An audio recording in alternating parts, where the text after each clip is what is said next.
we cannot play this on television because there could be children watching, but it's gotten millions of views of just him unloading on the protesters in his neighborhood. And you can see the rage and the frustration. And then there's a video our colleague Jorge Barrera got of a counter-protester with a metal spoon and a metal pan, walking up with the protesters and banging on it to sort of get retaliation and revenge at them for the incessant sonic assault of the horn honking that's been going on here for 22 days in spite of an injunction. So you have an anger and a frustration that's leading citizens to take action that could really put them into conflict with protesters. And you have an anger and a frustration at the sort of the demolition of the credibility of city council and the police forces here over a lack of inaction and escalation and infighting and secret actions and secret deals being cut that just frustrated and angered, most notably, the people who live in the downtown core. And Heather, it's remarkable that it took Paul Champ, the lawyer, and his 21-year-old client, Zexi Lee, to seek the injunction in the first place to stop the horn blowing. And Ms. Lee has been subject to doxing online and some really vile personal social media abuse and harassment to the point now that she has to take security precautions before she leaves her house in downtown Ottawa to go out just because she wants to be able to get a good night's sleep. So the anger and the frustration, it's unbelievable unless you're in the middle of it. You know, Paul Champ, when we look back on this, David, obviously a key figure in that he was, as we've talked about with Hillary Johnstone, the lawyer with that class action lawsuit, which has now broadened to more than $300 million, and in a secret and in-camera court hearing to go ahead and make sure that the bank accounts and digital wallets of some of those convoy leaders, this is according to exclusive reporting in The Star, that was granted last night. So he is really pushing this forward, as you say, starting with her action. Now, the horns, which by and large did reduced. Sonic assault is just a great way to describe it. It has been lessened, David, but we've been hearing that just recently from reporters who are there on the ground, they have been starting to honk their horn. We're looking there at Wellington Street. They are digging out with shovels from around their rigs and around their tires and building what one of our producers, Sarah Sears, has described as a snow barricade. So there may be people in this particular group who are hunkering down. And certainly we have seen and heard through our colleagues, you mentioned Jorge Barrera, they've told him directly that police will have to drag them out of their rigs, that they're going to lock their cabs and police will have to break their windows and drag them out. And this is exactly the kind of action police are hoping not to have to take, but indeed they have prepared Ottawa, prepared the public for seeing scenes like that should it come to that point. Can I come back to something that you were just mentioning, David, because I was struck in one of your Power and Politics broadcasts this week, a question that you mulled over, whether this is just indicative of a complete failure at the local policing level, or whether it does indeed reflect a national emergency. Does it rise to the threshold of the national crisis that the Emergency Act specifies? And I'm wondering what the discussion at the end of your week of coverage, where do you land on that? Yeah, look, I don't know. I think in some ways, is it a national emergency at this point, now that it is largely confined to the downtown core of Ottawa? Probably not. But the Ambassador Bridge was blockaded at the cost of $400 million a day and 8,000 auto workers being temporarily laid off. And there was a second attempt to re-blockade the Ambassador Bridge in Windsor that was intercepted by police and turned back. The Coutts-Alberta border crossing was costing between $45 and $50 million a day at that border crossing. The Emerson border crossing, when that was blockaded, was costing, as I understand it, $78 million a day. So when you add all that up, if this goes on for multiple days, you're looking at a serious economic hit to the Canadian economy in the orders of hundreds of millions of dollars, if not billions of dollars a day.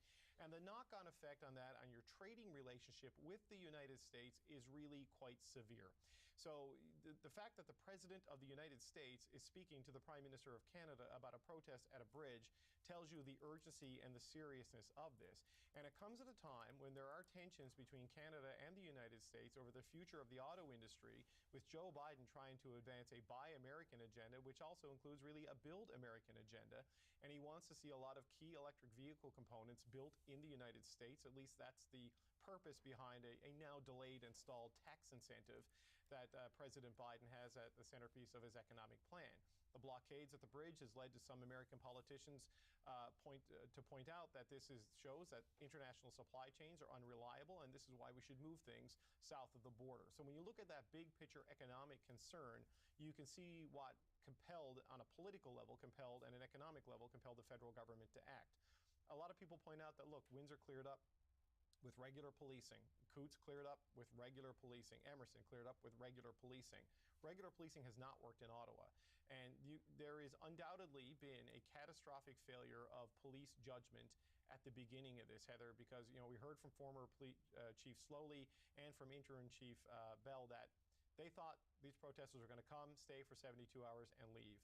Well, anybody who has read the social media posts, has read the manifestos and the memorandum of understanding that the organizers posted online, they made abundantly clear that they wanted to create permanent gridlock in the capital city until they got their way, which was the elimination of all sort of public health mandates to deal with COVID-19.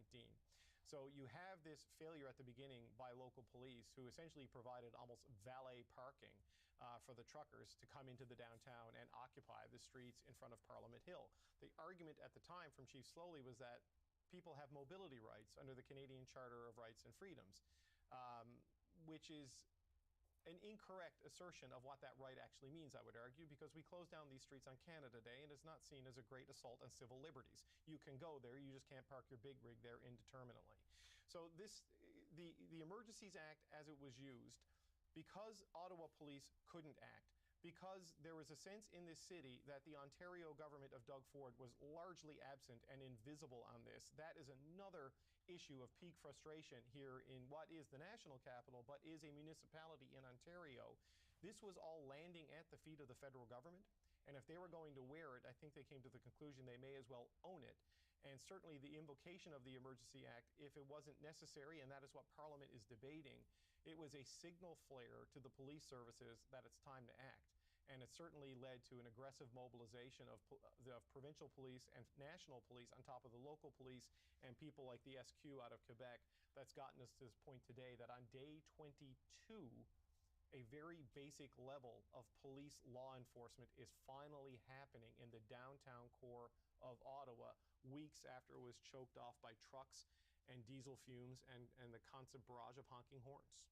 David, thank you for all of that. Stand by, if you will. We're still on the air for another 40 minutes together. And, of course, we'll continue with special coverage on CBC News Network because this is just beginning.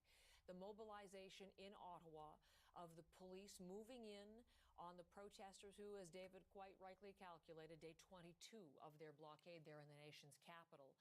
And it is a situation that we are watching unfold with that integrated command center of Ottawa Police, the OPP, RCMP officers, and help from the Sûreté du Québec in as well. And we're seeing many officers, various levels, and as you've heard from our police experts this morning, various levels, various roles, and in the background is the tactical unit with that tactical vehicle should things go awry. What you have seen live this morning is the increased activity, the police moving in a couple of hours ago now and beginning to arrest the protesters, all of whom have gone peacefully, as we have seen live, into what are called offender transport vehicles, taken away from the scene to be processed. They will be charged, and based on one of our experts, the former chief of Ottawa's police, likely facing the mischief charge is what he thinks is the tool that they will be facing into the criminal code.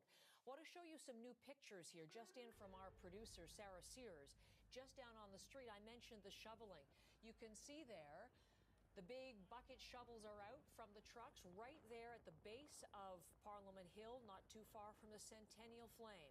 And they took out the shovels and have begun to move the snow from around their tires and into this snow barricade, indicating, in Sarah's estimation anyway, that they seem to be hunkering down and digging in, even in the face of this police movement against them this morning.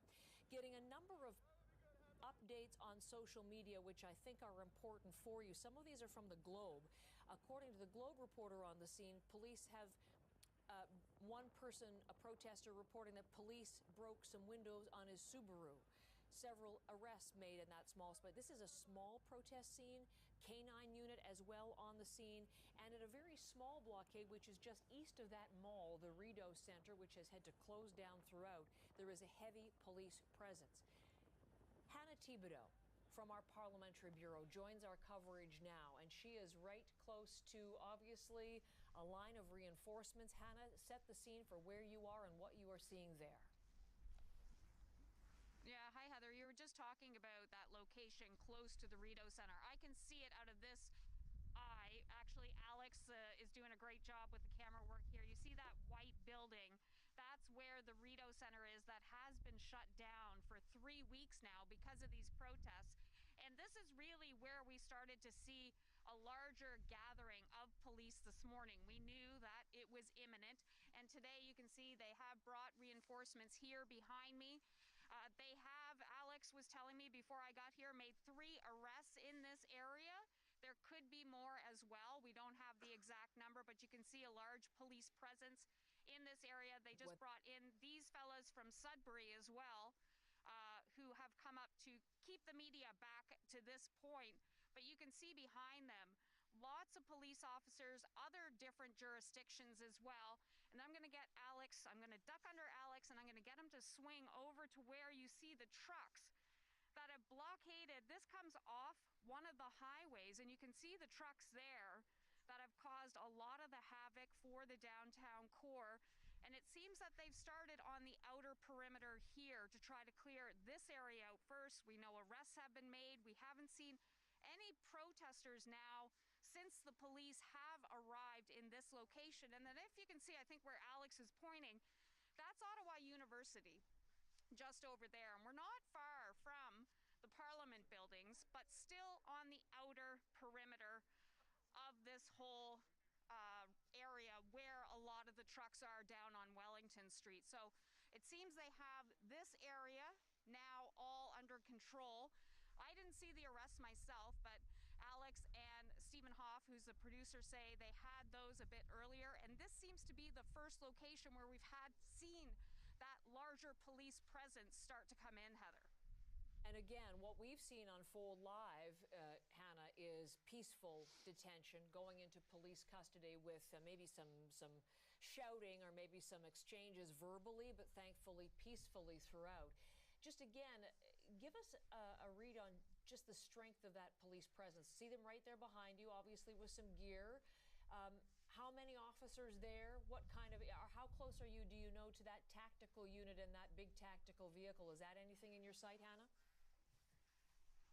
Yeah, we're not far from that, actually, Heather, but we can't get past this. We have seen some local residents go through to get to their locations, but the media are not allowed to go any further than where you see these police officers here.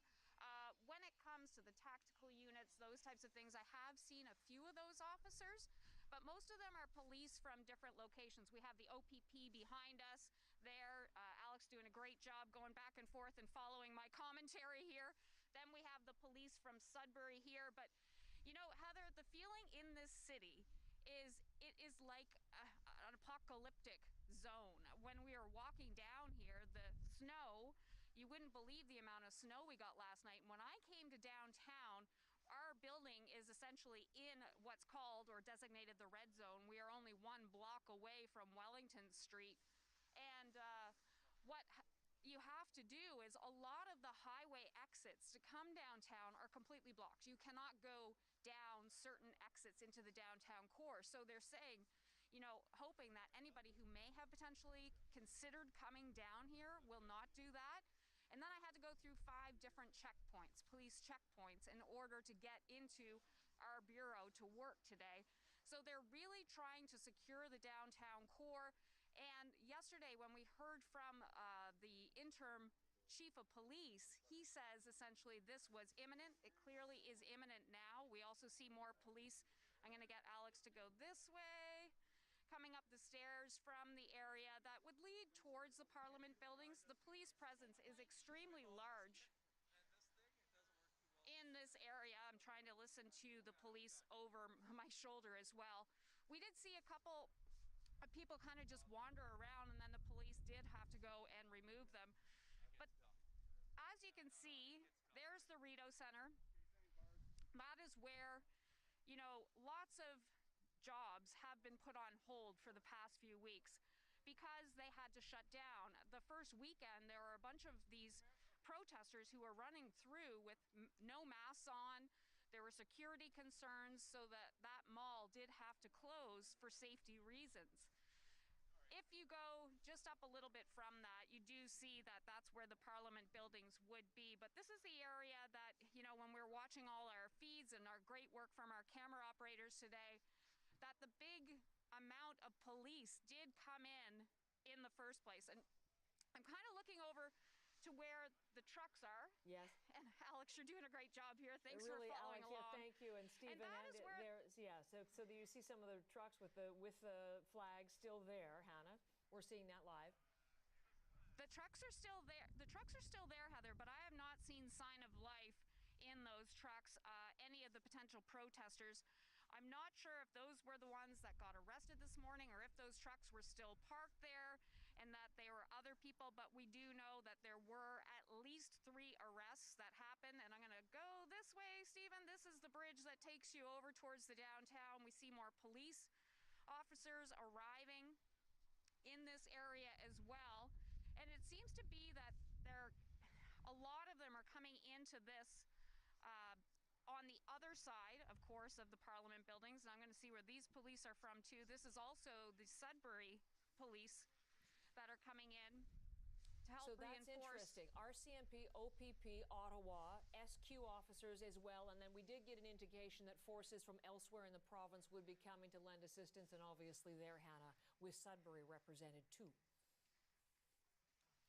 And it seems like they're just kind of switching off shifts here to keep this line.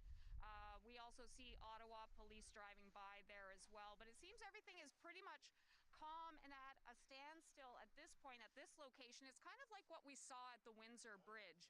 You see this big influx of police. You see a few potential arrests. And then it's kind of like they hold the line there. Yes. They are also saying, reminding people, get out of the downtown core. If you were there, do not stay there. You risk being arrested. And right now, it seems pretty calm. They're kind of holding the line here that we can see so far. And then we'll have to wait and see what type of move they make later today. Because right now, we are on the outside of that big truck demonstration, which is downtown in front of the Parliament buildings. Hannah, thank you for all of that. Stand by if you would. We'll be back to you if anything should change. Let us know, and we'll certainly be talking to you. Hannah Thibodeau there, part of our CBC News team on the ground. As we come back to the live shots again, this is a little closer perspective to the Rideau Centre, as Hannah was mentioning, and David Cochrane as well. This has been closed down throughout with a huge economic impact, and you can see the kinds of vehicles, the buses that have been bringing officers in. There are also police vehicles to take offenders out, and they have been very visible. A couple of things to tell you about. Hannah was mentioning 3 arrests at her location. We have seen more than a dozen live before our cameras over the course of the last few hours. Again, a phalanx of officers moving in the far right of your screen. At least a dozen, all of which, before the live cameras, have gone peacefully and quietly into police custody, taken in for processing.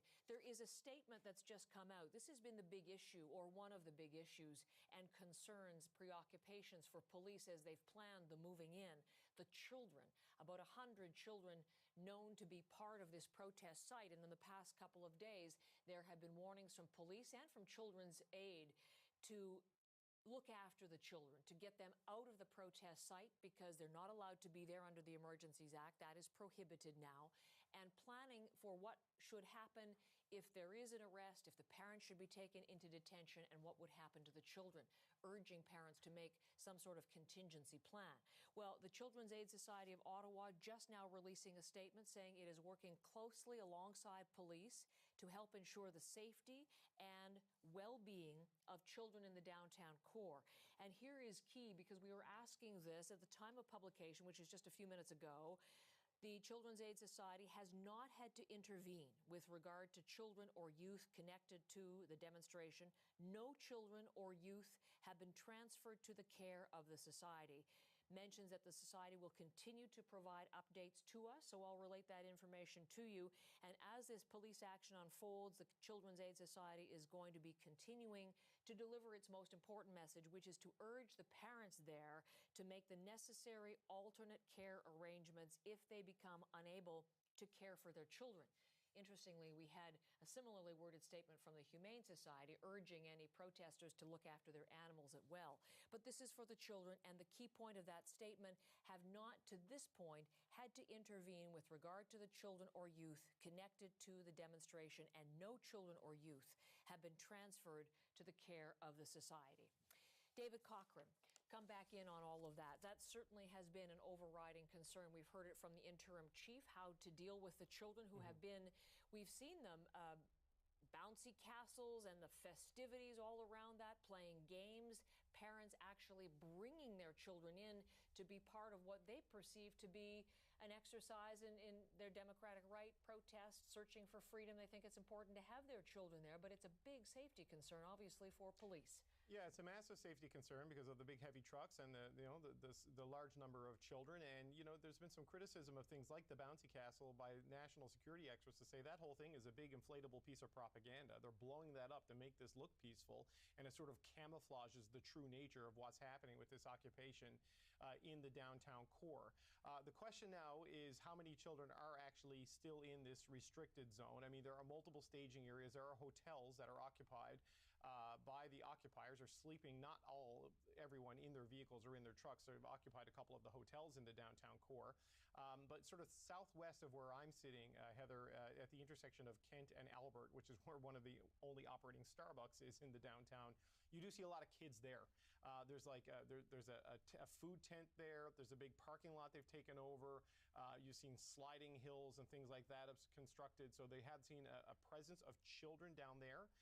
There has been 2 to 3 days of warning now from police and politicians saying take the children out, get them out of there. The concern has been that a lot of the parents say they're not going to do it, and they say they don't believe that the government will actually do anything when it comes to their children. Now, when the initial warnings came out from the Children's Aid Societies, a lot of protesters and occupiers took that as a threat. And one of my colleagues works for local Ottawa, Joe Tunney, when he was out asking them about this, it led to quite a heated confrontation with one of the occupiers screaming and yelling at journalists, accusing them of threatening them. So you can understand the emotional weight that even the possibility of state action against your children would create for people. But hopefully the kids are gone. Ideally, the kids have been moved, because even if they're not, and even if they're safe, I don't think any parent wants to have their kids witness potentially aggressive takedowns and handcuffing of other people and be in the middle of an active police operation. So hopefully the security issues have been dealt with, but there have been a lot of kids in the downtown throughout this 22-day occupation. David Cochrane, thank you so much. Our parliamentary correspondent. He's been hosting Power and Politics and bringing you coverage of this story for the last 3 weeks. Thomas Dagg was part of our CBC News team right in Wellington, right in that main site just across from Parliament, where the protesters congregated first on January the 28th. It was their first location, and from which they have not budged in the 22 days since.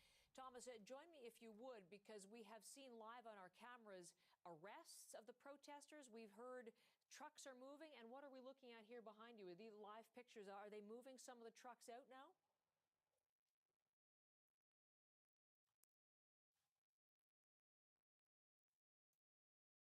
Part of the main protest site where, if you hear me, I know we're having mic issues. Thomas, let me interrupt, Thomas, that was a live shot of a big rig. I just was saying we missed the beginning of your conversation, and I don't want to miss any of the information. So please pick up from the start. What were we seeing there live? That was a big rig that was parked here on Wellington, part of the main protest site, where trucks and mainly big rigs have been parked just in the shadow of Parliament Hill for the past 3 weeks. And this is the first time that I myself this morning have witnessed a big rig that was very clearly part of this convoy with a flag flying with choice words for the Prime Minister leaving. The trouble, it took a few minutes because of the weather. There was a lot of fresh snow on the ground, and the big rig actually got stuck. It had to sort of maneuver. The driver had to maneuver to get in and then move out and back out ultimately of this encampment site. But it is perhaps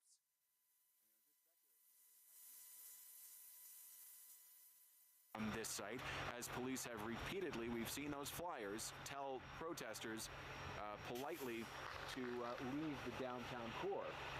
I'm just looking over here to see if any other vehicles are moving. It doesn't look like it, but while we know there have been a series of arrests over the past couple of hours, we will be watching for other vehicles to be leaving, truckers leaving of their own volition here, Heather. Thomas, I'm going to leave it at that. I think the weather is playing havoc a little bit with the equipment, the cold and the wind. So we'll be back to you, Thomas, but thank you very much there for that live moment as we saw that big rig drive off. And that is certainly what police have been asking of the protesters, have been telling the protesters to do as they've gone throughout that site over the past couple of days, both Wednesday and Thursday, delivering those pamphlets, giving those notices, which have been increasingly strongly worded, saying time to leave is now, and if you do not, there will be punishment, there will be consequences, $5,000 fines, 5 years in jail. They are serious in terms of what is in store for anyone who stays. So we have seen, again last night and now live this morning, some of the rigs moving off and some of the protesters leaving. We've also seen protesters arrested live in front of our CBC News cameras, more than a dozen. We will get the exact numbers from police in time. We haven't had any official count to this point, but it has gone to this point peacefully, and that, again, is what Ottawa police had been hoping for this morning. We knew from the interim chief, Steve Bell, that action was imminent. He had telegraphed that very clearly, saying that it would be beginning and that this weekend in Ottawa would look very different from the 3 weekends that have preceded. It will. This is not going to be an immediate operation, though. Clearly, given the numbers, given the trucks, the weather, the logistics of all of this, this is going to be a several days operation, which we will continue to cover for you.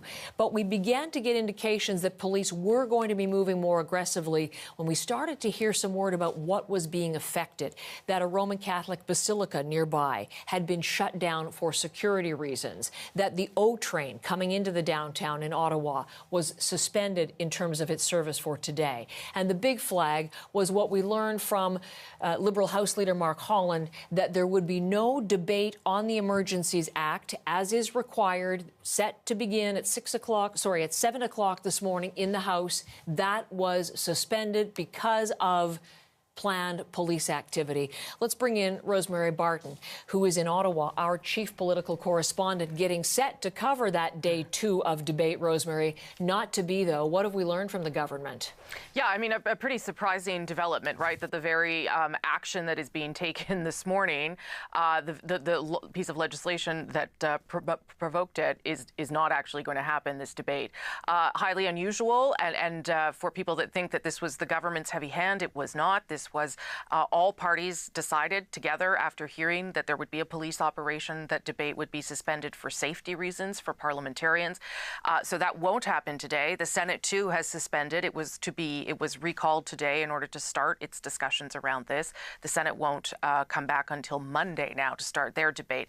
All of this because there's a very particular process the Emergencies Act has to follow upon, the government deciding to implement it, to invoke it, cabinet deciding to invoke it. It then must go through this 7-day period, up to 7-day period of House sitting debate in order for there to be a vote on it. The vote could mean that the act gets pulled back, that it gets repealed.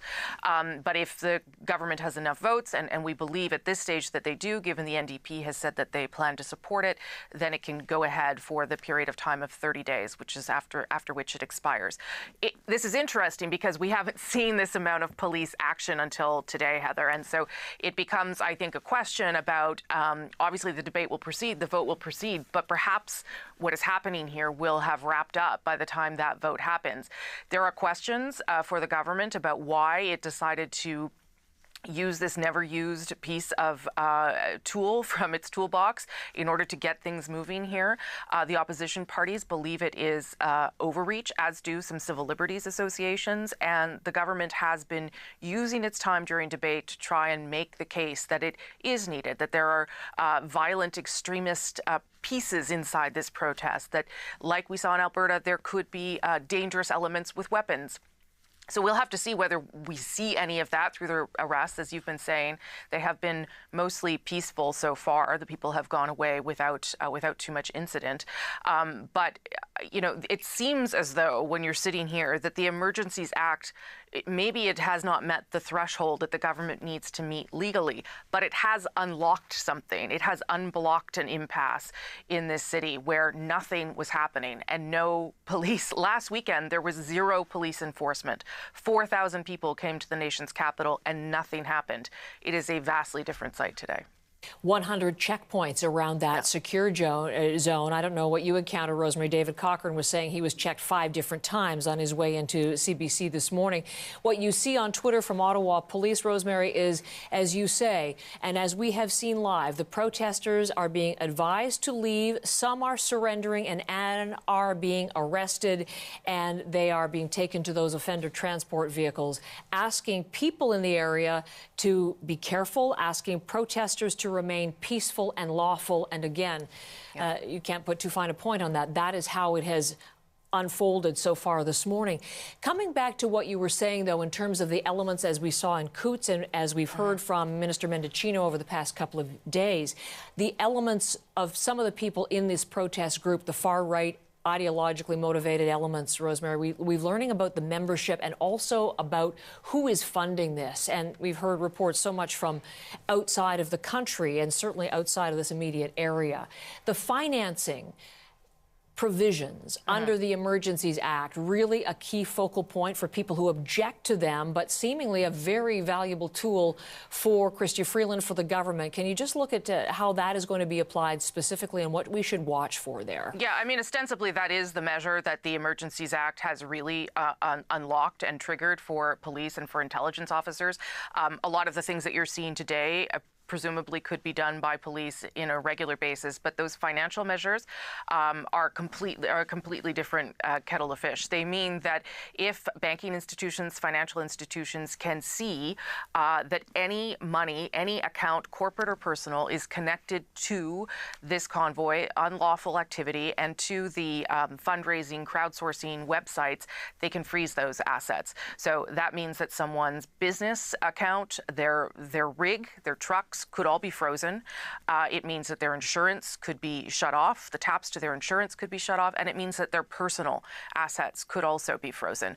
We should point out that when we've had technical briefings around this, it seems that the intent is obviously to go after the organizers, many of whom were arrested last night, and some of the really big donors. But that doesn't preclude, the Act doesn't preclude, these measures don't preclude the ability for those financial institutions to go after the so-called small fish as well, people who have made small donations or are participating. That is one of the concerns that opposition parties and others have cited as part of the overreach here, that it could get involved in people's personal finances. But we'll see how much they do, whether they go into individual donations or not. For now, we know that there have been some moves to freeze some accounts. Whether that has hit, everyone who has donated is probably unlikely at this stage. And I'll just say, Heather, just in terms of the arrests and what you're seeing there on the screen, I know that David and Hannah have been describing that as, sort of the perimeter of where things are. It is very much the perimeter and very limited number of vehicles and people there. Once the police start, collapsing that ring of enforcement closer to where I am into the downtown core, I think it is fair to expect that things will get much more difficult, in part because of the way the vehicles are stacked close together, in part because of the entrenchment of the protesters. Many having set up essentially living conditions for themselves here and have been here for 3 weeks, and in part because of the way the city is is set up, right? There's just small streets that sort of fan out from Parliament Hill. So I think, obviously it makes sense for the police to start on the perimeter in this way, but as they close in on Parliament Hill, I think things are going to be much more challenging. Well, to that point, Rosemary, let's bring in live pictures so people can see what is happening. This scene has changed considerably since we've gone on the air. If we can put the Wellington Street into our big monitor, I think, so people can see it more clearly. You see that close confines there, the big rigs all in. This is where producer Sarah Sears has seen people actually digging and putting together snow barricades. That you would call it bunting if you were doing a royal event, the flags strung across the street. That's new this morning. Certainly the number of people right there in that central hub has increased many folds from the time we've gone on the air today. So, and we've heard from P.Y. Bordeaux, among others, that this is one of the concerns for police, the degree of entrenchment of these people who have come and who have no indication. We've had people saying they're laying carpet. We've seen pizza ovens. They are there for the long haul until all measures are lifted, which is a non-starter.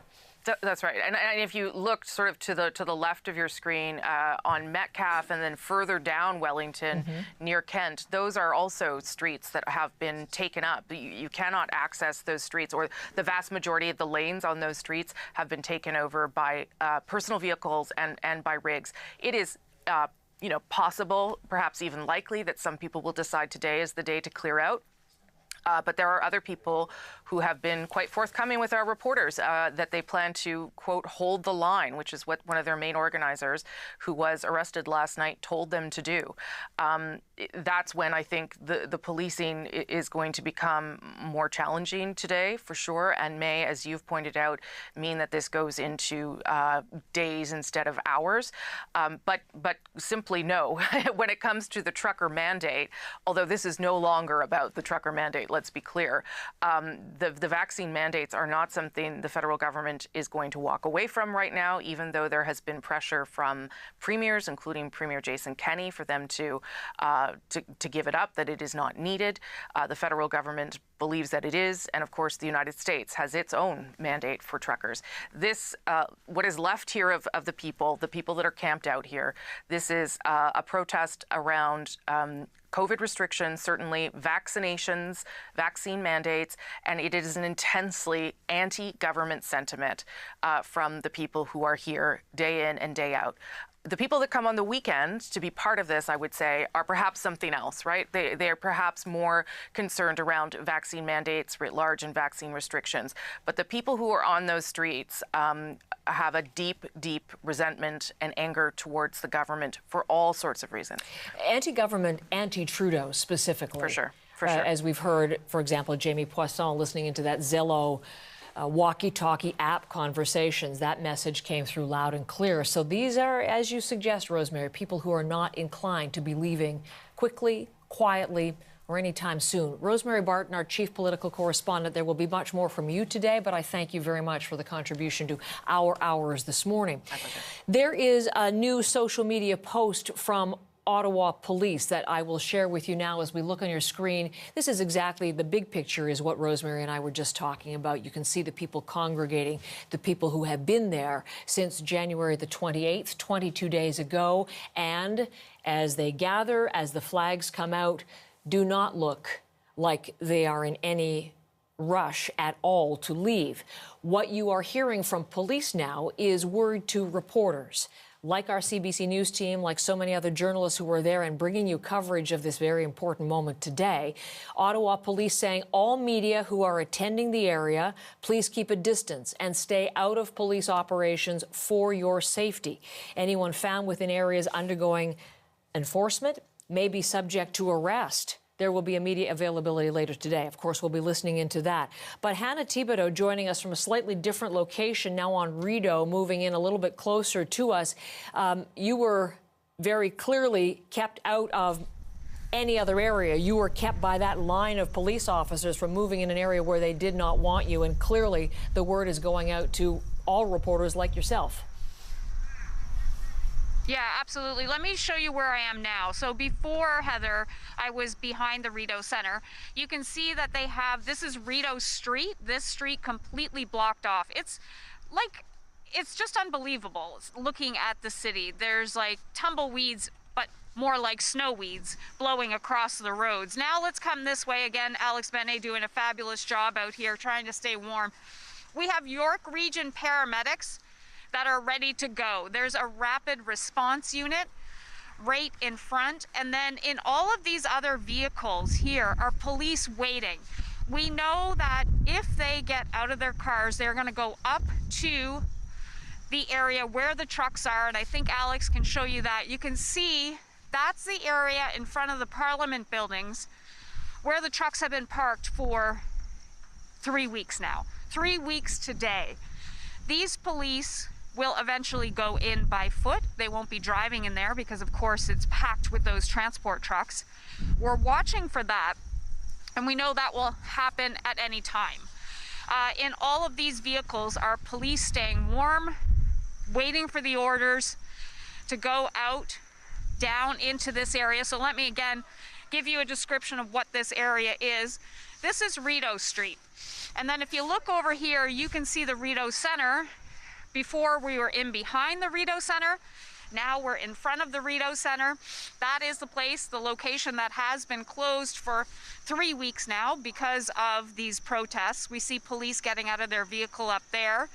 And then way down the road, we have where the trucks are parked and have been parked for the past 3 weeks. We do hear some of the protesters coming down this direction as well. Yes. And we see that police are getting out of the vehicles here. We're just going to keep an eye on this, Heather, because we may have to move out of the way, but we are keeping a close eye on this. And yeah, we're keeping a close eye on this as they get out of their vehicles. Okay, maybe not. Maybe not moving on. But again, all that row up there is where the police are waiting to go in. We know that is the area that will take quite a while to clear out. There are quite a few transport trucks in there. And that's where the Parliament buildings are, not far up there on Wellington Street, where we have seen a lot of the different activities happening over the past few weeks. Utter lawlessness, really, when it comes to what's happening down in the downtown core. We do have people on the side here who are protesters who are trying to get on TV as well. Yes, just be careful about that, This Hannah. is just what happens when we come out into... Exactly. Listen, Rosemary made a very good point. Are we okay, or should we just come away for just a moment? Okay. You let me know. Yeah. Rosemary made a good point just a moment ago that where you are right now is a little bit removed, and therefore, you know, it's understandable that police would start there. Let's just be careful here. Okay.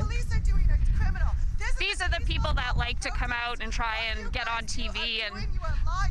Okay. Well, let's not give them any attention here, because this is what they really want to do, because they want to... Yeah. Let's come back to me, and then we'll step down with you for just one moment, and when it's clear, we'll come back to you in just 1 second. I'll bring in some other pictures, and if we can get back to Hannah in a moment, we will.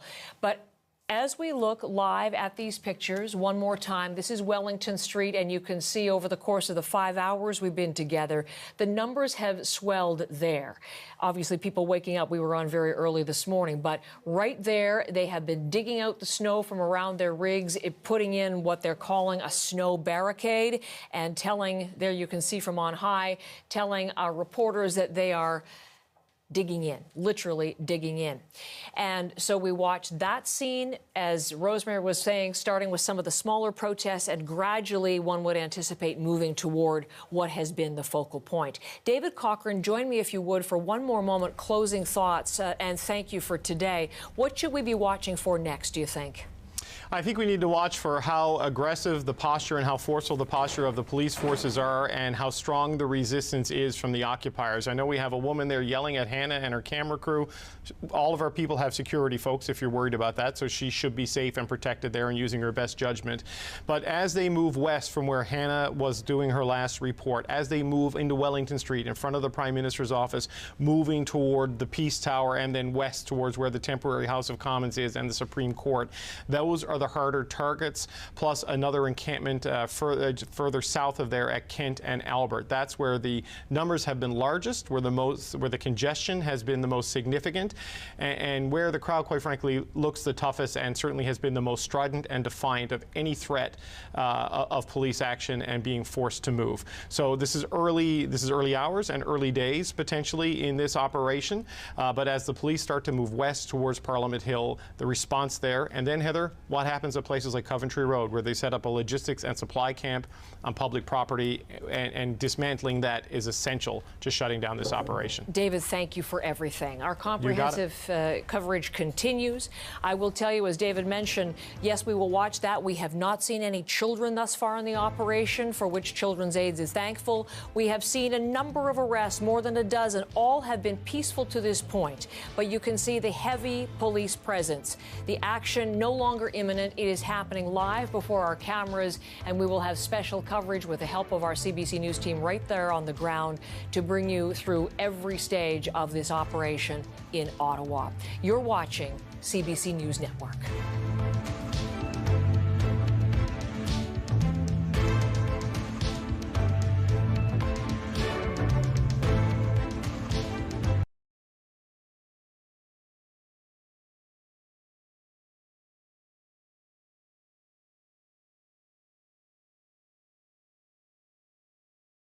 Instead, there were hundreds there, and I watched these trucks go by in the first Ontario convoy, and I said I have to go to Ottawa. So I reached out to a few of my friends, and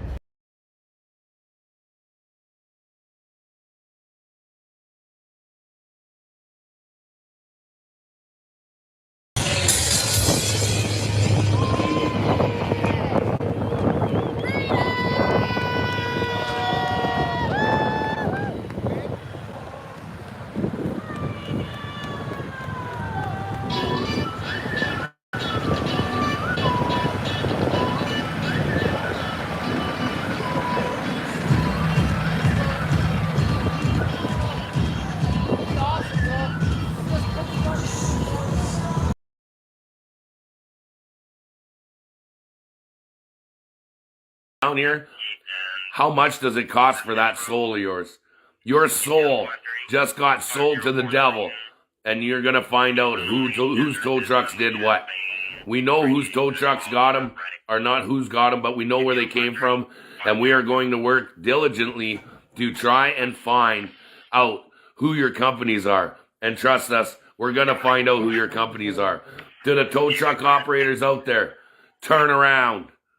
Turn around right now. Number 601, I have a report of a disabled vehicle. Town Line Road at McNeely Avenue. It's Town Line Road at McNeely Avenue. It's a vehicle that stopped in the middle of the lanes.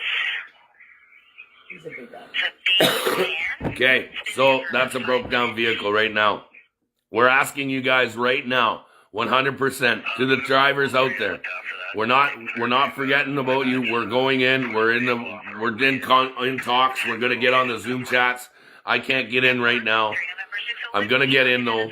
They're not coming for me. I've already talked to the lawyer. These guys are not coming. I can walk in under peaceful protest. I'll walk in if I have to, and I will get into Ottawa. I will be coming in today. King Towing. He owns many companies under other names. Sonny's, Sam's Towing. Sonny's Towing, Sam's Towing, King's Towing. All right, guys.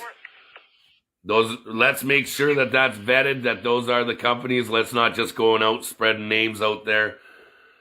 Let's make sure those are companies are vetted and make sure that we're not destroying somebody's business. Make sure they're just having one unit there, and then I'll let you guys know when you can go 10-8. Stand by. Connected. You can clear all rigs. Command terminated. Message received. Command terminated.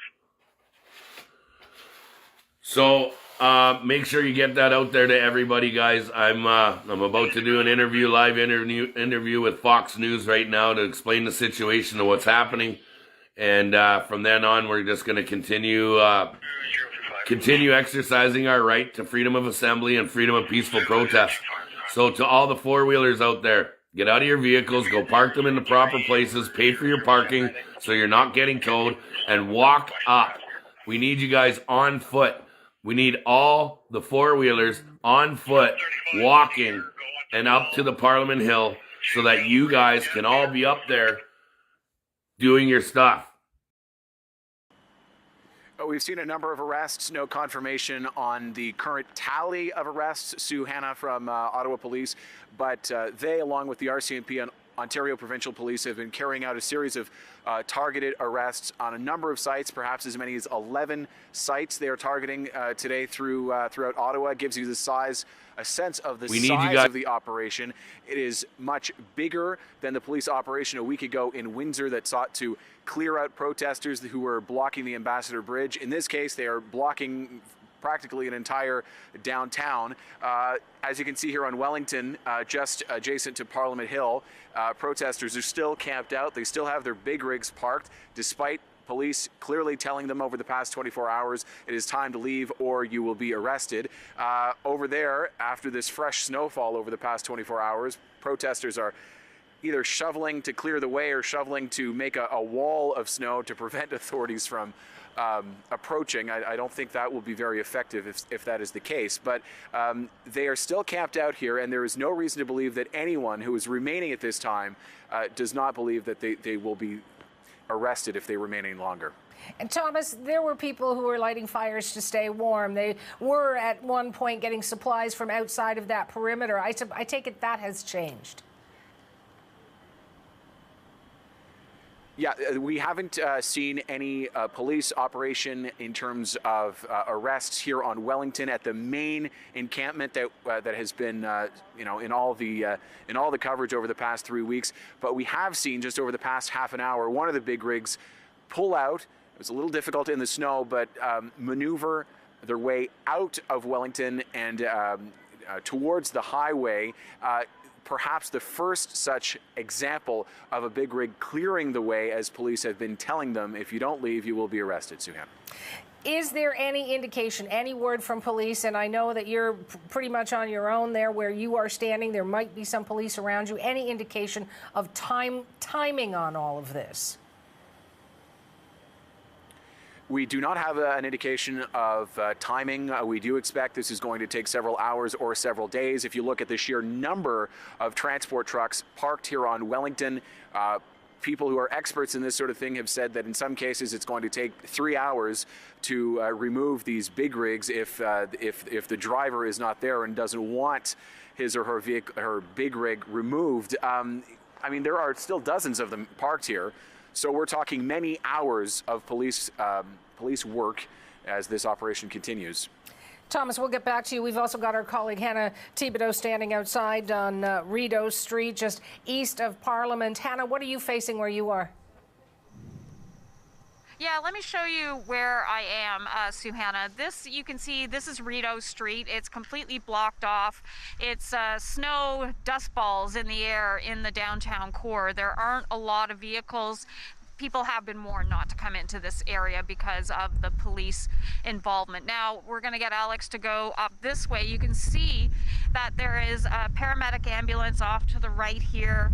It's from York Region. We also have the response unit in front of it. And all of these vehicles here are police. And when they are ready to go, what we're told will happen is they will go on foot.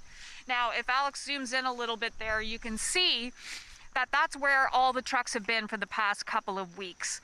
Parked just past the Rideau Centre. That's the big mall in the downtown core that has been shut down for about 3 weeks now because of these protests.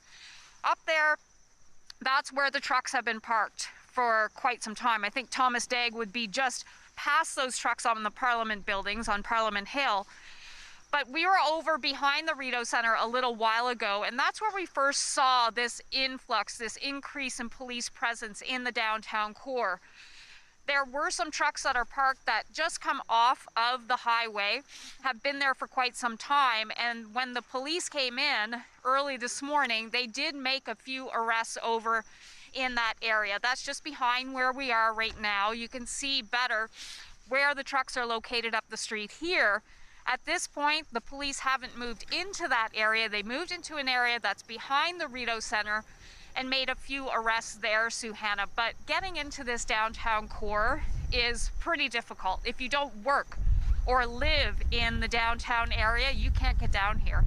When I came to work, in our building is 1 block from what's designated as the red zone. There are a lot of highway exits completely blocked. You can't get off at many of the different exits into this main part of Ottawa. Then to get into the area, I had to go through 5 different checkpoints. So you show your ID, you tell them where you're going, and then they let you through. So it's very difficult to get in because of the police coming in and having this big influx, as we heard from the interim police chief yesterday, that everything was imminent. And that's kind of what we're out here now watching for, because eventually you'll see these police and these vehicles get out of their cars and they will go up to the next area, and that's where they'll start making their next move. So we'll keep a close eye on that. You can see in all of these vehicles here, the white vehicles, Alex doing a great job out in the cold all morning, waiting, you know, for the next move, waiting for the orders to make the next move on those areas up by the trucks past the Rideau Centre. And that's where a lot of the trucks remain that have dug in and have decided they are simply not going anywhere, even though the police chief has said you must leave this area right now. Hannah, you went through 5 checkpoints to get to your position right now, yes, so that you can keep our viewers informed. How challenging is it, not just to get through those checkpoints, but once you get there, to actually tell us and share those stories? Well, I think in the last hour you heard there are protesters who are very frustrated with the fact that, you know, they don't believe what we're telling them. They don't want us to tell what is happening down here. I think when you saw the last protester get frustrated is when I said that it's complete and utter lawlessness in the downtown. Well, yes, it is. There may not have been violence to this point from these protesters that have taken over the city for the past 3 weeks, but it is utter lawlessness. You have to, you know, cooking pigs on a spit. They also have hot tubs up there. They have been partying. They have been honking their horns.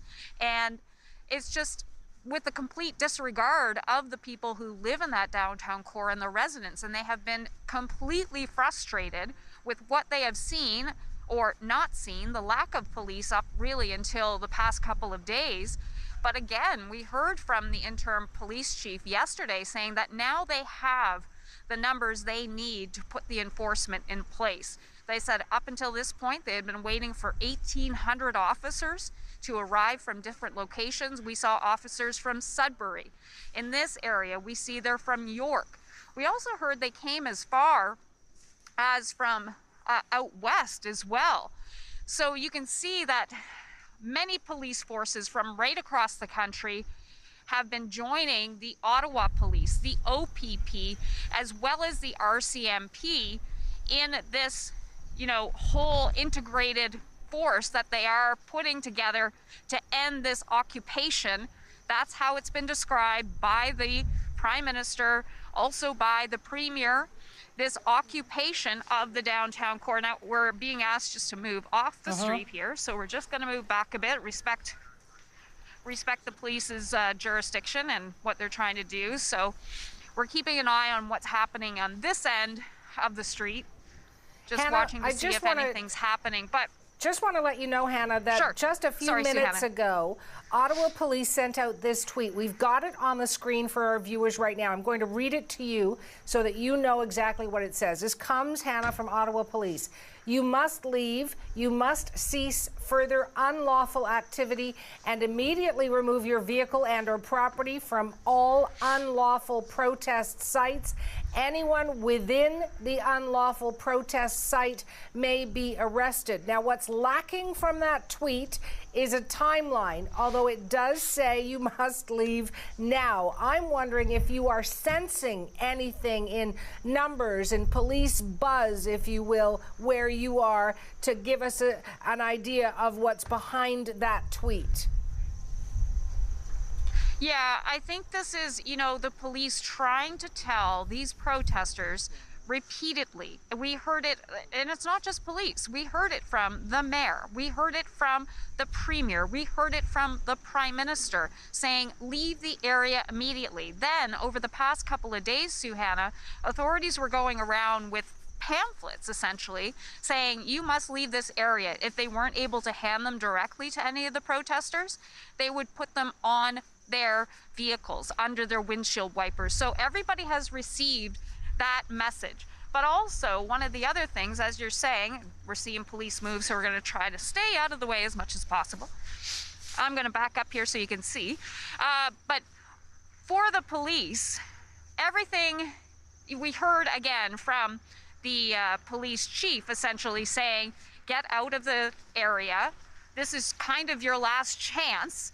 And today, again, they're saying that. So they're hoping that peacefully they can end this protest. They are warning protesters repeatedly, if you do not want to be arrested, if you do not want to have your vehicle seized, lose your license, lose your insurance, all of those types of things, you must leave the area immediately. Some of the protesters I spoke to after that first pamphlet was sent out, I went down to talk to them. Does this scare you? Do you want to lose your truck?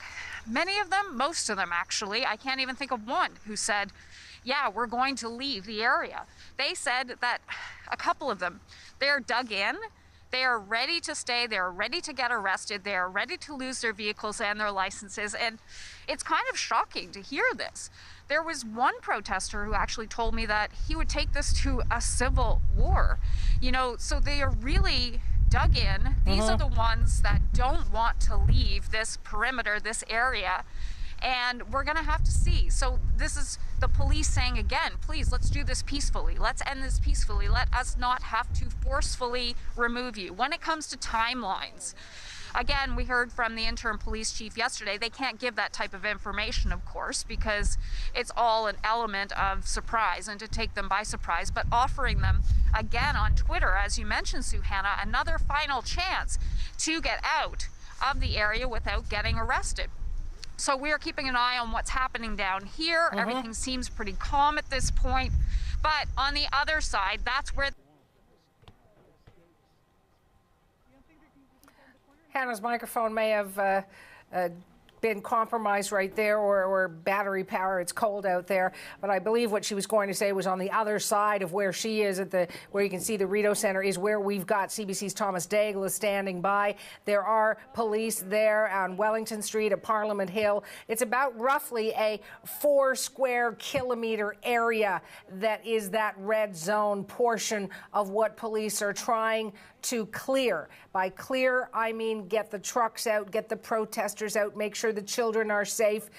The question is, when will we see movement by police? How forceful will that movement be? What will the reaction be from the protesters if they are asked to leave? We've heard two sides of the coin there. Some saying they will leave peacefully, others saying they're not prepared to do that. So really, that's what we're watching here on CBC News Network. We're watching our nation's capital trying to deal with this issue of the blockades, and Parliament also cancelling its emergency debate on the Emergencies Act. Let's talk about the political aspect of all of this. We've got CBC's David Cochran. He's tracking the story in our nation's capital. What are you focusing on, David? What's happening with your fronts?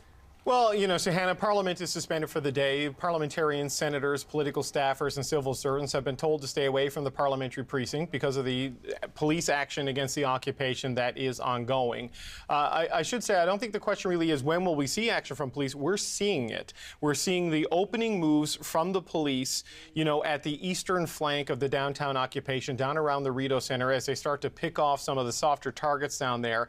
And it looks to me like they're trying to move the occupation back to that area that is in front of the parliamentary precinct there, where Thomas Daigle is. I mean, essentially, Hannah and Thomas have the protesters surrounded. She's at the east end, he's at the west end, and the police are moving in from Hannah's side toward where Thomas is.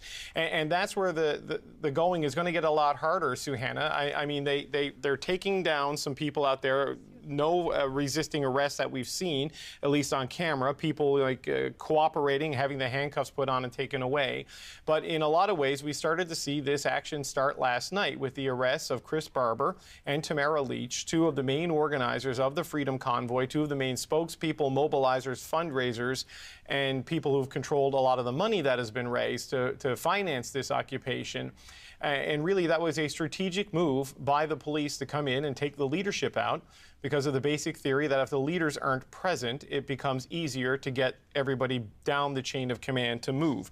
I would point out that there are several other prominent leadership figures in this Occupy and protest movement that we do not have any sign that they have been arrested. And in fact, we've seen some of them moving around in the various live shots that we've had up throughout the morning. People like Daniel Bulford, who is a former RCMP officer who left the police force after refusing to get vaccinated. He was part of the VIP security detail that sometimes does protection for the Prime Minister and other high-level dignitaries. I've seen him down around the Chateau Laurier area just west of where Hannah Thibodeau was reporting from. BJ Dichter is another one of the main organizers of the Freedom Convoy, often seen side by side with Tamara Leach. There are no reports of him having been taken into custody. And then, of course, there's Pat King, who is a prominent figure in this movement. He has been disavowed and disowned by the other leaders of the Freedom Convoy, but he holds a position of influence, prominence, and the ability to mobilize and organize people as part of this occupation, and he has definitely demonstrated that capacity throughout the last several days. So in terms of taking out the leaders, which the police started to do last night, they got two of what I would consider to be the core four that are working together, and then sort of the freelancer Pat King is still on the loose. But, you know, so Hannah, all of this is 22 days of absolute gridlock and disruption in the downtown core of Ottawa. The Senate was supposed to open today to deal with the Emergencies Act. That has been delayed. Security has told senators to stay away. In the House of Commons, and this is an important point, all the parties agreed to this suspension. We're seeing people talking about this being a Justin Trudeau thing. This is not a move by the Liberals. The Conservatives agreed to this. The NDP agreed to this, as did the Bloc, the Greens. Everybody agreed that with this police activity going on, it's not safe to reopen Parliament. And while, yes, they can meet virtually, and that has been a core part of what happens, staff members need to get into Parliament to set all of that up and make it run and operate for the virtual Parliament to have a go. And if they can't get in because of what is happening there, on top of the snowstorm, you're asking, you know, nonpartisan civil servants and parliamentary staff to come in and do that. That's just too great a risk with what is happening out there, because it's volatile, it's fluid. There are trucks and cops absolutely everywhere you look in the downtown. That's been interfering with normal retail business, restaurant business. And today, Sahana, it's led to the shutdown of parliamentary business. And one little last note on that. Today was supposed to be the final day that the carillon sounds in the House of Commons Peace Tower. The bells, the chimes we hear all the time. It's being shut down for 5 years as it undergoes repairs. Today was supposed to be a special day for a final musical ringing of those bells. Because of everything that's happening, it's canceled. So the parliamentary carillon is going to fall silent one day early. David, I'm just watching on the feed that we're showing our viewers that police are going up and down the street. I just saw one of the roadblocks, you know, the movable wooden posts being removed by police. I couldn't tell what kind of truck was coming in, but you talk about, you know, there is already action from police. I suppose I'm wondering when there will be further action. You mentioned this is day 22, and up until now, there has been a lot of frustration from Ottawans. Absolutely. And so, Hannah, I think the way you need to look at what we're watching right now, this is not like they're going to do this and go away. This is now a continuum. This will be a consistent and enduring police operation until this is cleared. Because if the police start and don't finish, it's going to allow reinforcements and retrenchment potentially. And that is not what the police want, and that is certainly not what the residents of downtown Ottawa want by and large. You've heard everything you've heard from federal leaders, municipal leaders, and to some degree provincial leaders, saying they want to make sure that we do not have another weekend in Ottawa like we've had the last 3 weekends, where fireworks are going off in residential neighborhoods, where hot tubs and bouncy castles and concerts and DJs are all performing, you know, right outside the office of the Prime Minister of Canada, which is now sitting vacant because the Prime Minister and his staff can't get access there. So this is the beginning of the end of this. The police now have the powers they need under the Ontario Ontario Emergency Declaration, backstopped by the Federal Emergencies Act declaration. Whether you agree it is necessary or not, that is in force, and they can use it. And if you look at the different patches and badges of the various police forces that have come in, they now have the human resources and, quite frankly, the muscle they need to get this done that they haven't seemingly had for the last several weeks. So it's been a couple of days of building up to this with increasingly stern warnings, written delivery of letters saying, you know, your time is running out, it's time for you to go. They set up security fences and hardened the perimeter around this area over the last 24 hours.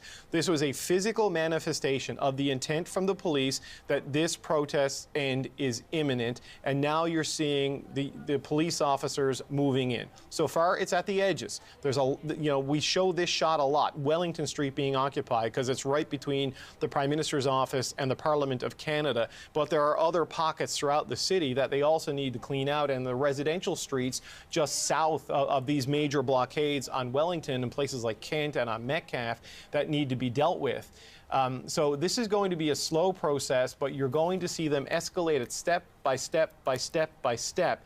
And at each escalation of determination by the police, their hope is that some of the softer, less determined core of the occupiers will leave on their own and reduce numbers, give them a greater numerical superiority, and then they can move in on the diehards. Yes. The guys who say, you're going to have to smash the window of my truck and haul me out if you're going to make me leave.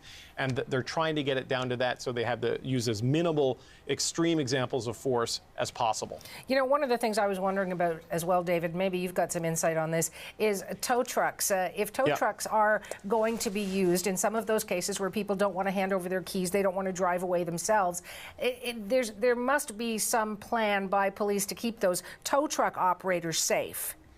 Yeah, and so there's a couple of things you can do there, right? The Emergencies Act and the Ontario Order does allow for essentially the conscription of tow trucks to come in and do this, and they can be fined if they refuse to comply.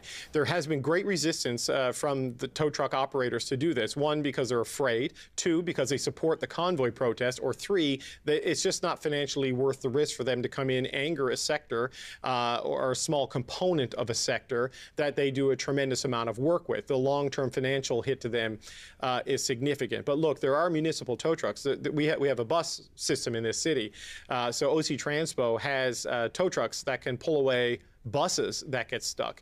And, you know, we have seen some of that mobilizing and marshalling. The bigger challenge on that, Suhana, is going to be these 18-wheelers. If someone sits in that, throws away the keys, and puts on the air brakes, you need a pretty heavy piece of equipment to pull that away. Right. Now, they do have things that can pull buses. Can that pull an 18-wheeler?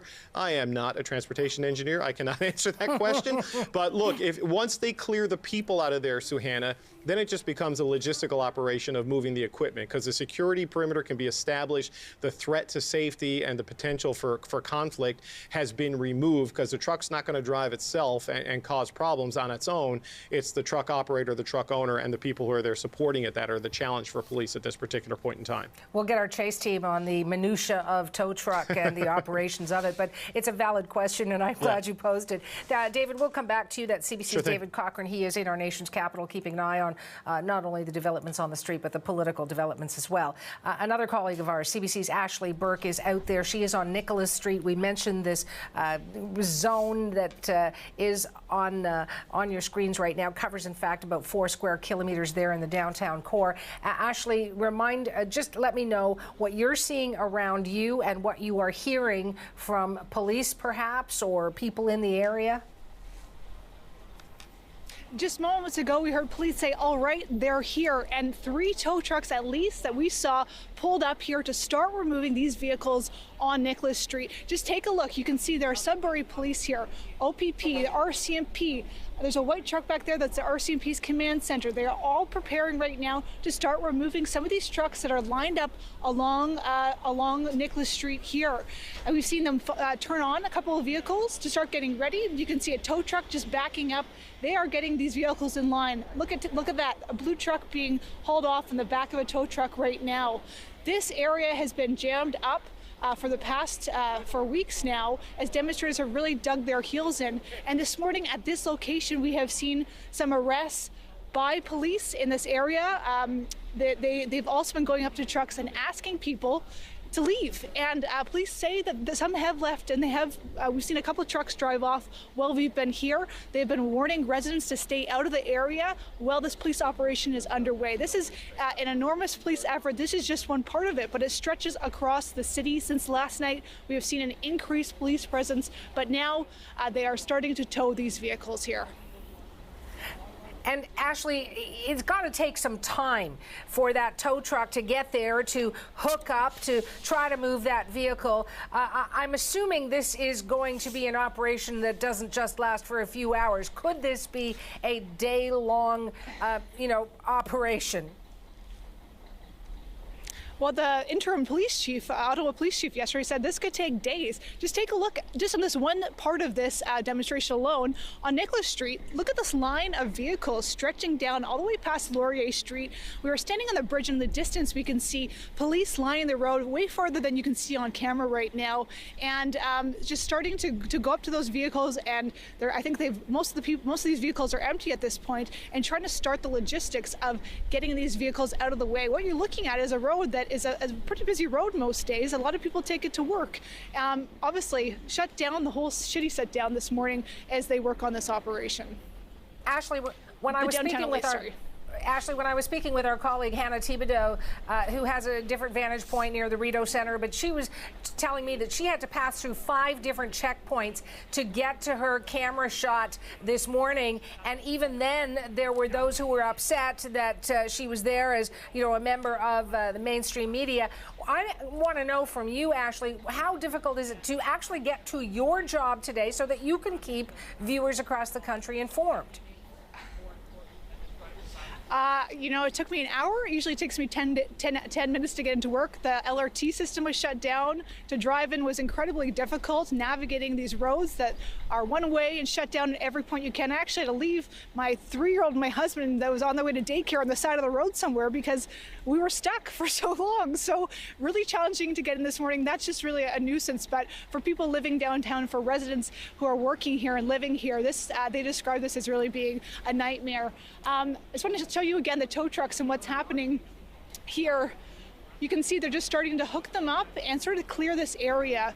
We've also seen tactical units from Sudbury Police on site this morning, so there's quite a large police presence here. Have you seen any truck operators, drivers taking offense to what is happening? From when we got here, we have not seen truck drivers taking offense. They've already, from what we can tell, made their arrests on this location, and or truckers have cleared out. We have seen one truck leave in the last maybe 10 minutes or so, and police we've spoken to say that those who were arrested, there wasn't any conflict that they saw on their end this morning. So, we haven't seen any sort of tense moments from where we're standing, but we're a little bit pushed back. Police are trying to keep the media away from getting quite close to this. So again, even just where we're standing, multiple checkpoints just in this area too.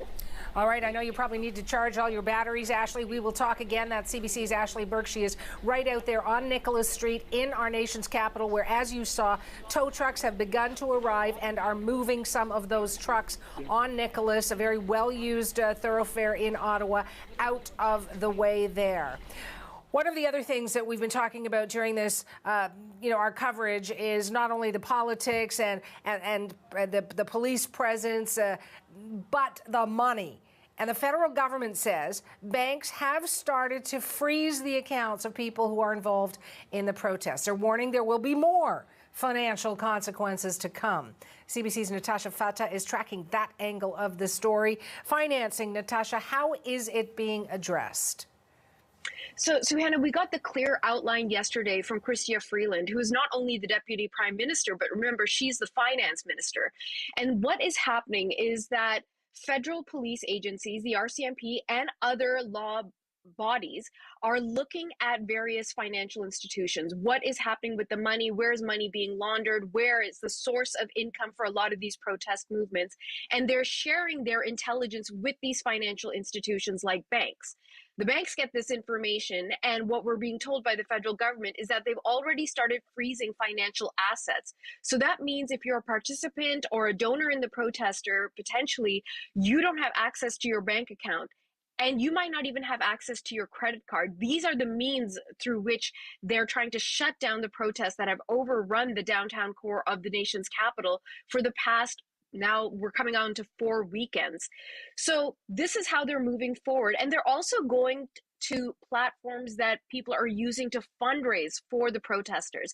So places that we're familiar with, like GoFundMe or Give, Send, Go, any account that is linked to the protest movement might be frozen.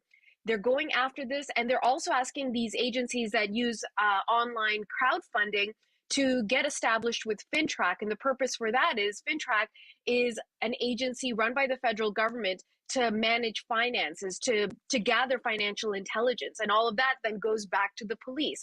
So this is a circle of information that will keep going, try and shut down any flow of finances. Beyond that, the specific truck drivers or participants or leaders of these protests are being told, your insurance is going to get cut off, your businesses might get audited, there's all kinds of ways we are going to come after your money. And they say, not only is this going to hurt you now, but it might in fact hurt your ability to get employment down the line. So while the federal government is getting praise in some quarters for going after the protesters where it will hurt them the most, finances, others are saying this is inappropriate and it's an overreach. The federal government says not only are they ready to use the Emergencies Act, but they also have terrorism financing laws on their side.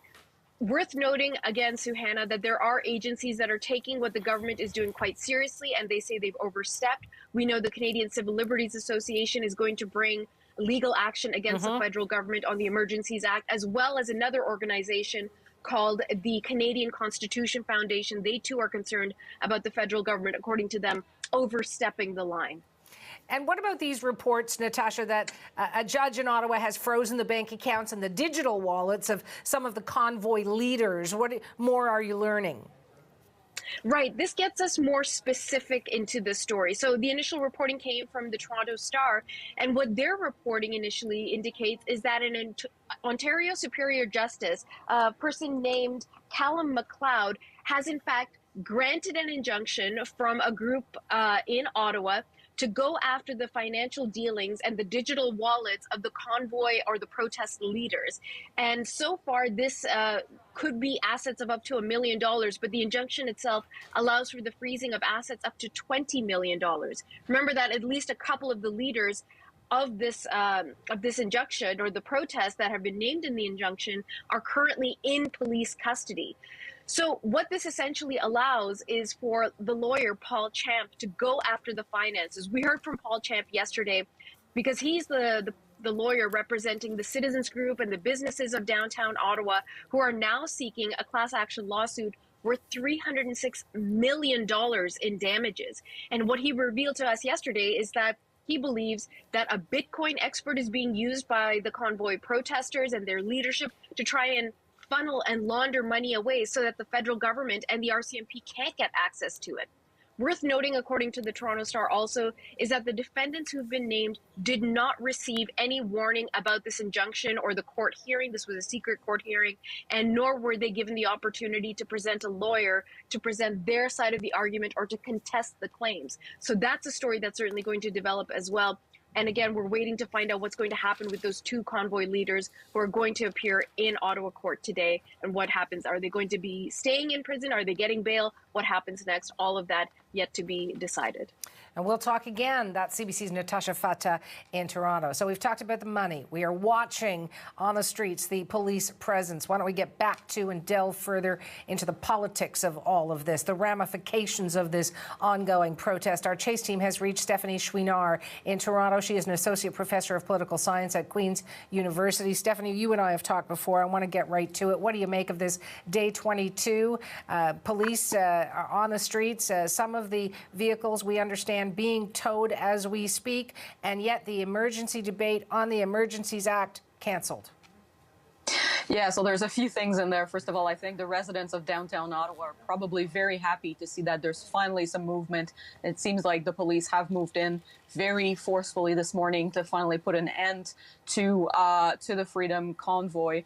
I find it a little bit strange, first of all, that Parliament has decided not to sit today. Of course, I understand why we would want to keep parliamentarians and staff out of this area, considering what's going on. But we've had Parliament sit remotely because of COVID-19 for the past few months. So I don't know why they didn't decide to just move the debates remotely, especially as the timeline is particularly tight for this particular debate. Yeah, the other thing I find when you cancel a debate like that, does it sort of take the steam out of the word emergency? Well, a little bit, considering that a vote needs to be taken in the 7 days that Parliament is sitting following the invocation of the Emergencies Act, right? This is par for the course. This is part of the wording of the Act. And so for Parliament to decide to sit 1 day out, I found a little bit strange, considering that Parliament now does have the tool to sit remotely. What are you going to be watching for on that front? We're hearing that the vote will take place next week. We know the Senate has to go through the Senate as well. What in particular will you be paying attention to now that we know the Conservatives are going to vote against it? We know the Bloc Québécois voting against it. NDP, so far, so good, maybe support it, but not certainty just yet. Yeah, I'm not particularly surprised to see the Bloc Québécois deciding to vote against this, considering François Legault very early on decided to come out and say, I'm not entirely certain that the Emergencies Act is necessary. I certainly don't want it to apply on my territory. The Conservatives, again, not entirely surprising, considering their usual stance, and also the fact that among the caucus, there are members who, for the past 3 weeks, have decided to continue supporting the CONvoy. With respect to the NDP, they're obviously getting attacked from both sides right now, so they're in a bit of a tight spot. But at the end of the day, if what goes on in Ottawa today is successful, by the time the vote on the Emergencies Act takes place, maybe the operation will be over. And let's talk about what successful actually means. By successful, do you mean that trucks, protesters are moved without incident out of the downtown core? If there is incident, and I certainly don't want to jinx anything, but I got to ask you this question. If there is any violence, how does that play in the political optics? So, unfortunately, it seems like the Ottawa Police has asked all journalists to stay out of the perimeter. So if there is violence, there may not be that much reporting about it, and I find that to be concerning. Any kind of operation should have eyes on the ground to be able to report on what's actually happening, and for all Canadians to know what's actually happening on the ground. So that's a concern of mine, first of all. The other thing I would say is, obviously, I understand that all violence during this operation should be avoided. And I'm going to assume that the police are doing their utmost to make sure that these people leave peacefully and that nobody gets hurt.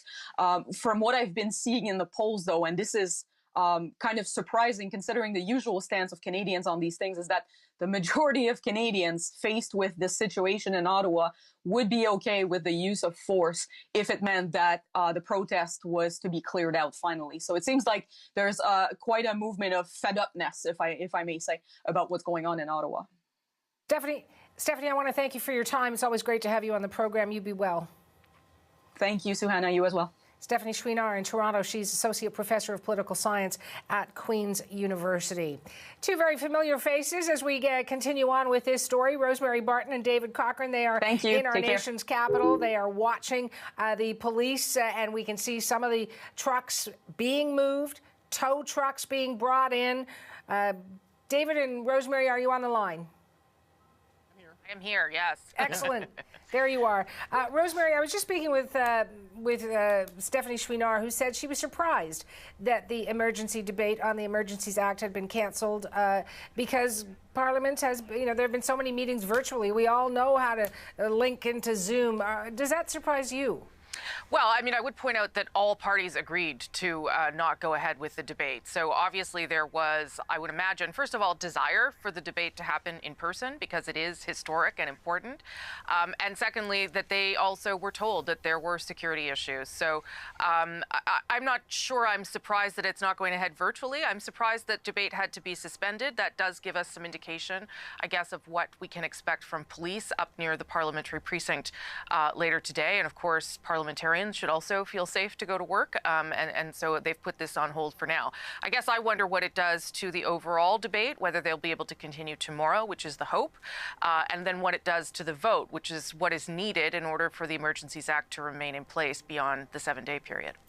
David, you're watching, and we talked earlier about some of the scenes that were unfolding on the streets. When we last spoke, Ashley Burke, who was on Nicholas, was showing us some tow trucks that were actually moving some of those big rigs, and you and I had discussed, how do they actually move those easily, but they didn't have loads attached to them on these trucks. And then Hannah Thibodeau was suggesting that, police were asking reporters to move aside. Perhaps there were going to be more police coming in, perhaps tow trucks coming in at her spot as well. Could this, in fact, this emergencies debate become moot? Well, no, I don't think it'll become moot, and just because clearing up an occupation doesn't mean the movement is over. This is the argument coming from the government, and for example, they cleared out the Windsor Bridge, Suhanna, and then late last week, there was a second convoy that tried to reoccupy it that had to be intercepted by police. So I think until they have a clear sense that calm, peace, order, and good government have been restored, they won't necessarily revoke it, though there is an assurance from the government that they will revoke the Emergencies Act the minute that it gets to that point, and even earlier than the 30 days that they're allowed to keep it in operation for if they feel that the urgent need for it is passed. But just a bit more clarification as to why there isn't a virtual debate today. Suhanna. It's not as simple as MPs getting on FaceTime or Zoom. This is a complex operation, technical operation that requires simultaneous translation, and for that engine to be fired up, staff of the House of Commons, parliamentary staff, has to be able to get into Parliament, to turn the computers on, to set the system up, and translators need to be able to get into the booths to do their work. And a note went out at 5 o'clock this morning from Parliamentary Security telling people not to come to work because it wasn't safe because of the pending police operation.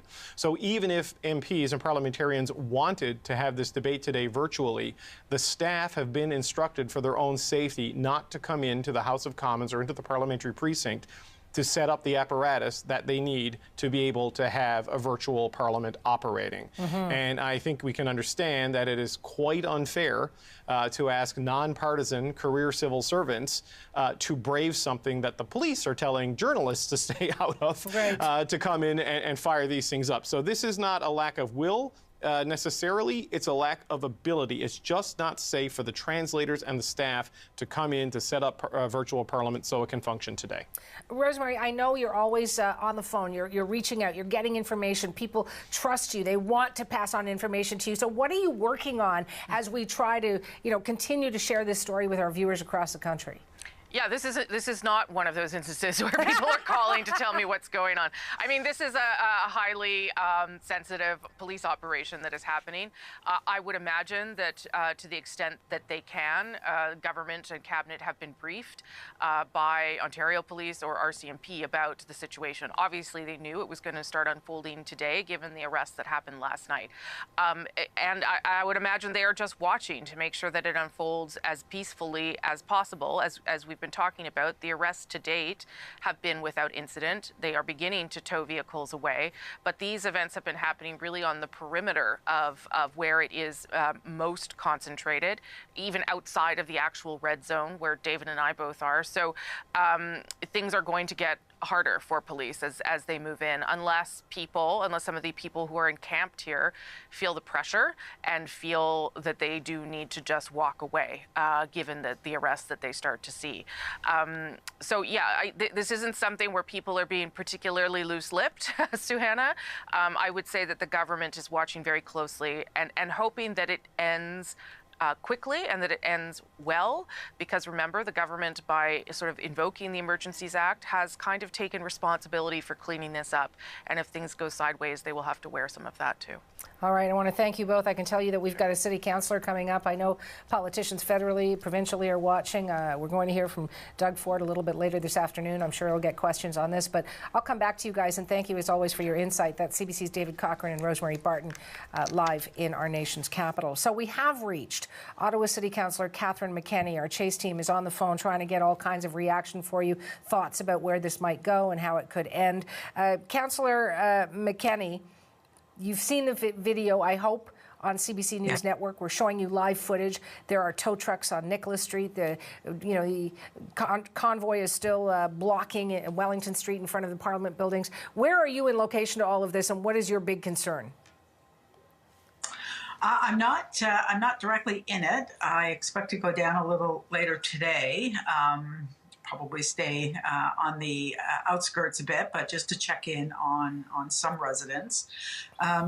This is giving us hope, certainly, that it is coming to an end. The worst of it is coming to an end, and at the very least, this weekend will not see that swell of sympathizers to this illegal occupation arrive back in our downtown. As you meet with your fellow councillors and you discuss, the what ifs, what is the worst thing that could happen as police try to clear this up?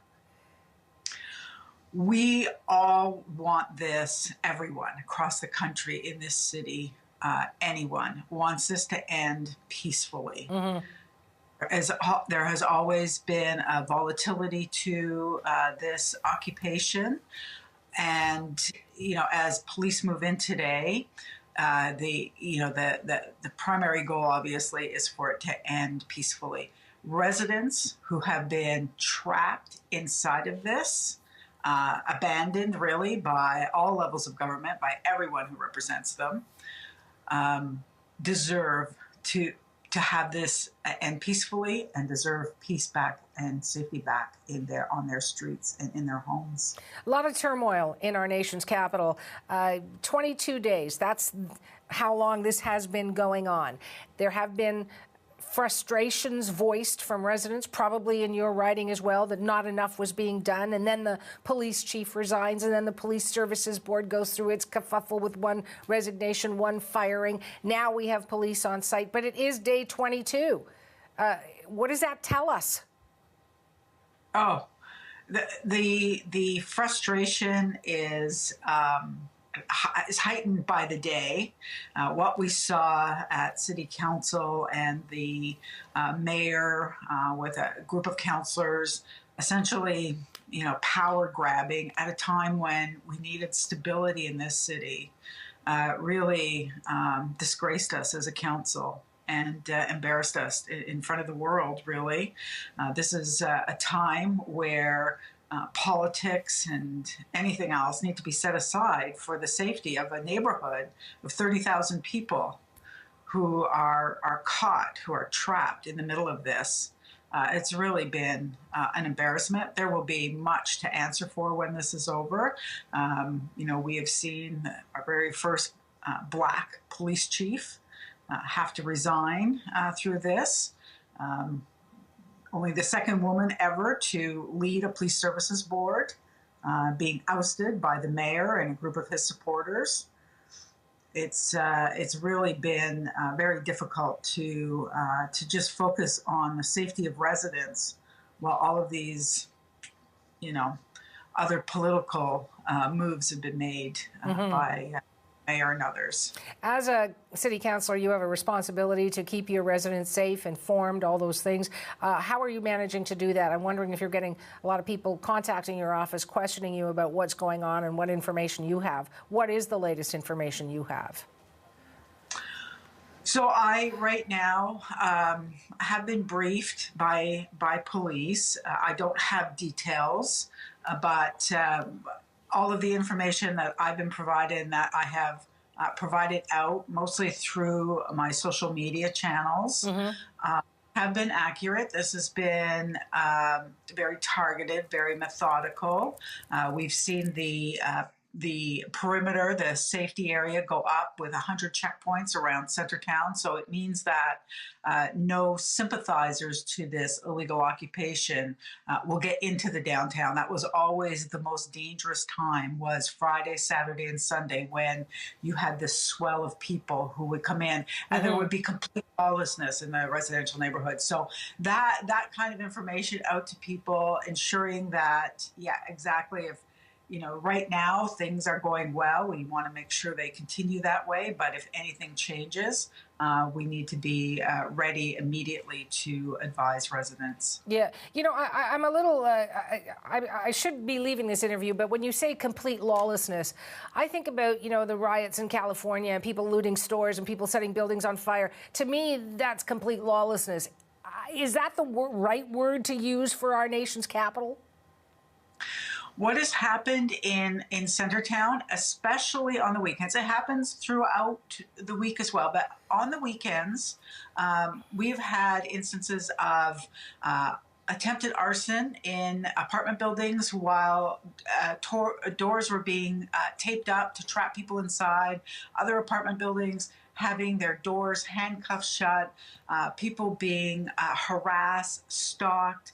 It's the magnitude of individual threats by groups of 2 to 8 men usually, harassing seniors, harassing anybody with a mask, and no one to turn to.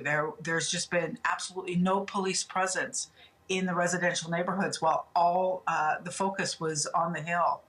So while we were lucky, we did not have the rioting and looting that you referred to. We have had an ongoing and constant individual threats that just have kept people in terror. I want to thank you for your time, Councillor. We'll check back in with you, but I appreciate it. Thank you. Ottawa City Councillor Catherine McKenney.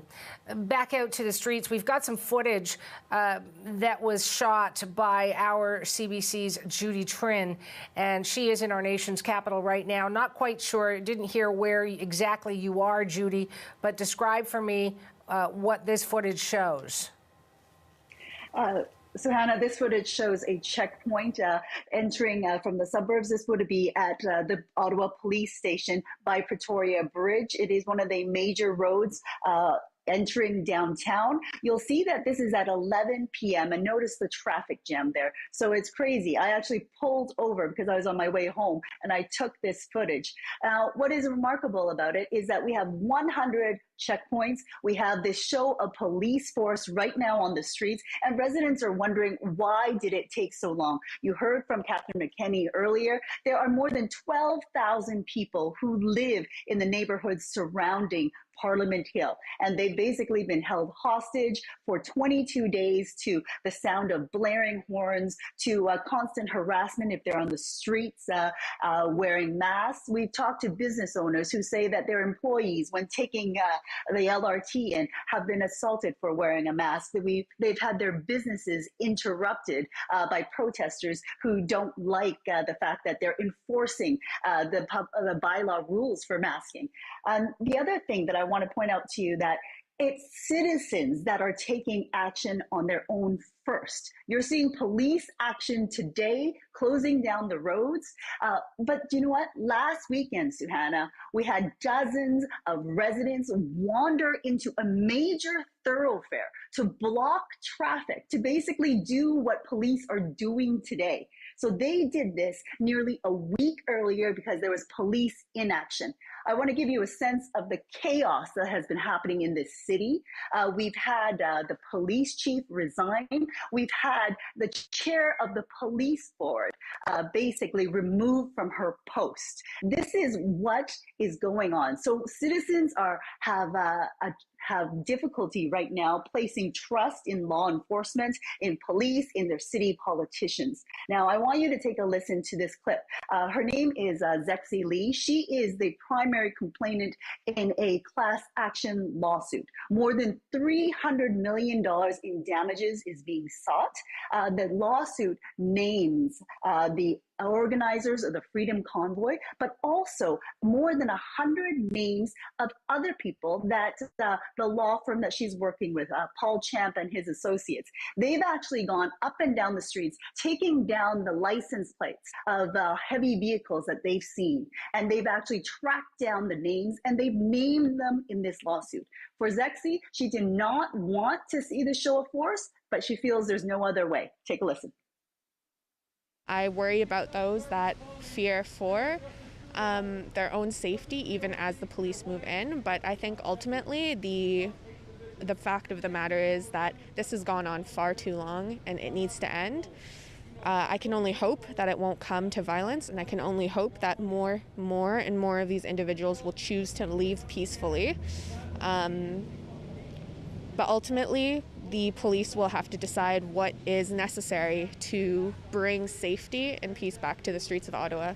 Second question.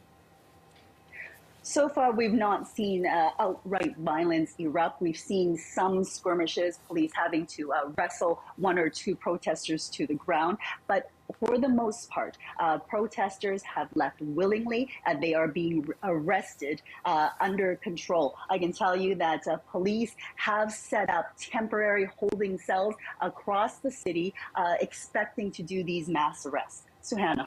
Judy, I want to get back to you, but I just want to share with our viewers something that we're getting from Ottawa Police, and we've seen it before in other instances, but this is a tweet from Ottawa Police. Let me just show it to you as well on your screen.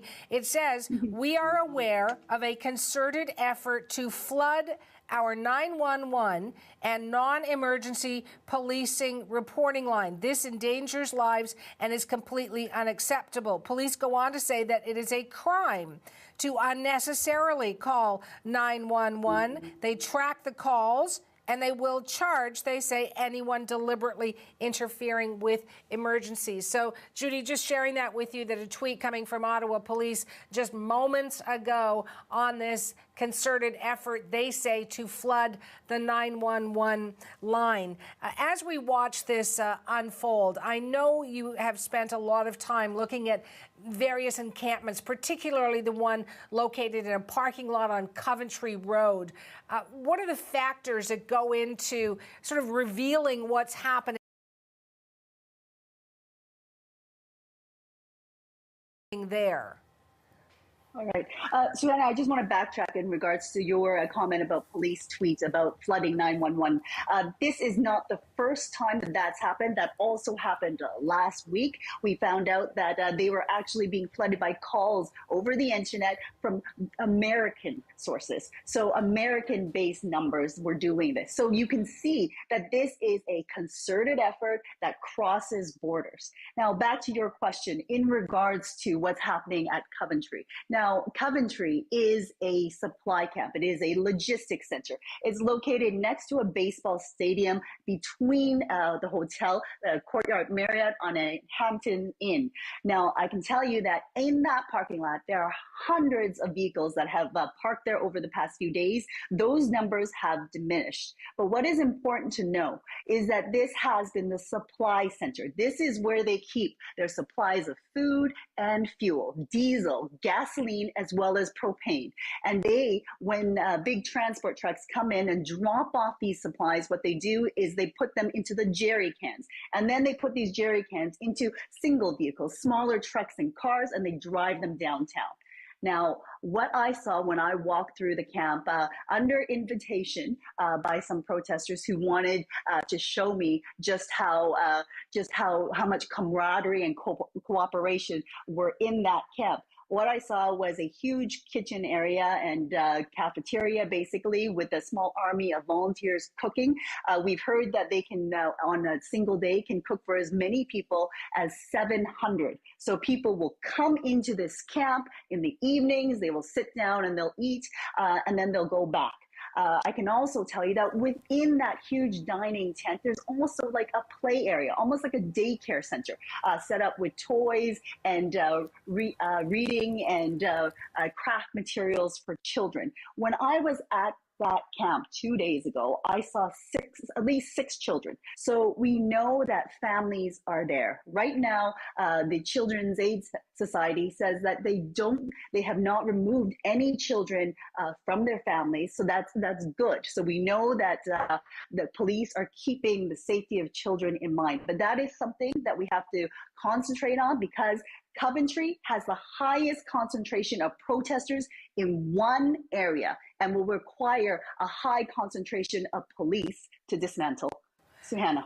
We'll talk again, Judy. Thanks for that. That's CBC's Judy Trinh in our nation's capital, and that's where all eyes are focused today, our nation's capital. You're seeing on the big part of your screen Wellington Street in front of Parliament Hill. You can see the trucks still there, police surging into that area. And another part on the periphery of that red zone, that 4 square kilometer area, police are beginning to use tow trucks to remove some of those big rigs. We're keeping an eye on how quiet this movement remains.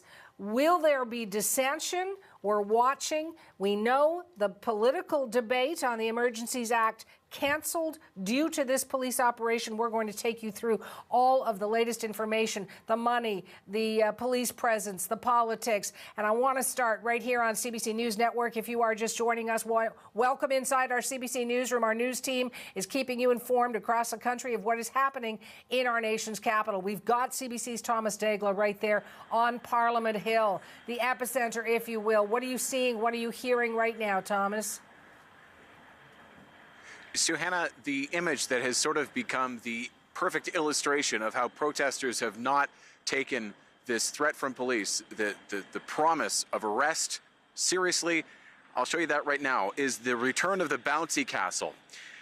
They've just inflated this in the past hour, and now we see a child and perhaps a parent playing on this bouncy castle. This is right on Wellington Street, just in the shadow of Parliament Hill, where dozens of big rigs have been parked for 3 weeks now. And again, police have repeatedly told these protesters to clear out or they will be arrested. And indeed, police have been carrying out several arrests throughout the day today, since last night, in fact. And protesters are not just defying that order, they are still building a stage, playing some loud music for what they promise will be another party weekend here in the nation's capital. And yes, they're reinflating that bouncy castle, Suhanna. Thomas, one of the parts of the Emergencies Act that it allows is that it states it is now illegal to bring children within 500 meters of the blockades. So watching this bouncy castle be inflated, I mean, that is, thumbing your nose at the police request to move. Children's Aid Society, I can let you know, says no children have been transferred to its care. What is the feeling there as that bouncy castle gets inflated? I heard one police officer overheard him tell his other officers here on the scene, well, I guess they didn't get the memo. As in, these people are really not getting the message that it's time to clear out.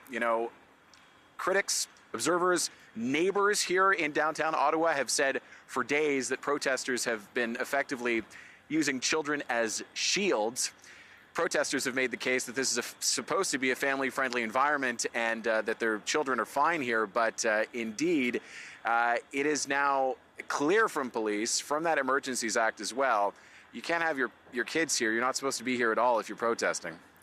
I spoke with a city councillor just a few moments ago, Thomas, and asked, what is the worst nightmare? Everybody has their fingers crossed this will unfold and end peacefully. Are you sensing more police presence there where you are? Because the aim is, over the next few days, to get this blockade cleared up. But is there anything that you are seeing, that you are hearing, that shows you there is a heightened amount of tension? No, I will say that the lineup of big rigs continues way as far as the eye can see here on Wellington, just at the foot of Parliament Hill. Effectively, the only thing that we're seeing here at this main protest site is protesters dug in. Yes, there are checkpoints, upwards of 100 here in downtown Ottawa today. There are barricades, and indeed more barricades, preventing people, even who work here, MPs who would normally be coming up these steps to the West Block. There are more barricades to prevent people from coming in. You need to show more ID to get around. That's the feeling we're seeing here, Suhanna. I was speaking with our colleague, Hannah Thibodeau. She was out at the Rideau Centre. She said, Thomas, that she had to go through 5 checkpoints to get to her shot point. Yeah, we had to go through several. We arrived last night from Toronto and had to show ID as soon as we came into the downtown core, and we had to explain to several officers that we're coming here to report on the news, and that's why we were coming. Police are in some cases asking people for proof of employment here in downtown Ottawa, or proof that people live here to allow them to get here. I can tell you it is similar to what I witnessed last year in the aftermath of the January 6th Capitol Hill riot in Washington, D.C., where police moved in and imposed checkpoints to ensure they had a control over who was coming in and out. Very similar tactics here. Final question for you. We're going to talk to some of our other colleagues, and I know you want to get out of the cold, but this has to do with the cold. Ottawa hit with, storm warning yesterday. When you left Toronto, we weren't too bad, but I think 20 to 25 centimeters or something for our nation's capital. How is that playing into all of this? Yeah, there's a sheet of ice beneath the snow here, making it very slippery. I would assume that is making this police operation more difficult for officers. And I'm not sure we can see it now, but protesters are actually shoveling and making sort of a wall of snow to keep law enforcement away. You can imagine that likely didn't work that well, but complicating matters is the weather. It's also bitterly cold. I think with the wind, it feels like minus 24. So perhaps this has made the timeline a little longer for police. We will talk again. Thomas, that's CBC's Thomas Daigle. He is right there on Parliament Hill. He can oversee what's happening on Wellington, joining us live from our nation's capital. Now, we do know that the House of Commons cancelled the sitting for today due to security concerns, so that emergency debate on the Emergencies Act canceled. CBC's David Cochran has been tracking the political story, and he joins me from Ottawa. David, did you ever guess that a bouncy castle would be the image of this story? There are three sort of images that shock me. There's the bouncy castle there's the hot tubs that have been brought in, and then there's the ongoing pig roasts on Kent Street, which is one of the major streets in the downtown. And so, Hannah, in the middle of everything that is happening now, there is a pig roast going on Kent Street at this moment. They started with a fresh pig. So I want to give you a little bit of context on things. Like the bouncy castles, the protesters say this is family friendly. It's family friendly for their families. It has not been family friendly for the families that live in the downtown, where the kids can't go to the schools in the urban core, where they can't sleep at night if they are apartment dwellers or house dwellers in Centertown, because the horns have been blaring nonstop at all hours. And, even though a couple of parents with two children with autism that have been plagued by this horn blowing throughout this entire thing. So the bouncy castle is family friendly if you're part of the occupation movement that's happening on Welling Street. It's not family friendly for the people who have to endure the noise pollution, the sonic assaults of the horns, and the fireworks going off in their neighborhoods for the last 3 weekends. But look, I want to point something out here.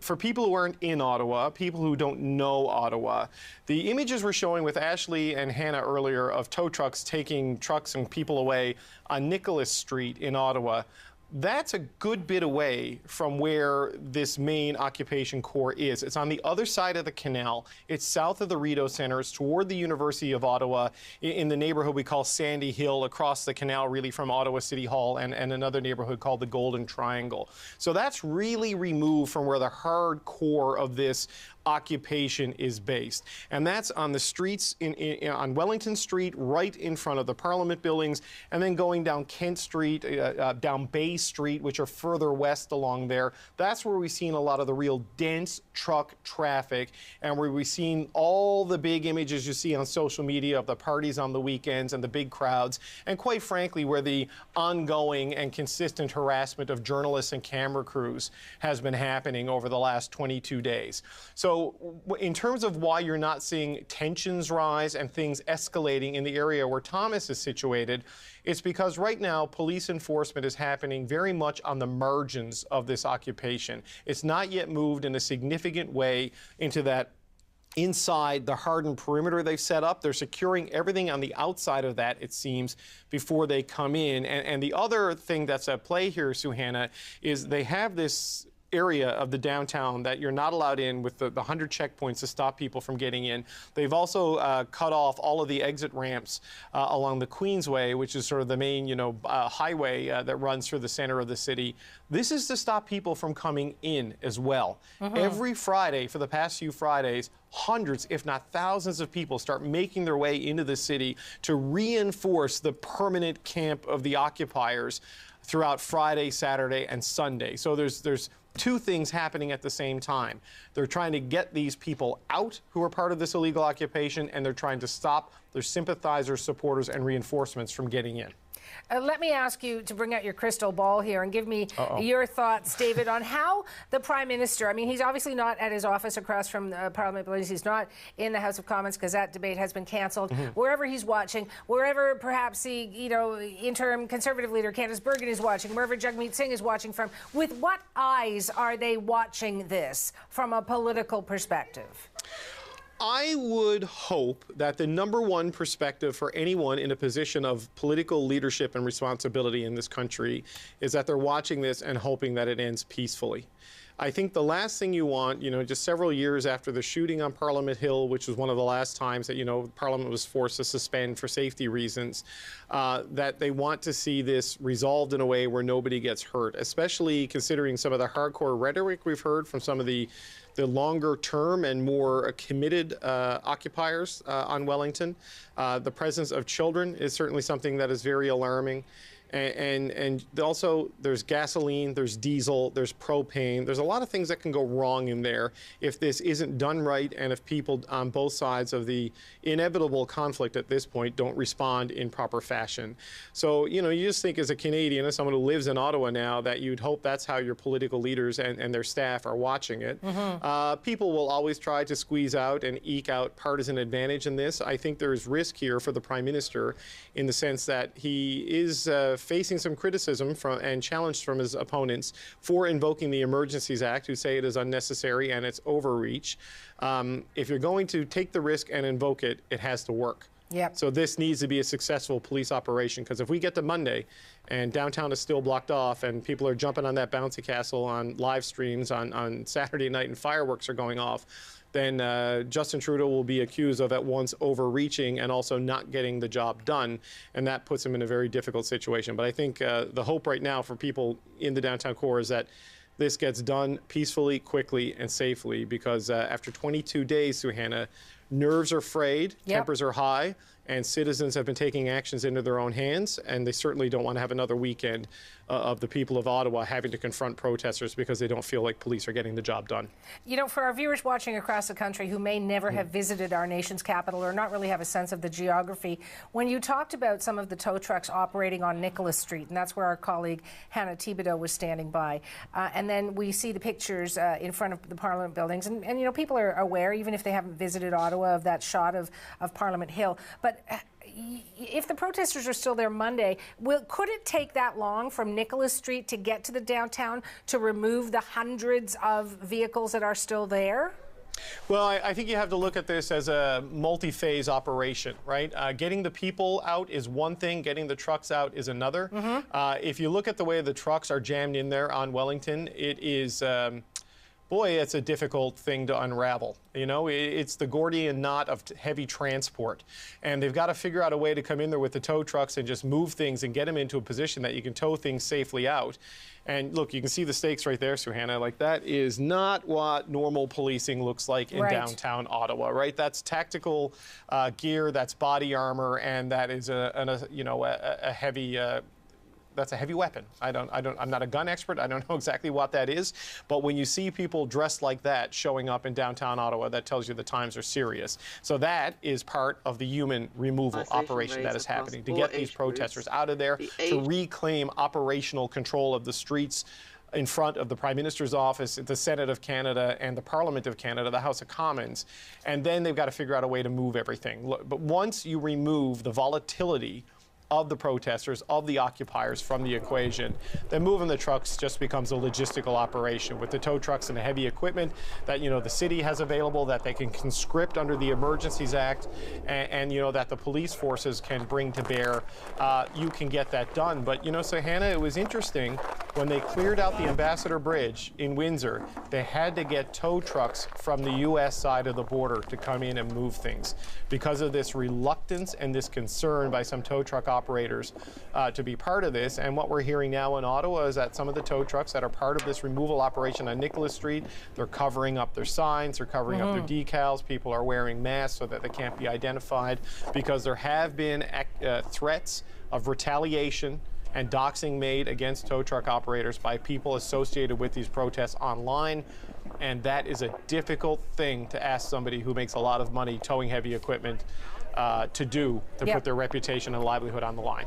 David, thanks. We'll get back to you. Just want to take our viewers to one of the shots right now in downtown Ottawa, and let's take a moment and listen to what this sounds like as police form that line in our nation's capital.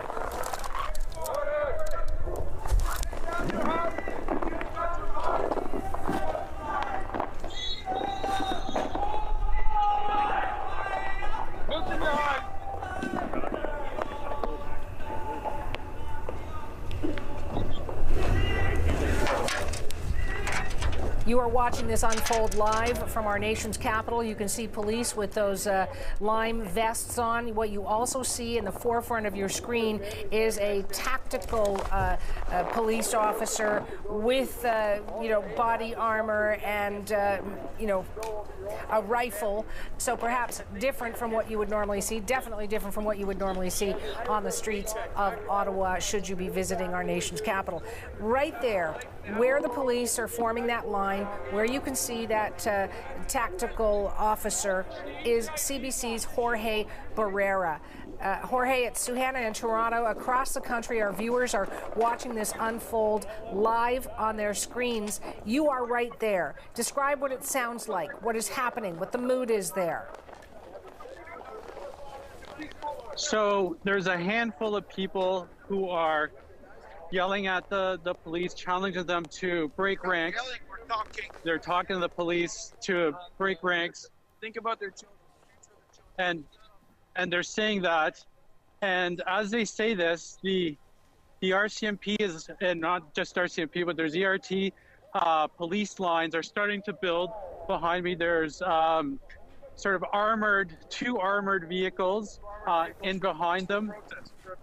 And it looks like that this is sort of the tip of the spear, if you will, of their enforcement. Now, I just want to show you what's on the other side.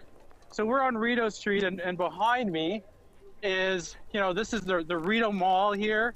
And beyond that is a kind of like they built a snow barricade in front of the trucks they're lined up there. They have barricades on both, like mini snow walls on both sides. And so there's a group of people who are there. And I spoke to them earlier, and some of them said, we'll go peacefully if it comes to that. Others said that there's people there who didn't believe that the police were actually going to come. And there's others who say, the reaction here will depend on the forceful reaction of the police. So there's various types of opinions as to what will happen. But I'm going to just flip it around again. Jorge, we can see the police officers, no reaction, physical reaction, it seems. They're all hearing what's being thrown at them and what's being said, but standing firm in those lines. I also did see some officers wearing tactical unit uniforms. Those were the brown ones, and carrying what looked like automatic weapons. Can you describe for me the numbers that you're seeing there? There's about 2, 3, I would say about 4, 4 tactical type of officers. They're there just at the back of a line that is now about 3 officers deep. And there's a bunch of media on the other side of the officers, but there's a line of vehicles behind them. And they've been first they started just within, lining up within the curve, between the curves of the street. Now they've moved straight across from the sidewalk to sidewalk. We're at the corner of William and Rideau here. In the summer, this part here is just full of outdoor patios. But now it is the front line of police enforcement against the protests created by the Freedom Convoy and the protests against vaccine mandates. And it looks like this is the place where it's beginning. Jorge, you are right there, as you said, perhaps the tip of the spear. How challenging was it for you to get there to let our viewers know across the country what is unfolding? Checkpoints for you? Was there police presence that you had to go through? Yeah, to come into downtown Ottawa, you go through. You have to go through checkpoints. I came in from Gatineau, and I was stopped as I crossed the bridge and asked why I was coming in. You have to say this has created, traffic snarl-ups as people get screened. Downtown, the parliamentary precinct is empty. The streets around the parliamentary precinct are empty. It's like, New Year's Day morning at 6 a.m. There's just one car or two cars. And within this, there are pockets of, semi trucks taking up, various intersections, various streets, but it's all isolated. So you have one pocket, then empty streets, another pocket.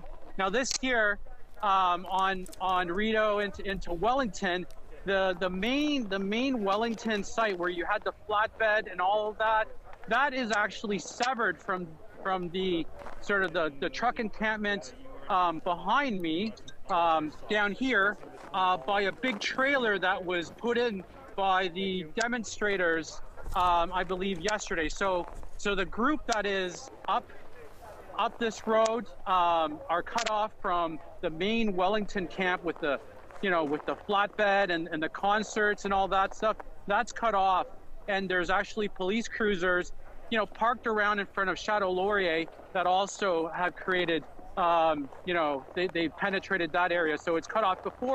Before, like, this whole area was under Freedom Convoy protests.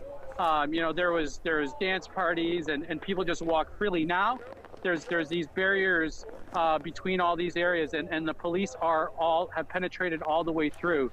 So now it's just a matter of time and waiting and I guess the tactical secrecy of the enforcement that's coming, and they're slowly moving up, but yeah, it's just basically wait and see. Jorge, where you are, our viewers are seeing officers in those green high visibility vests, some turned facing one part of the street, others turned facing the other part of the street, but there has really been no movement. So while I can see for any physical movement, I'm wondering if you're hearing any communication there between those lines of police officers. I'll give you a moment. We'll listen in to see if we do hear anything. And you're closer. Can you hear anything? No, not from here. I really can't. I think the communication is, from sort of being told to whoever the incident commander is, and then it's being relayed. Okay, now take a step forward. Yeah, I can't hear what what's being said from that side. A lot of it right now is just people, going up to the officers and like for example right here, just staring them down. There are people, and the reason they turn around is because there's a group of people behind the officers waving a Canadian flag, but there's really not a lot of people here right now. A far cry from the hundreds and into the thousands that had taken over this area, and really just people who are just curious to see what's going on. How far are you, for those who have not visited our nation's capital, describe for me, Jorge, where the police have, lined up with their backs to each other facing two different directions. How far away are you from, where the Prime Minister enters West Block for his duties in the House of Commons? Okay, yeah, we're not very far from, I'd say, a few hundred meters from the Parliament Hill precinct, a few hundred meters from the Chateau Laurier. I don't know if you can see it with this camera, but I can see the sort of the front of the Chateau Laurier. Yes. From here, and then in behind the Chateau, you can probably see the tips of the Parliament buildings way in the back. No, we're not very far. We're very close, like a few hundred meters. This is all sort of downtown Ottawa core, and behind there is the markets. And now it's filling up with more police officers are starting to come in. But yeah, this is very close to the Parliament Hill precinct. Chateau Laurier, where the Senate is, the Prime Minister's office across from Parliament Hill. It's all just a quick jog up the road. In the police officers that we're seeing, we know that Ottawa Police has been getting help. Are you seeing arm patches from other police services, Jorge? Yeah, right in front of me we have York Regional. York Regional seems to be most of the front line. That's the clearest patch I can see. Regional Police is the main frontline officers here. Pretty much all of them are from York Regional that I can see. We know that are here on the front line. We know there has been help as well from RCMP, from the Sûreté du Québec. I believe. You got Hamilton Police. Yes.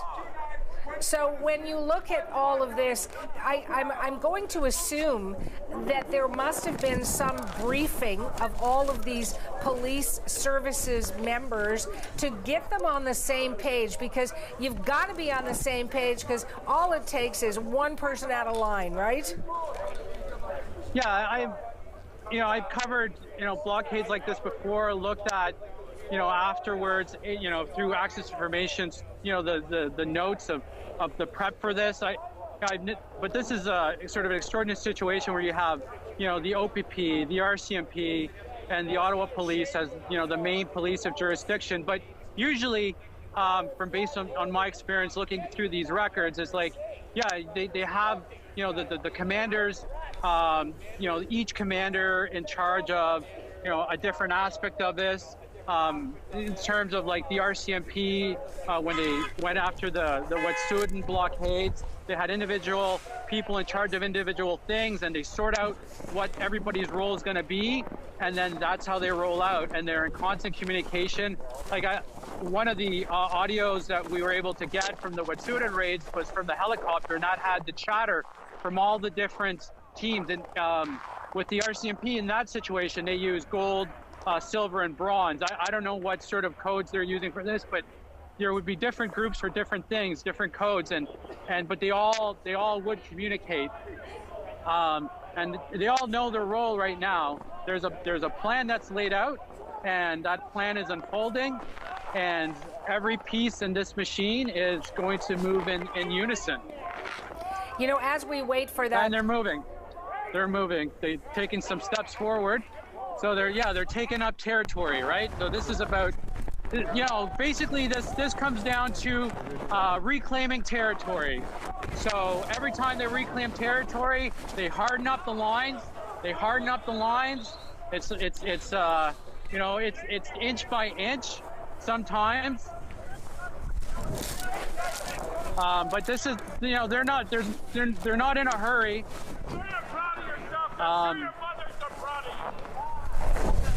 Jorge, what I'm seeing is police officers moving closer, the way you explained it on the geography chart, closer to the Chateau Laurier and the Parliament buildings. Yes, so we're passing, we're right now in front of the Rideau Center. Yeah, Bridgehead, H&M right here. We got marijuana shop and payday advance loan, and we're coming on the McDonald's and the Tim Hortons. This is the heart of Ottawa right here, where we are. The main sort of commercial shops and restaurants and malls, and they're moving up. They're moving up. Where you are, I just want to make sure you are safe where you are. This is on video. People are recording this. You feel good? You feel good intimidating normal fucking Canadians? So police obviously taking some, verbal attitude, if you will. Don't know who these people are who are yelling at police, but what is that vehicle that I'm seeing, Jorge? there's a white pickup truck in behind. I see the RCMP vehicle. Is that a tactical armored vehicle? Yeah, the armored vehicle. Yeah, right there, right in the middle of this shot. It's starting to move. Do you see any tow trucks where you are? Are there vehicles that need to be towed? I can't see any wreckers, any tow trucks for semis, but where they're heading is there is a whole lot of semis that are sort of packed into this area that's, with walls of snow they built around it, sort of a mini snow fort, and within it there's a whole bunch of semis. So I'm just backing up here. It looks like the armored personnel carrier type of vehicle is leading the vehicles behind the line of police. And there's shouts of hold the line. We got two.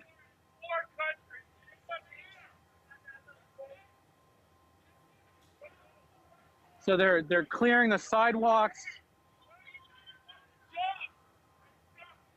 They're taking the Rideau Center. They're taking the area from the Rideau Center. And and there's a key intersection behind me, Sussex and Wellington and Rideau. I mean, this is an area that's been gridlocked by the Freedom Convoy. You used an interesting term there. You suggested that police were reclaiming this land, that as they move forward, they have vehicular backup. Have you noticed anything in the air? Is there any air backup? I have not. There's, which I'm kind of surprised about. Usually there's, a helicopter overhead, but I can't see or hear any right now. But if I do, I will let you know. So the horns are starting to honk behind me. We're getting close. Okay, so now there's two vehicles, two armored vehicles that are moving up.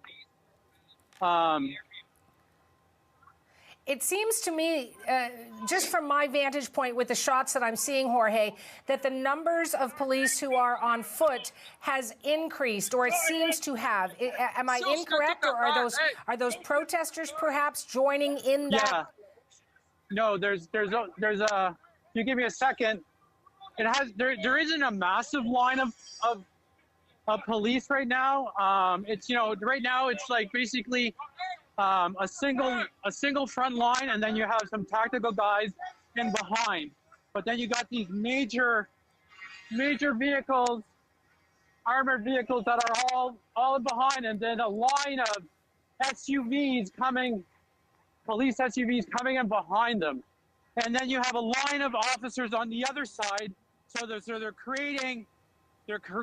basically creating a secure area between the RCMP vehicles and the public to east of here. And now they're singing "Oh Canada." There's a line of people who are linking arms at the front of this zone that's been fenced off with these snow walls, and they're singing "Oh Canada."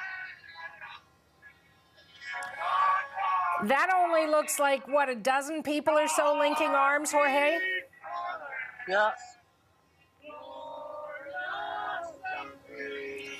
Jorge, we continue to see the footage of this. I did ask you that question about air support, and our colleague David Cochran is also listening. He is latched on. David, I hope your audio is up. I do want to ask you what you know of support other than from vehicles and officers on foot. Yeah, so Hannah, what we're seeing is a bit of a tactical repeat of what we saw with the clearing of the Ambassador Bridge, which, as Jorge accurately describes, they're advancing slowly, clearing an area, securing the area, and then then moving on to reclaim even more territory.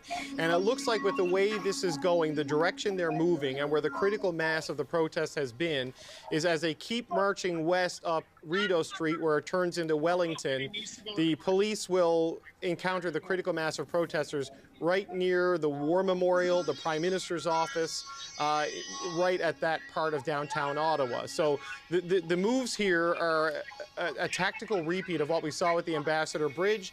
Officers in the front line not holding weapons, behind them officers with the more riot focus, crowd control gear, guns that can fire tear gas or even beanbag shots to knock people down, and then the heavy tactical units behind it. What we also saw in Windsor and what we've been seeing here throughout this occupation is the use of drones for aerial surveillance, and also they tend to put spotters up on buildings with binoculars to keep an eye and look for agitators in the crowd from a high perch. So I would anticipate, I mean, obviously I can't see this from the CBC newsroom right now, but that this level of support and coordinated activity is a part of this. But, you know, if you look at the way the police have moved throughout the morning, and I'm not giving away tactics here because they can see this, the protesters can see this from their main encampment. They came up Nicholas, they've moved toward Rideau, and now they're going to start sweeping west towards that main occupying force on Wellington Street.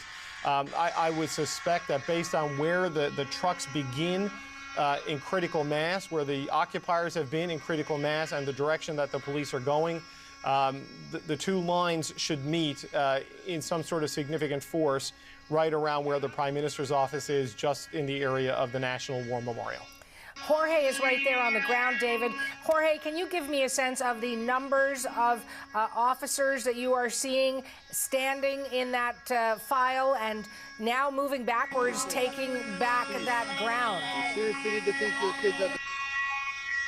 Yeah, I would say like a couple, you know, like under about 30, just from like rough count, but then there's the tactical guys and behind that have come out. Let me see if I can get a shot of them.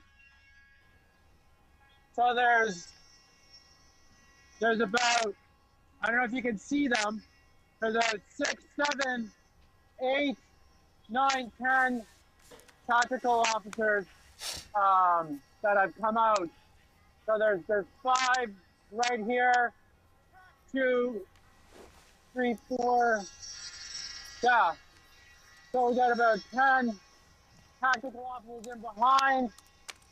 There's kind of thin line of police, and we're probably gonna see arrest right here on the front line. These people are ready to prepare to be arrested.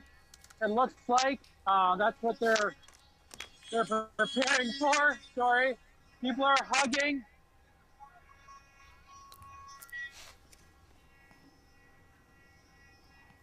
Some people are on their knees.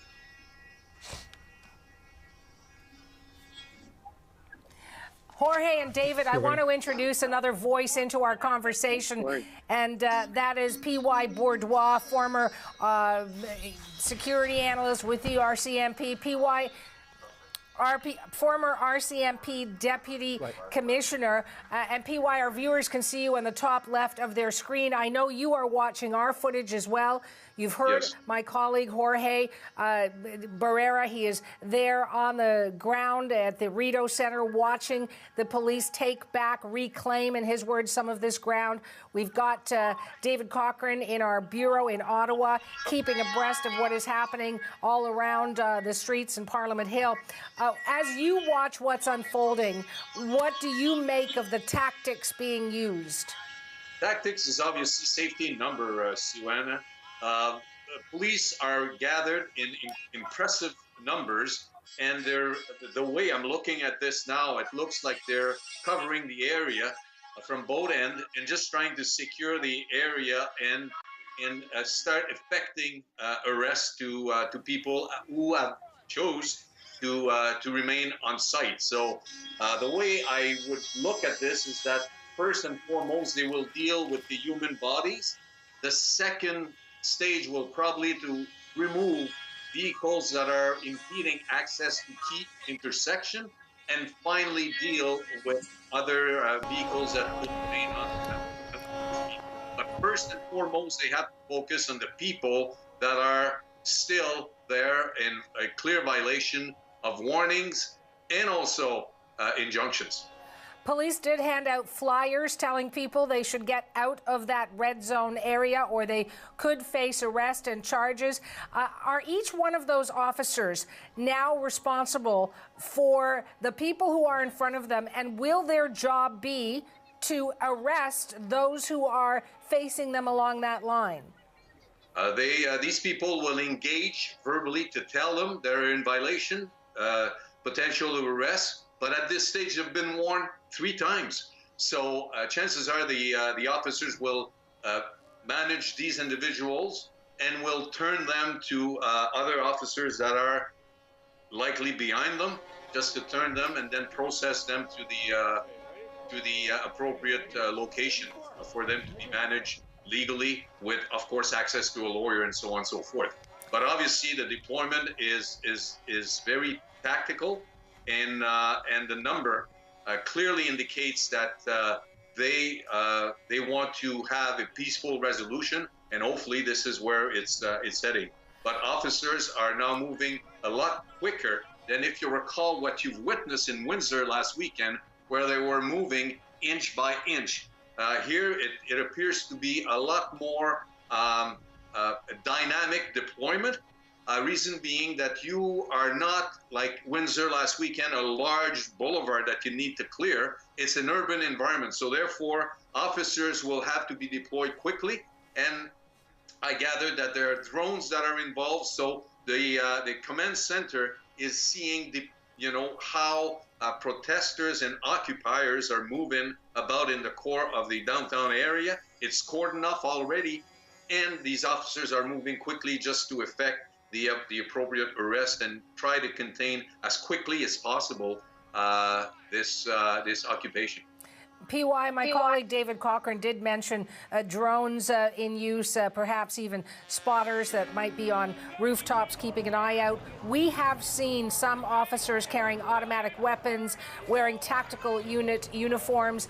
My colleague Jorge Barrera on the ground says there are different patches on the sleeves. Some officers from Hamilton, there are some from the Sûreté de Québec, there are some from elsewhere, RCMP, OPP, etc. How difficult is it to get officers that represent different services to come together and think as one in an operation this large? It's very much like a hockey game, if I may say so there, Suana, because they'll discuss the game plan. They each have their high level of expertise. We're in Canada, after all, so these are professional people. But the people that you see in the kind of beige-green uniform are members of the SWAT team or the tactical team that are heavily armed and are always staying behind the front line, because just in case there might be a weapon that all of a sudden shows up, or there might be some type of heightened violence, and then that's where they normally would get engaged. I finally want to ask you about a word that every time I speak with a security analyst, a police officer, anyone else involved in enforcement, they use the word de-escalation. It seems to be the key theme. How have these officers been prepared, as we've been hearing some of the verbal confrontation they've been facing? How prepared are they to continue to keep that word top of mind? Absolutely, Suana, you're absolutely right. De-escalation is key in any police interaction with the public. This is not normal. These are people that are have decided to challenge the authorities. In their mind, they're on the right side of the arguments, but now they are faced with the reality of potential arrest. So, of course, they'll vent, they'll express their disapproval, but at one point, the officers will be professionals, will deal with them with the appropriate level of authority, just to ensure that they safely execute the arrest if need be. But from what I'm looking at, these are professional. These people are very vocal, but at one point these vocal individuals will either move or will be moved, and with the legal dire consequences that it entails. We're going to talk about some of those consequences a little bit later, because our Chase team, PY, has reached a criminal defense lawyer, and we've got Karen MacArthur standing by for more on that. So that's coming up in terms of what will those who are arrested possibly face. PY, I want to thank you for letting me pick your brain. Former Deputy Commissioner of the RCMP, always great to talk to you. We might reach out again, okay? You take care. Not a problem, Suanna. Take care.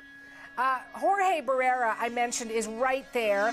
We've got a couple of cameras and various shots for you of what is unfolding right here at the Rideau Center. Jorge did give us that sort of geographic climate.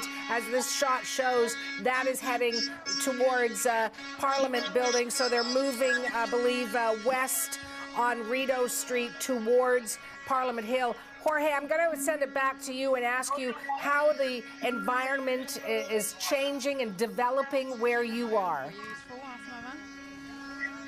Things are as they were. You know, these officers are listening to, you know, really emotional demonstrators.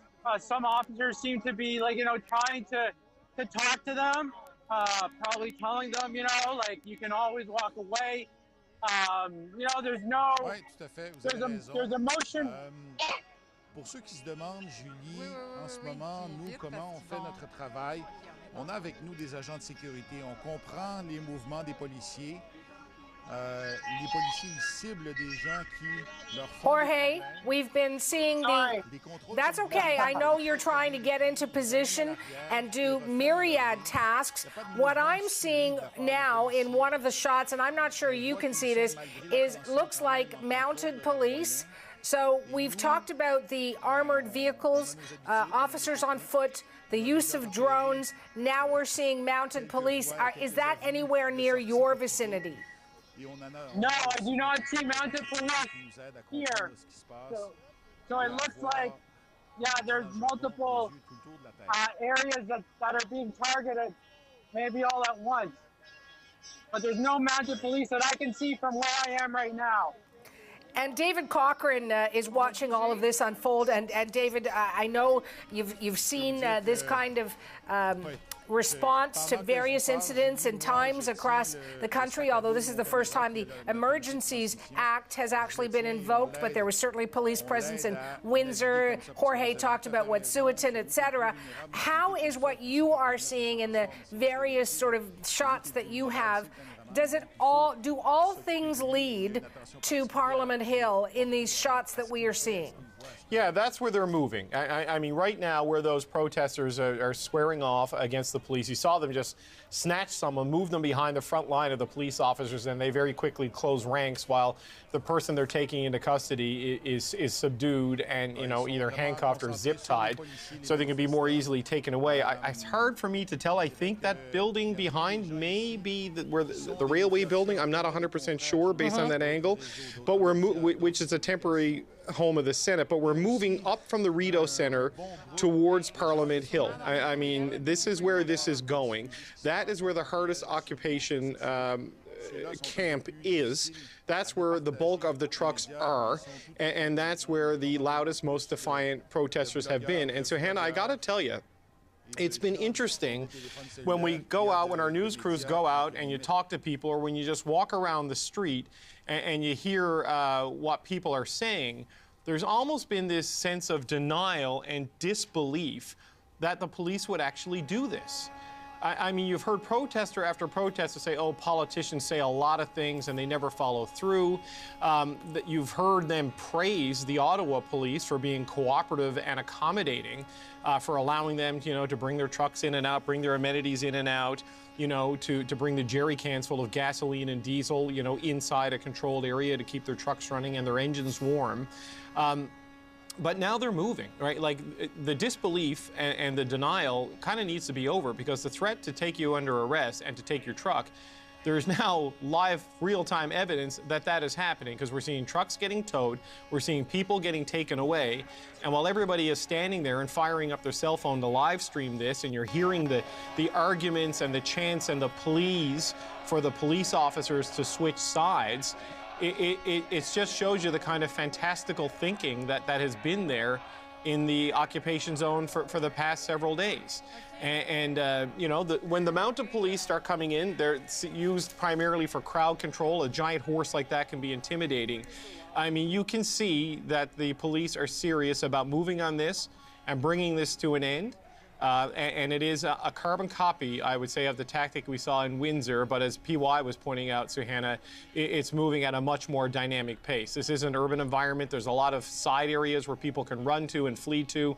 There are hotels down here they can maybe seek refuge in. There is, of course, the Parliament buildings. There are shops or stores. There's a mall that's been boarded up now for several weeks.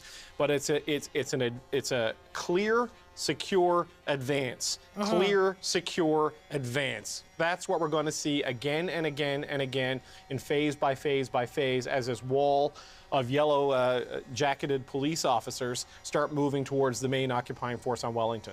And you mentioned the speed. For viewers who may not have seen what happened, what unfolded in Windsor, they might think this is slow because police seem to move, you know, maybe 50 yards or so, or whatever, 50 meters, and then they stop and they sort of form this line. They wait and then they move again. Jorge referred to it as reclaiming territory. One thing I want to ask you about, David, is I want to pick your brain politically. P.Y. Bourdois, who we were speaking with, used the word de-escalation, as I did, that was key for police. I'm wondering, on the political sort of front, is that what the Prime Minister is going to face when they do get back into the House, maybe as early as tomorrow morning? De-escalation politically. Look, there's the antics and the theater of the House of Commons and Parliament, and that is scripted outrage and scripted condescension and scripted everything.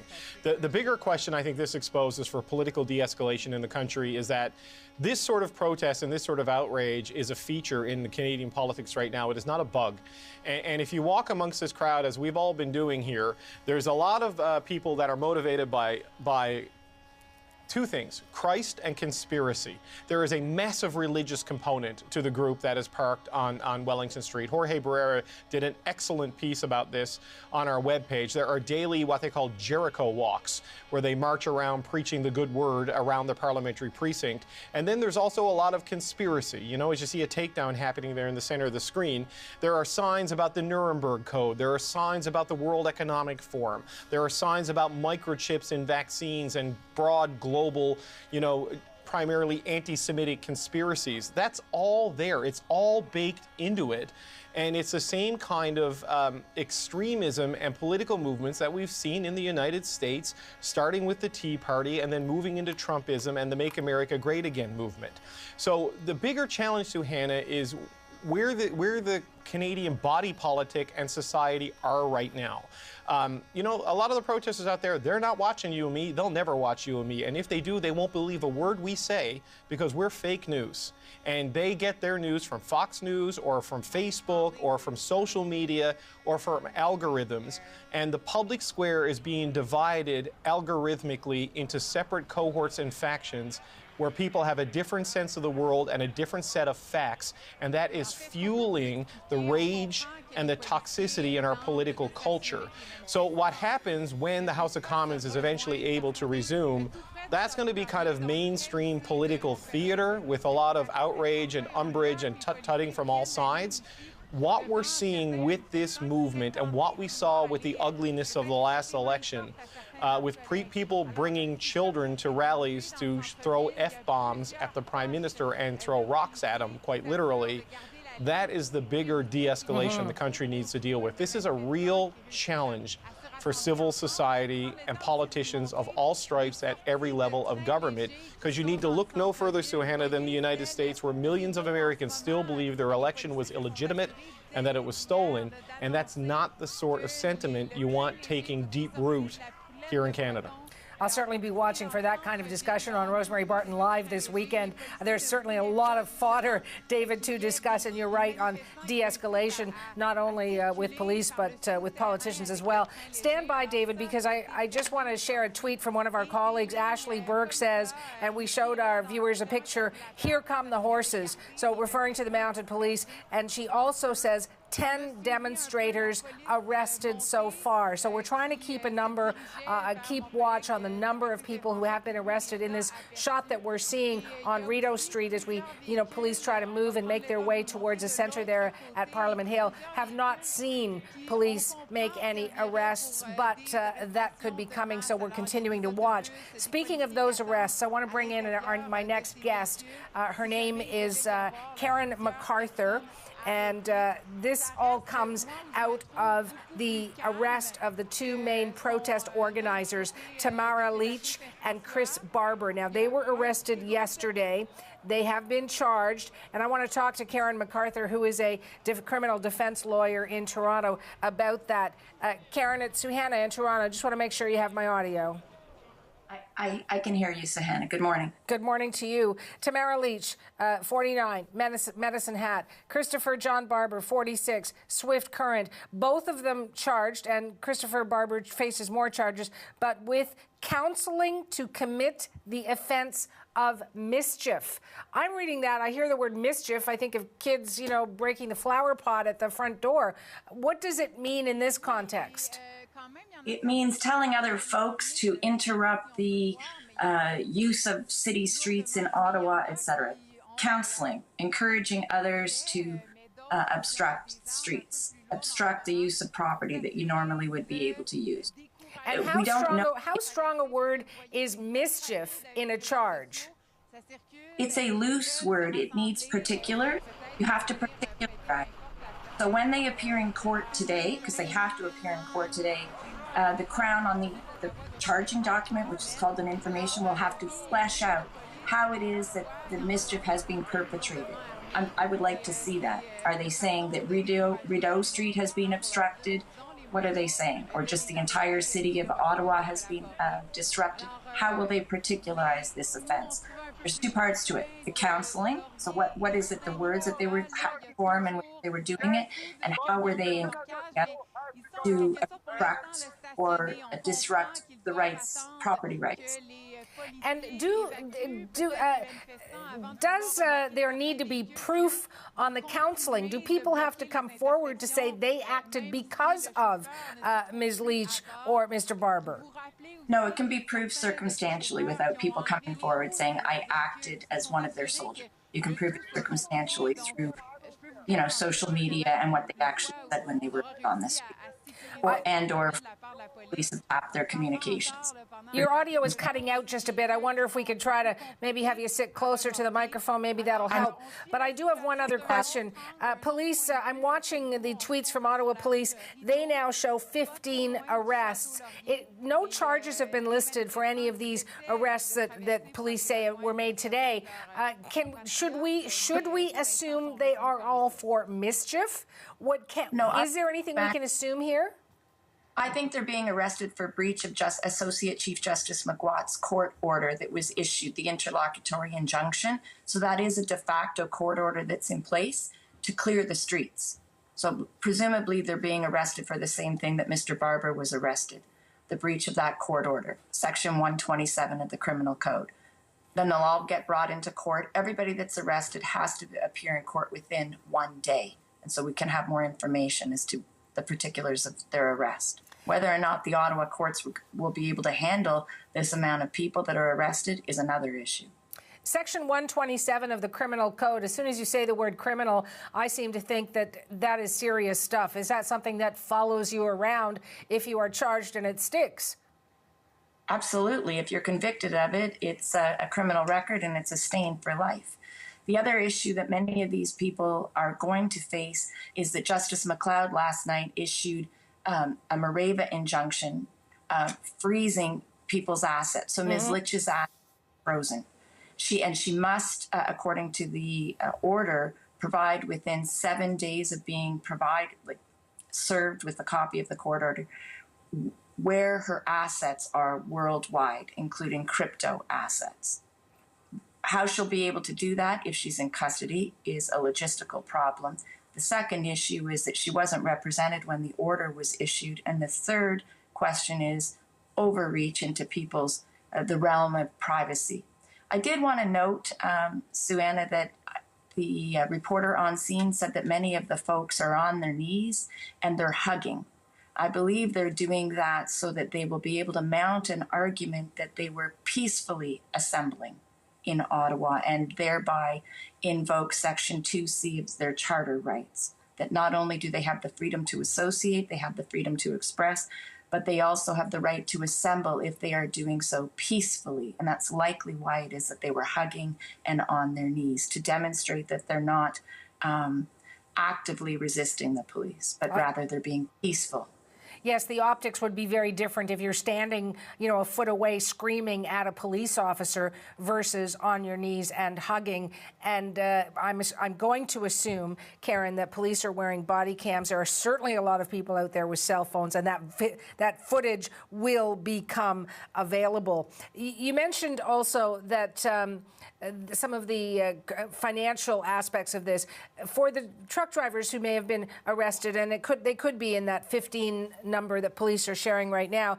They could be arrested. Their licenses could be suspended. You mentioned freezing of their bank accounts. When a license is suspended for someone who drives a truck for a living, we're talking about taking away their living.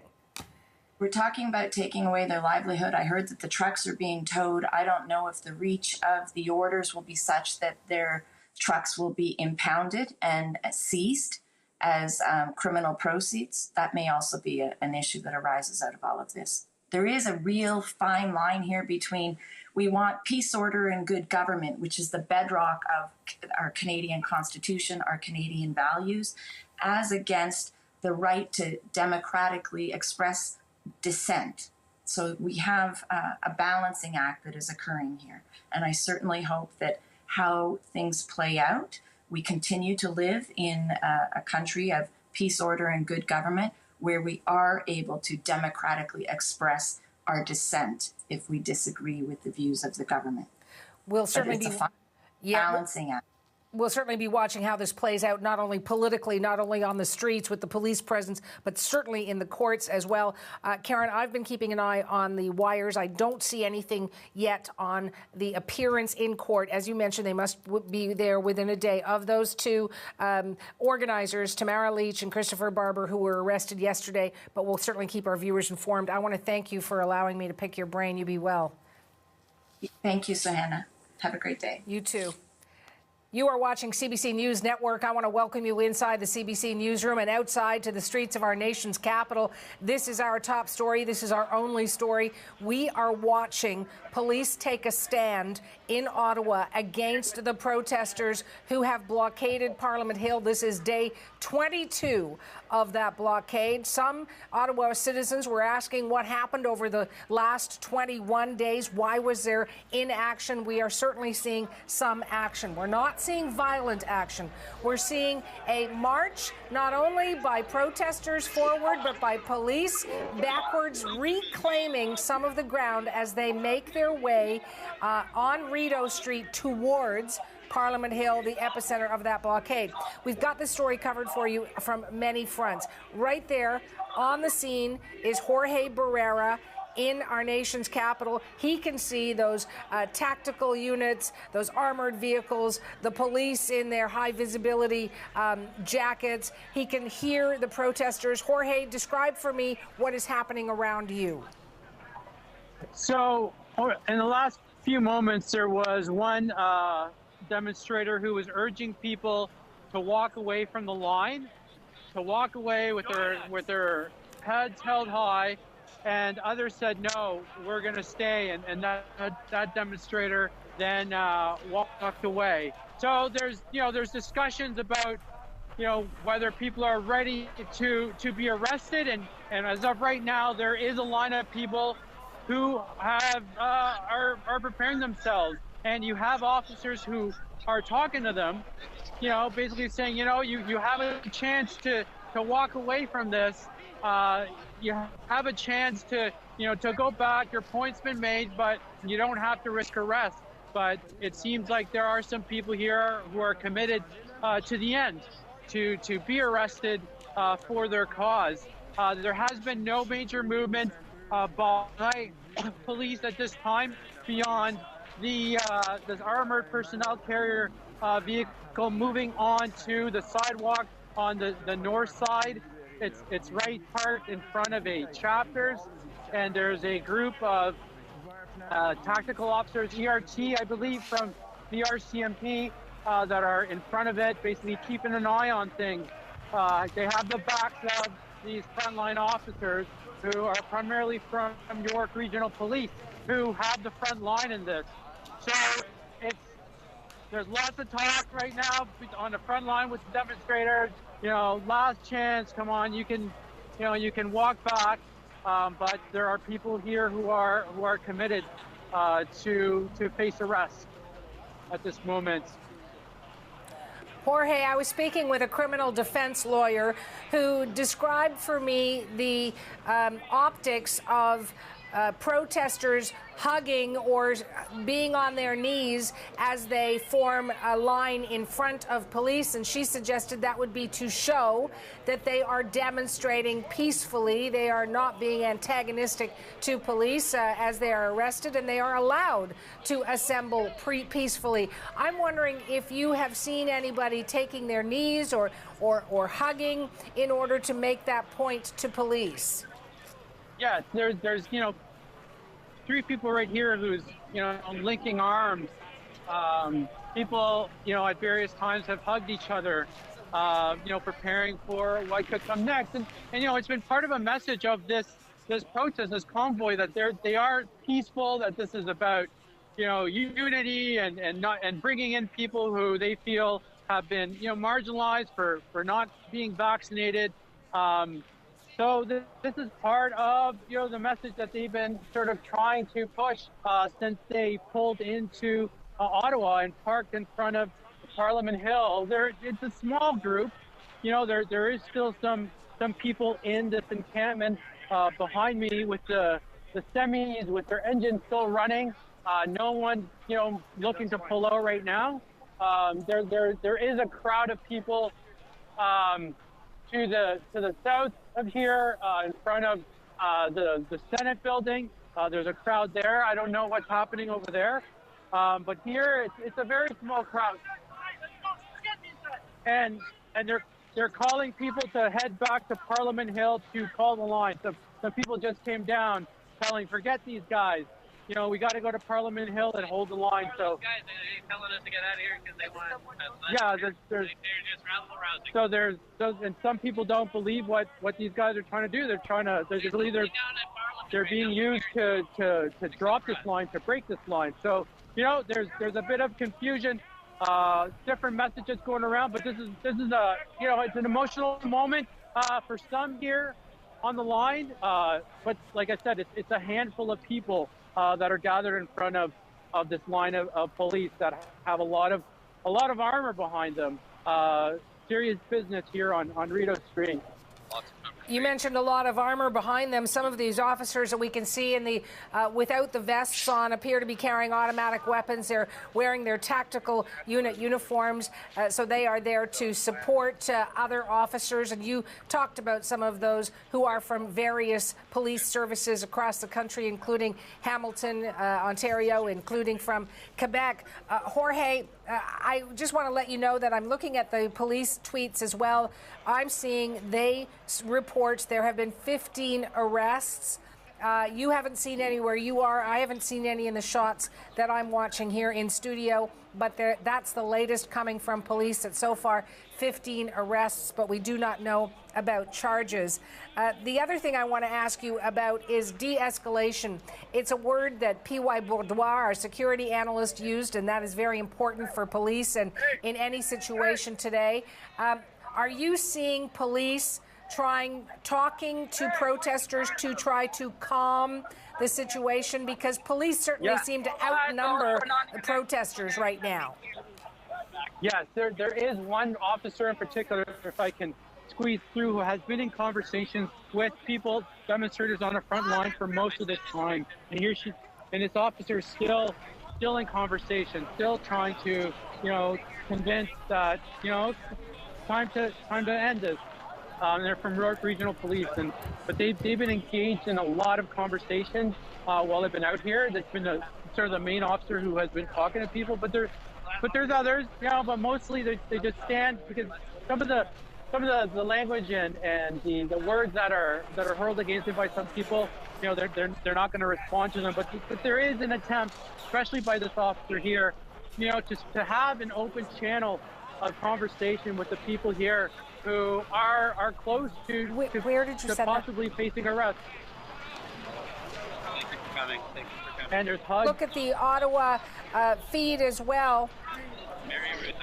It looks like police are tweeting that protesters are putting children between themselves and the police operations, and they are suggesting, of course, that is dangerous, but to use children between police and those protesters that we have been showing our viewers gathering in various locations of the city, but particularly at Parliament Hill. So one of the things the Emergencies Act does declare is that it is illegal to bring children within 500 meters of the blockades. Ashley Burke is one of our colleagues in CBC Ottawa who has been covering this story, and she is standing by. Ashley, when we last spoke, you were on Nicholas Street. There were tow trucks removing some vehicles. Where are you now, and what are you seeing?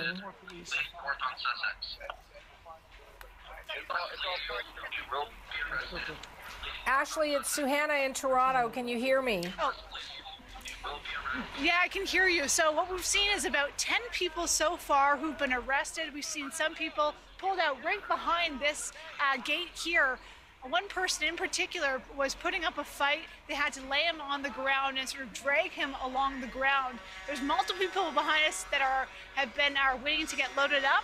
You can see police in front of us here. There's a standoff. There are several lines of police, and behind them protesters who have been screaming freedom and pushing back at them moving forward. We've seen some of the demonstrators running and heading the other direction, more towards Parliament Hill. They seem to be sort of pushing that direction.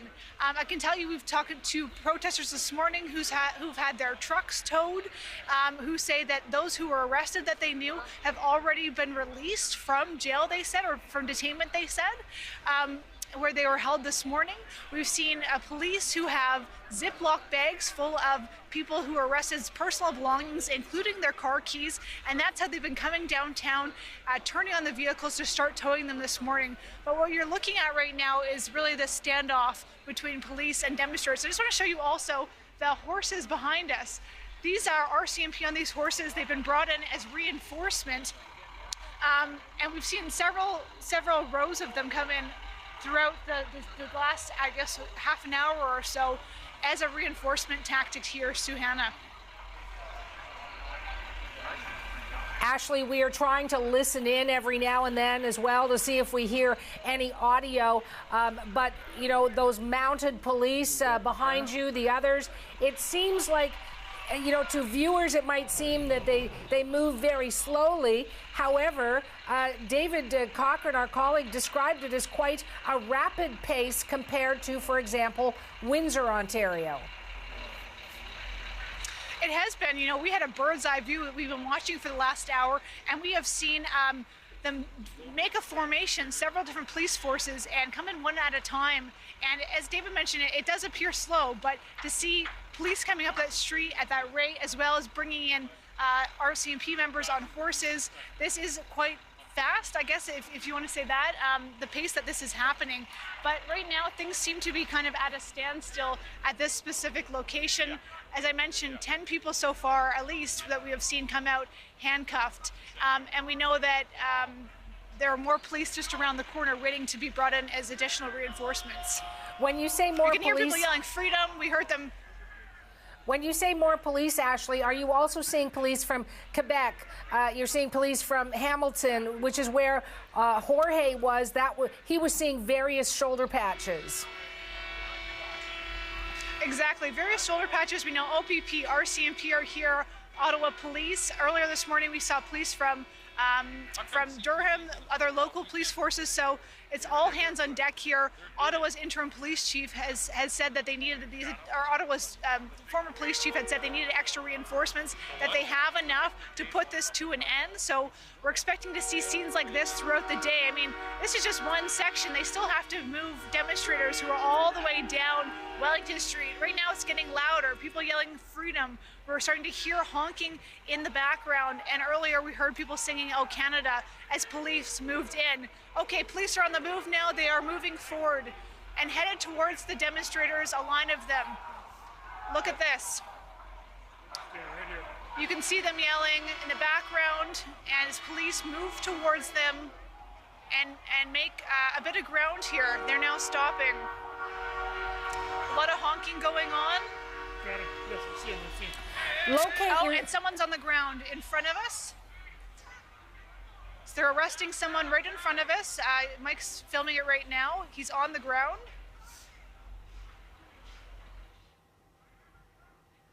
I know you're keeping an eye on those people who are arrested. And afterwards, where are police putting those people, Ashley? Well, we just passed them when we came by here. They are in, we saw a line of them, 6 of them lined up, handcuffed with 2 officers on each of their arms on the street behind us here. So they are lining them up there and putting them into vehicles from that location. That's just right behind where we're standing, that's all going on. And just locate yourself for me for, perhaps viewers who are watching in Cranbrook, BC, perhaps never had a chance to come to the capital. What is it that we are looking at from the backs of those police officers right now? Well, right now, the Chateau Laurier is in front of us, and to the left of that is Parliament Hill.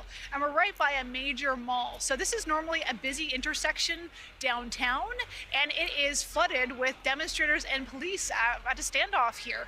So this is usually a very busy pedestrian area. We know police today have been telling residents to clear out of the area as they start making arrests like this one. This individual, this demonstrator, obviously was on the ground. He is covered in snow as they start to pull him out here.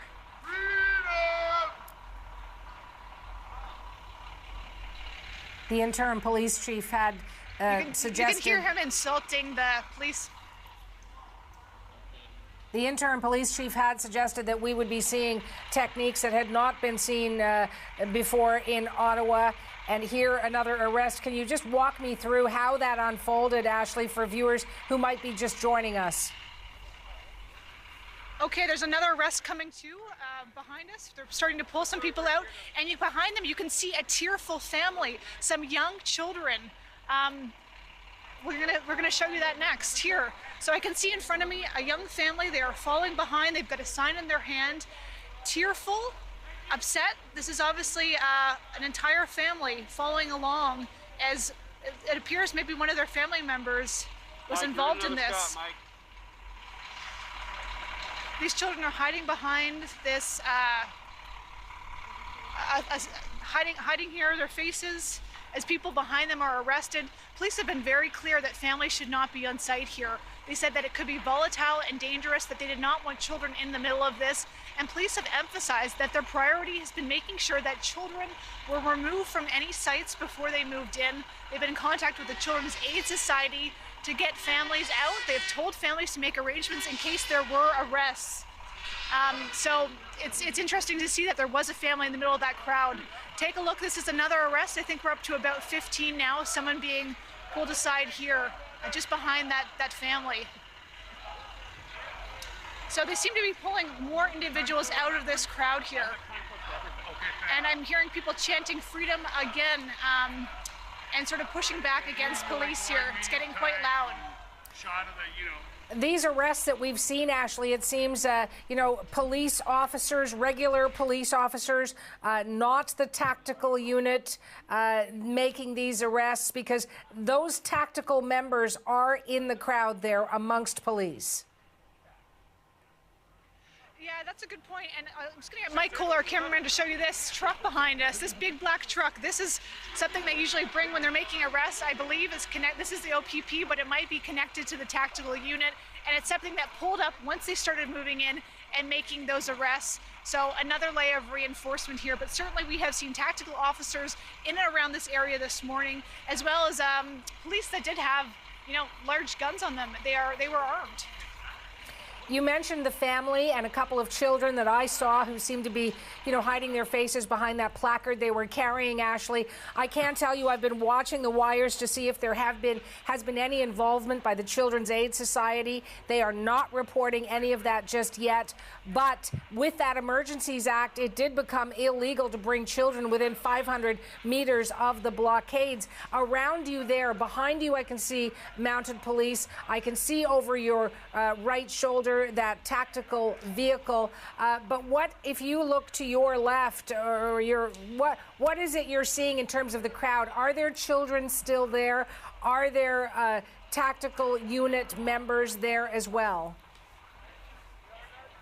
Yeah, well, let's just go take a look over here so you can see yourself. But I do not see personally children from where I'm standing in this crowd. I know we talked to a lot of parents when we were out on the street yesterday who said they were not going to put their children in the middle of this. One family in particular, between the two sisters, they had 14 children in total, and they said that they've got a hotel room and they're not going to be silly. Their kids would be behind them, not in front of them, and that they're going to make sure that their children are safe. This is not a sort of situation they would put their children in the middle of. Residents have been accusing some demonstrators of using children to prolong the demonstration so police couldn't move in. Okay, the truck's moving in now. The tactical truck is moving in behind us. As you can see, it's inching forward behind the police here.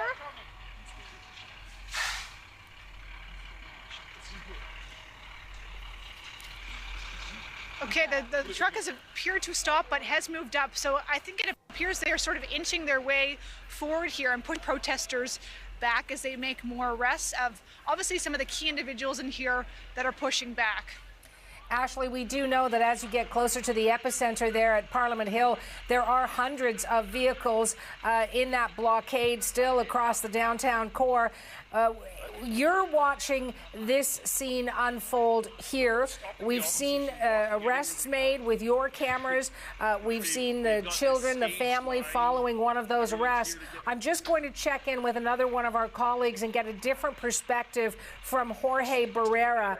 Jorge, I've been speaking with Ashley, and there were arrests made there. There were some, it seemed, that were put, on the ground because they were covered up in snow as they were walking away in handcuffs with police on either side of them. What's the situation where you are as you look towards Parliament Hill from your designated point on Rideau? I've seen at least 4 arrests. I've seen 4 people taken with, their hands behind their back and zip ties, including, I believe, the driver of the semi right here. And if you see this Jeep, this Ford, not a Jeep, it's a Ford, right here behind these ERT officers, they had to smash the window of this vehicle to get the individual out. The ERT officers have also gone in to search the semi and search the vehicle.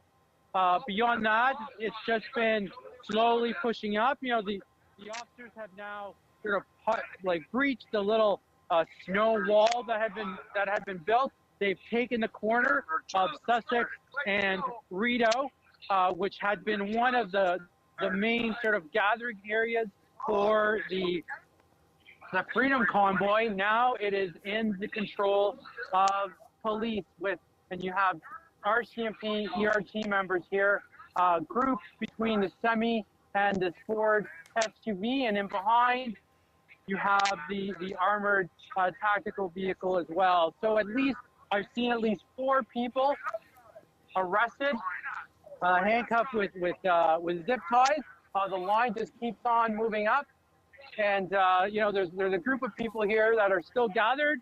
At one point, 2 men came in and saying, "Everybody, let's leave. We got to go to Parliament Hill. Let's hold the line there." And people were saying, "No, don't listen to them. We can't leave this position here." So there's everybody has their cell phone out, streaming for their own. And there's some movement here, the ERTs, and there's a lot of emotion right now. It has certainly been an emotional story on both sides over the past 21 days. This is day 22 of these blockades, and we are seeing police taking this action all across the downtown core. Jorge, I do want to ask you, in those arrests that you saw, was there any conflict? Was there any difficulty in police making those arrests? No, people allowed themselves to be arrested peacefully. Like there has been no pushback, no conflict with people.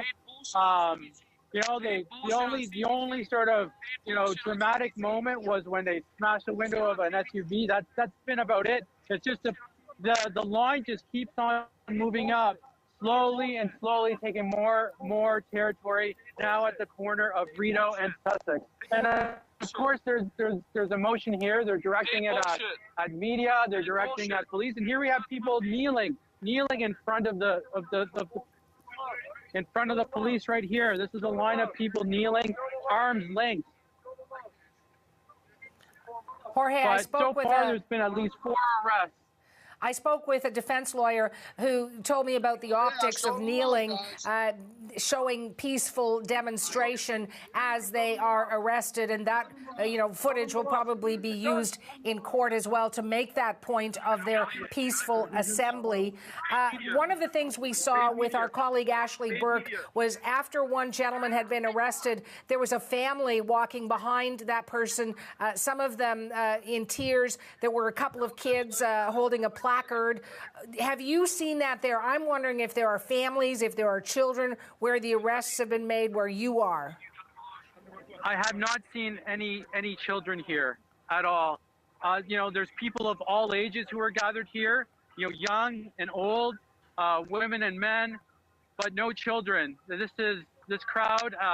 There are, there are like a father and his older daughter, but no children at all here. And the people are still kneeling in front of the police here. The line has moved up substantially. They've taken over several vehicles, including a semi. A driver of a semi has been arrested. They've smashed the windshield of an SUV, and at least 4 people that I've seen have been arrested so far. Their hands bound behind their backs in zip ties. And people are still, we're holding the line. Growing. Yeah, they're approaching the police line, and it's actually grown a lot since this whole episode began. And now it's just wait and see what the next step will be, what next steps this line of officers are going to take. When you talk about the SUV windshield being smashed, just remind me of why that had to happen, Jorge. There was an individual who locked himself in the SUV. That's I don't know if this is the shot that you see, but this SUV behind these 2 officers there. He was locked in, and an ERT member had to come and smash the windshield and open it up and take him out, and they searched the vehicle. And then you had the driver of the semi here. He was also detained and taken away. So at least 4 people that I have seen have been detained, but there has been no resistance in terms of the arrest. People have gone willingly, and people are still lined up here, ready to go and be arrested willingly for this cause. Jorge, we'll come back to you. You're doing a great job out there. I know it's cold. The police are dealing with that. Reporters are dealing with that. Protesters are having to deal with that as well. I certainly hope as we watch this unfold that, these arrests that we've seen continue to be peaceful. Where Jorge is at the corner of Sussex and Rideau, it's a few blocks. It's a spit over to Parliament Hill. That's where police are heading towards, and soon I'll be talking with Thomas Daigle, who is a CBC reporter. He was right there on Parliament Hill. As a matter of fact, we've managed to latch that line right now. So, Thomas, I was talking with our colleagues Ashley Burke and Jorge Barrera. They're both looking at this from different angles as police and tactical units and mounted police try to make their way towards where you are at the epicenter. What's happening there with on Parliament Hill? Just to give you a sense, I believe Ashley and Jorge were both reporting from that direction, where police have been advancing closer to Wellington Street near Parliament Hill here, where we've seen those big rigs parked for the past 3 weeks. Protesters here appear increasingly creative in their way to try to slow officers' advance as they see the police getting closer and closer to this main encampment on Wellington Street. They appear to be building, well, it appears to be a snow wall. They've been using these orange and black traffic markers, filling them up with snow, building this wall as Ottawa has experienced a pretty significant snowfall over the past 24 hours. And they're now honking their horns again.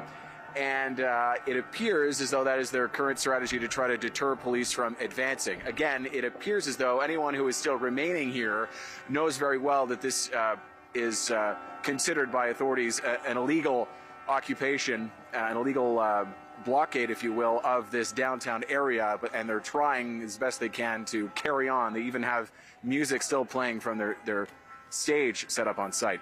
Have they seen some of the big tactical trucks and the big rigs that police have as they build a snow wall? I think they've not been able to see it with their own eyes from the distance. Again, we're maybe I can't personally see the tactical vehicles from where I'm standing here on Parliament Hill, but they are coming in this direction. And we saw a lineup. Initially, it was a lineup of protesters trying to face off with police as they advanced in this direction. But now, yeah, they appear to be building a snow wall.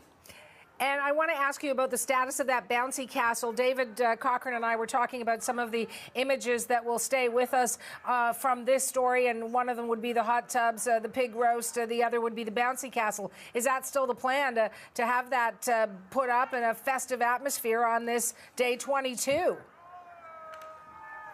That was still up, being inflated a short while ago when we were a little further along Wellington here. Protesters had inflated it. There was a child playing on that bouncy castle, a sign of defiance from protesters trying to project a fun, family-like atmosphere, despite police, of course, telling protesters, you can't have your children here, and in fact, you can't stand here at all.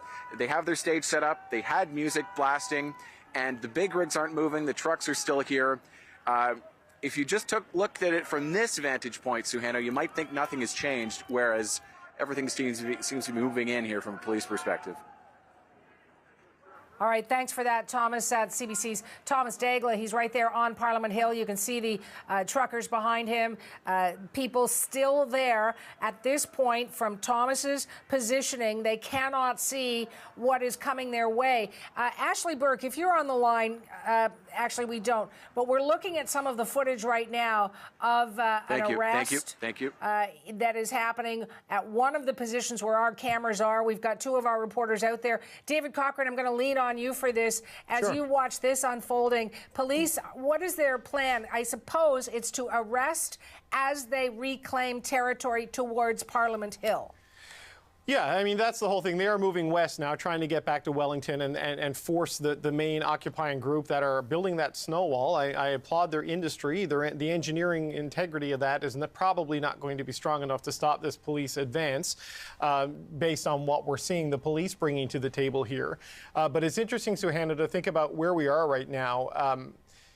Before the convoy even got to Ottawa, they posted on social media, on their web pages, and in numerous media interviews, making it clear their intention was to occupy, bring the city to a standstill, and stay here. The police didn't believe them, so they were allowed to occupy the downtown of the city, and here we are 22 days later. For the last several days, the police have been telling the occupiers they were going to bring this to an end, and they were going to move in, and they were going to take you, and they were going to take your truck. The protesters, in turn, did not believe them, And here we are on day 22.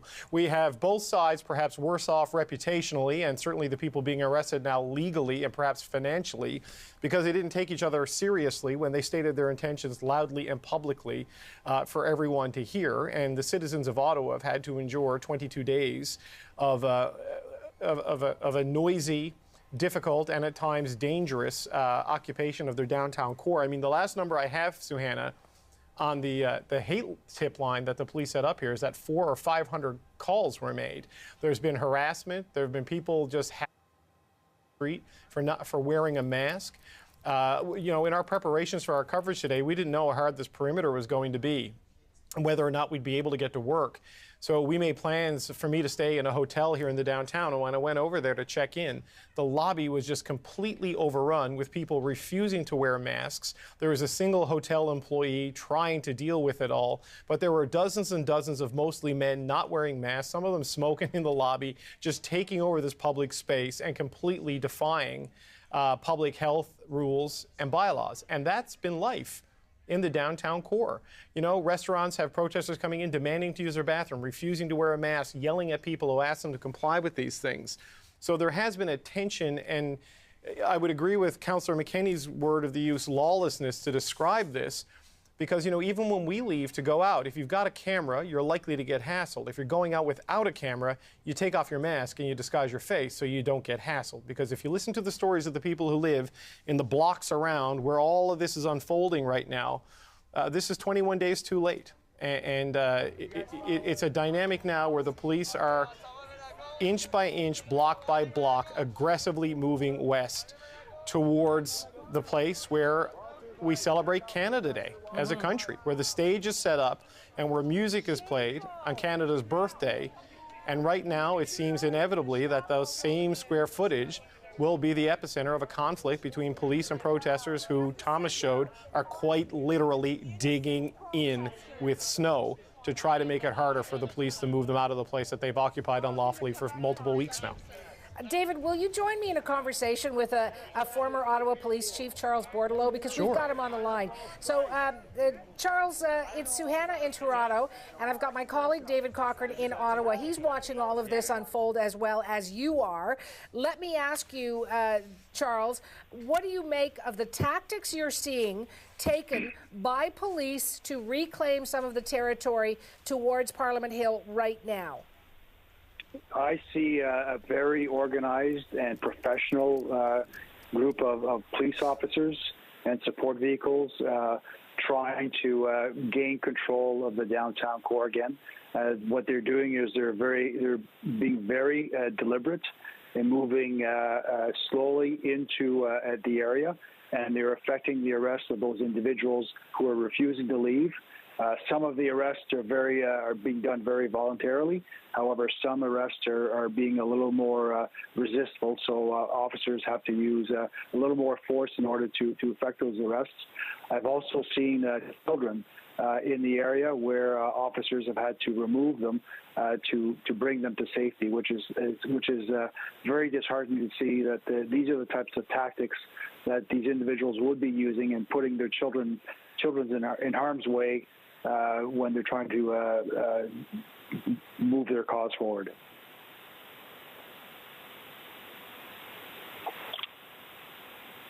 David, I've got David Cochrane on the line with me as well. David, I'm sure you have something you'd like to ask Charles Bordelot. Well, Chief Bordelot, I'm just wondering if you've seen the images of, we see the protesters with the shovels and everything building a snow wall. It looks like they're intent on digging in and entrenching in that main area on Wellington Street, right there in front of the House of Commons. In your view, how aggressive will the police be in trying to deal with that? I mean, if they can sort of contain everything into that specific area, come at it from the south on Metcalfe, you know, come at it on the south from O'Connor and Bank and sort of pin everything in there, would they try to wait that out, or would they try to force in and end this by end of day? It all depends how successful they are in first clearing Rideau and Sussex and getting to that area there. That appears to be taking some time in order to move forward. But the goal is to continue restricting and closing in that perimeter or that red zone where people are at. And it appears to me that they are very well equipped in order to deal with any obstacles that the demonstrators have put up. They will continue their efforts for as long as it takes in order to clear this area. The chief made it very clear, this is over. You have one last opportunity to leave. And if you're not leaving, you will be arrested, and they have the supports in place in order to effect the arrest and get them out of that area. And Chief Bordelot, it looks to me, and I'm not an expert by any stretch of the imagination on police tactics, but they're moving from one direction in one line, very similar to what we saw when they forced the protesters down Huron Church Street in Windsor away from the Ambassador Bridge. Is that the standard tactic, to come in one direction and keep things moving in one orderly way, rather than what we've seen from some police in the past and using the highly critical term kettling to sort of squeeze everyone in and trap them in? It seems like this is coming from one direction to push them back and give them an opportunity to retreat if that's what they want to do. You're right on point, David. It is to give those people an opportunity to leave. Kettling would prove to be very dangerous at the G20, so that practice has been discontinued, and the goal is to convince individuals to leave the area as safely as possible, and those who are physically being aggressive in not leaving the area are being removed and arrested and removed from the area, and the police will continue moving forward very deliberately in order to gain ground and to reclaim that downtown core area. Chief, it's Suhana again. I'm getting word that there are some trucks that are moving out, in the words that you've used, retreating from Parliament Hill. So this seems to be a voluntary movement in many cases. We'll be watching to see if there are tow trucks that need to be brought in. But I do want to ask you this final question about timing. This is a long weekend with Family Day in Ontario. How much pressure is there on police, on the tactical units, to get this done before people head back to work on Tuesday? They will take as long as it takes. They can't be influenced by any other events that may taking place. They've frozen the downtown core. You saw the measures with respect to the roadblocks they were set up to prevent individuals from coming to demonstrate in the downtown core. So those tactics seem to be successful. Now they just have to make sure that no other people, pedestrians, come into that red zone. So as they're moving in forward, they also want to prevent other individuals from coming back. So they would have officers monitoring those types of activities that may manifest themselves. Thank you for. Great to have you on the program, Charles. Oh, you know what, David? You have one final question for the chief. Go for it. Yeah, Chief Bordelot, I'm just wondering, they keep giving people the opportunity to leave peacefully and to take their trucks and go free. Are you past the point of return now where somebody can leave without being arrested and facing consequences or having action taken against their truck under these emergency powers we've seen in terms of freezing bank accounts and that sort of thing? Because I know you're hearing from a lot of people in Ottawa who are angry about this, that they think anyone who's still there should face consequences. So from a law enforcement perspective, how do you approach that now? Is it just to clear it out and worry about that later? They will continue to give people in that red zone every opportunity to leave. They may not be able to leave with their vehicle from a safety reasons perspective, but they want to, if somebody comes and says, I want to get out, they will allow them to do that. So they want to make sure that they are effecting only the arrests that they need to, and give people that opportunity to retreat. I want to thank you for your time, David. Great, as always, to have you part of the conversation. And Charles Bordelot, you be well. That is former Ottawa Police Chief joining us live right here on CBC News Network. I want to get back to the ground right now. CBC's Ashley Burke is checking in. And Ashley, just let me know whether you've moved up from the position you were in, whether you are closer to Parliament Hill, and what's happening there. Yeah, so Hannah, I just want to show you how much ground the police have made. When we started here, look at this gate. This is where the police were lined up. They were pushed back here.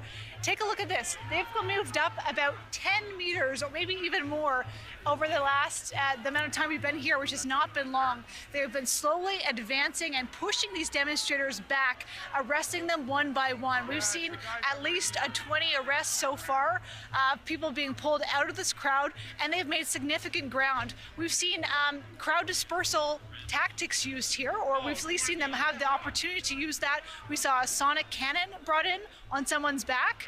There's also the tactical team here on site. So there's this big black tactical truck to our left here that you can see right beside the horses that are lined up, and they've actually been bringing out some of the police officers who've been involved in confrontations, who might be injured, pulling them back into that truck and looking them over. Some of these individuals we've seen being arrested have left and walked out on their own with their hands behind their back with the police with them.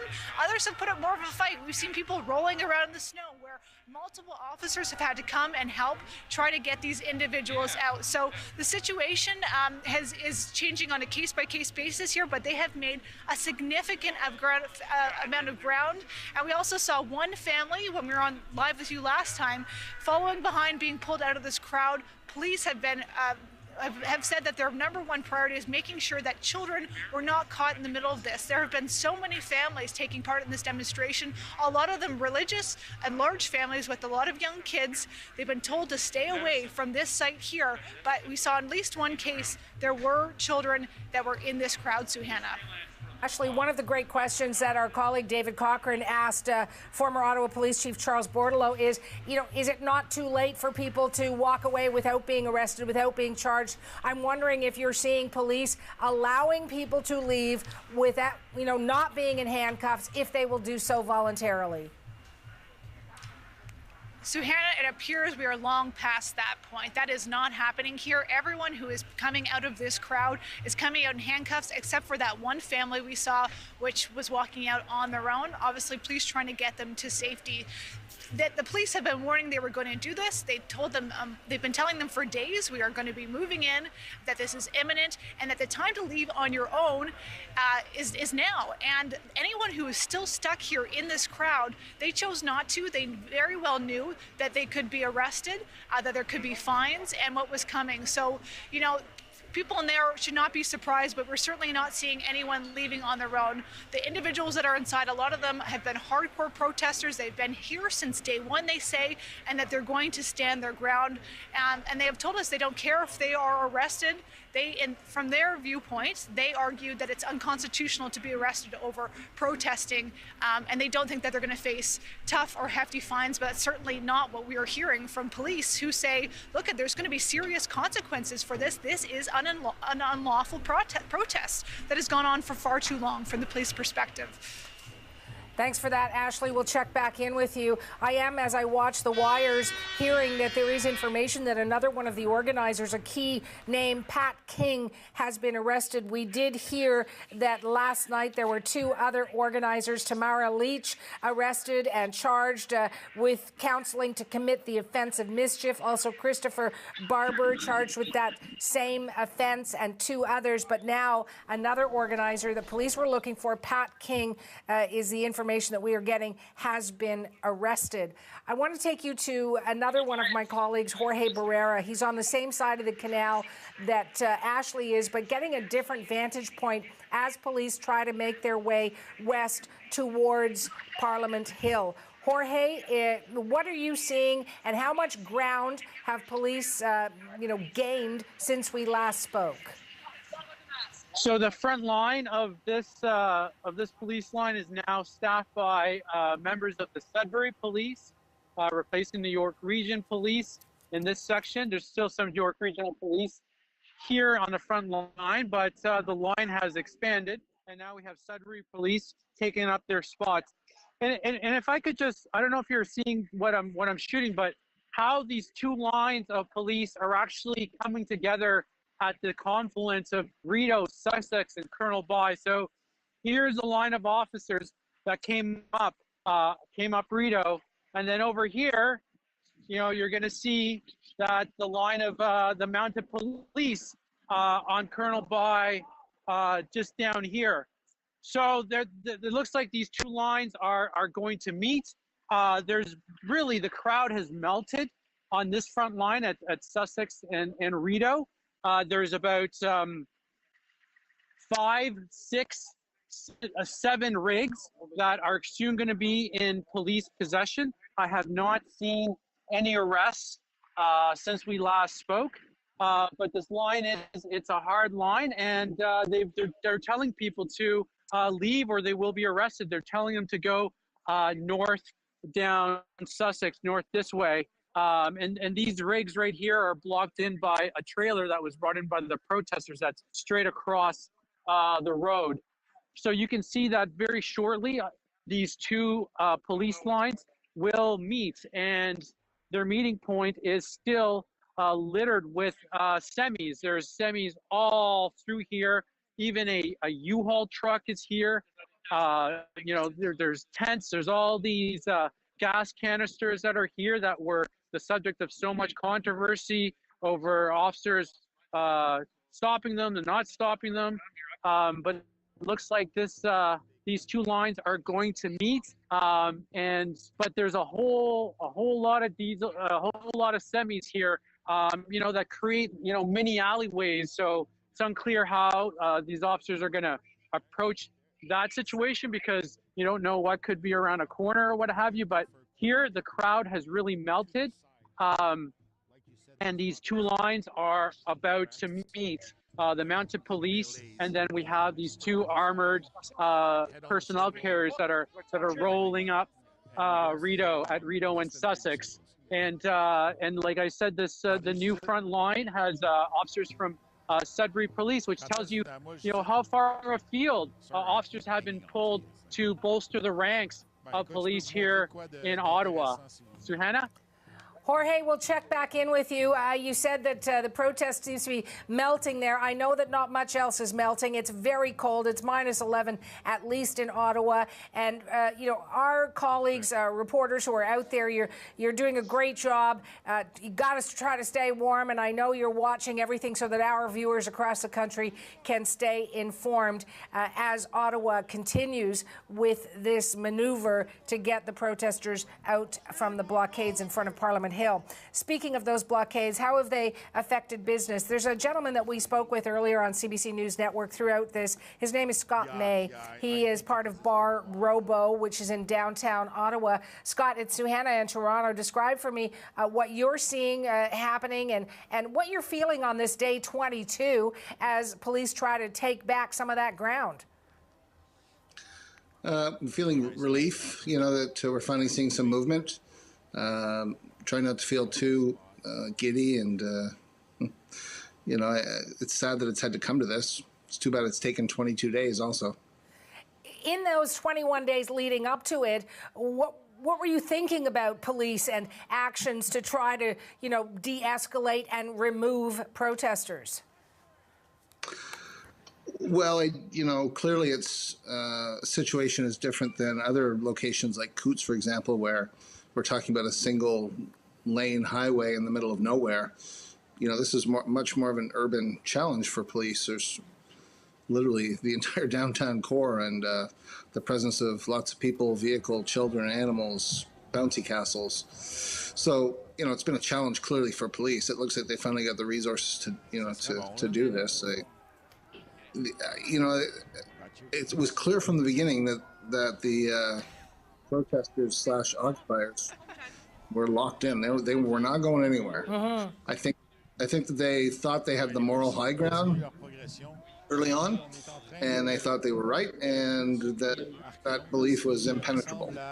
And you know, I think that for people in Ottawa, they lost that moral high ground, and you know, they started harassing residents and flooding businesses with harassment and bullying on social media and locking apartment doors with handcuffs and, setting fires in lobbies. And now the protesters are flooding the 911 line in Ottawa with, with fake calls just to tie them up. We did share with our viewers a tweet from police earlier, police suggesting that please don't do that because their 911 emergency line was being flooded. But I do want to ask you about your business. The Prime Minister has made the argument that this has hit businesses, it has hit the economy of Canada. At Bar Robo, how has this 22 days of action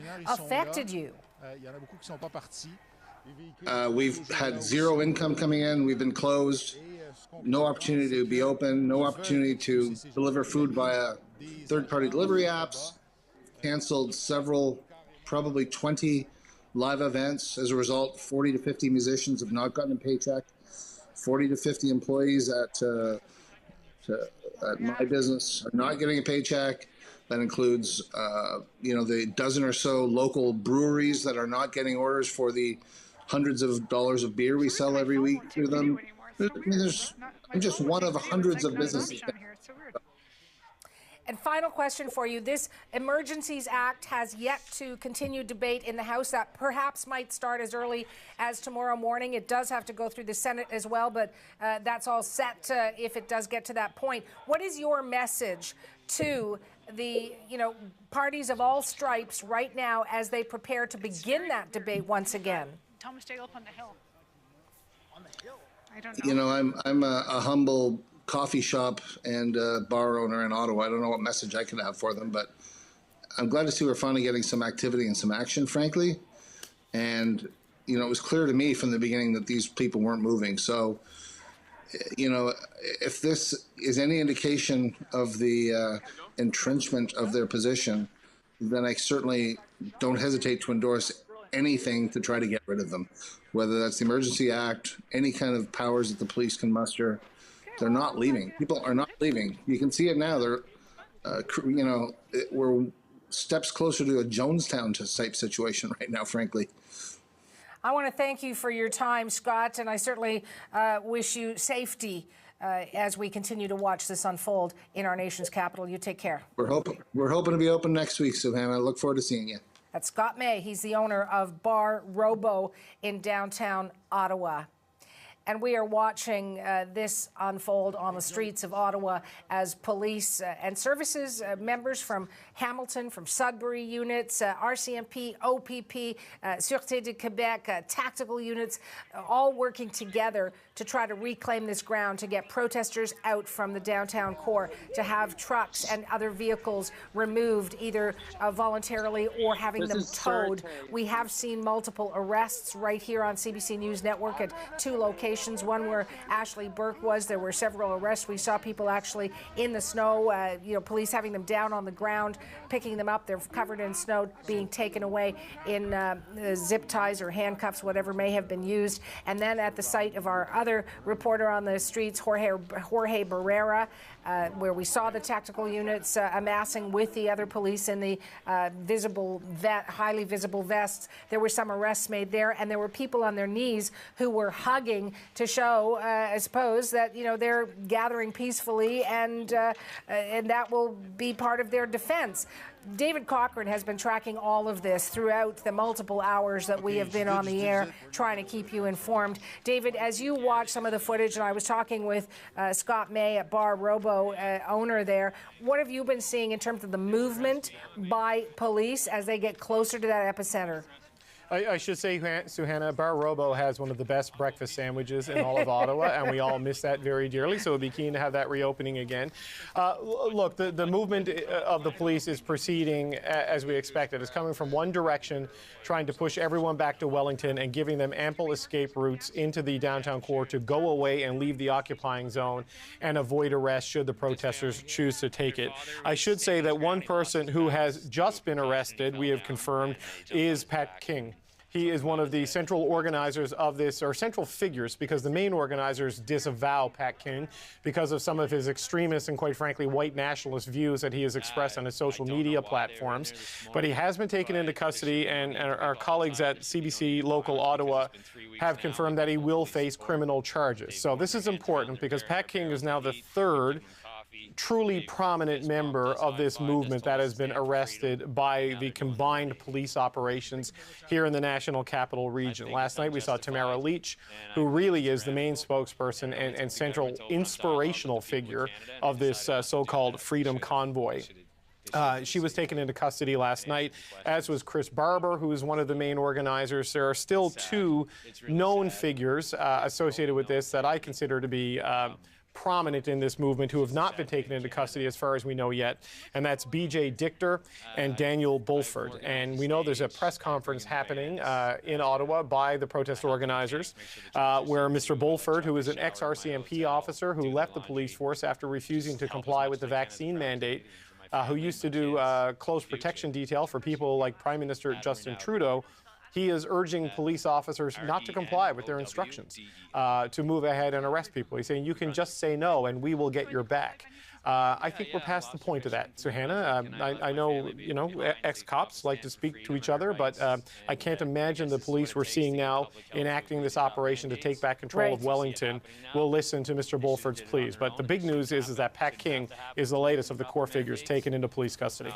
Absolutely, and we're still watching to see what charges may be laid against those who were arrested today, David. Both our colleagues Jorge Barrera and Ashley Burke had shots of people being arrested at their locations as police move closer to Parliament Hill. Hannah Thibodeau is also standing by, and Hannah, you've been out at various locations. We've talked to you as you, made your way in a very challenging way through many checkpoints to get to work today. What will you be watching for in the hours ahead? Because our viewers across the country will be staying with us. Yeah, absolutely, Sue Hannah. As you mentioned, I had to come to work today, and going downtown to the downtown core, all of the main arteries into the downtown core off the highway are blocked. You have to go in a bit earlier, and then you have to go through checkpoints to get into the downtown core. The only way you're allowed into the downtown core is if you either live there or you work there. You show ID. What you're looking at right now is the picture in front of the Parliament buildings. Good afternoon. You are watching CBC News Network. We are continuing to track all of the breaking news for you. In Ottawa, the police operation to end the 22-day occupation that has paralyzed the nation's capital is starting to begin. We are going through this bit by bit. We saw the operation begin early this morning over by Ottawa University. That was the first location where they started to make some arrests. They are now getting closer to that main area on Wellington Street, but they still have quite a ways to go. Also, towed away some vehicles. There were multiple arrests. You see the police line there holding currently. That is up by the Rideau Centre. It's where the really first big truck blockade is. I walked up through that this morning, and walking through that, people were really dug in. You can see they are there. They are not going anywhere. They have had their last chance to leave without arrest, but police are holding that line there and waiting to see what happens with the people in that group. The trucks will have to be towed away. They're now in the second location, moving in. What we were hearing earlier today is that the police will be doing this methodically. This is the second layer, really, of this moving in and clearing out these protesters, clearing out those trucks. The first location, they finished that. They learned some lessons for that, and then they moved into this location you're seeing on the screen there. Good afternoon. I'm Hannah Thibodeau. Welcome to CBC News Network again. Just so you know, I'm also here with my colleague, Andrew Nichols. Hello, Andrew. Hello, Hannah. Yes, I know. I've been watching you out on the streets, now back in the studio, and so much to get to, just to try and really get a sense. And you've been doing a good job of this, Hannah, I think, in terms of trying to figure out where police have gone, how they have made arrests, where they are going next. And, you know, just it seems as though they're getting closer and closer to Wellington Street, which is the site of those entrenched demonstrators, right, Hannah, and some of those big rig trucks. Yeah, and what they're doing, we were having a chance to speak with some police as we go. They want to do this, and they want to do this peacefully. So far, we have seen everything quite peaceful. There have been arrests, yes, but those are people who will not leave the area. This part will take some time. This area, as I'm talking about it, Andrew, you probably know this as well, but it's that Sussex Drive and Rideau Street, where it turns into Wellington Street. We're starting to hit the area by the Chateau Laurier, the Senate that they're using right now. That's a little bit further from that location. That is down probably a couple of blocks. That's after the Senate. The War Memorial would be on your left. Then you have the Prime Minister's office on your left there. And then on the right side is Parliament Hill. I think we're looking at the Prime Minister's office now, right? On Is it the that left. kind of, you know, brownish building there on the left, right? Yeah, absolutely. So let's take you on the ground right now. Thomas Degg is on Parliament Hill. That's so Thomas, hi, there you are. How are things feeling from your vantage point? Well, just to give you a sense of where we are, you were talking about Chateau Laurier, just about a block away over there. Hannah, you know this part of town very well, of course. If you were living under a rock and you weren't paying attention to the notes that were left, for instance, on the dash of your truck, if you looked around here, it would seem like nothing has really changed. The encampment goes on. In fact, protesters have built what I guess is a snow wall to try to deter police officers from moving in. It seems like that is unlikely to be successful, but in any case, that's what they have done over the past hour, built a snow wall in this main encampment that has been the epicenter of the coverage over the past 3 weeks now, here on Wellington Street, just in the shadow of Parliament Hill. Still dozens of big rigs moving. We saw one clearing out this morning, but frankly, there has been very little movement out. As you know, police have been setting up these checkpoints throughout downtown, ensuring no one else is coming in that has no business coming into downtown. But these people, these protesters, are not moving, and they've made clear they have no intention to, despite the arrests all around them.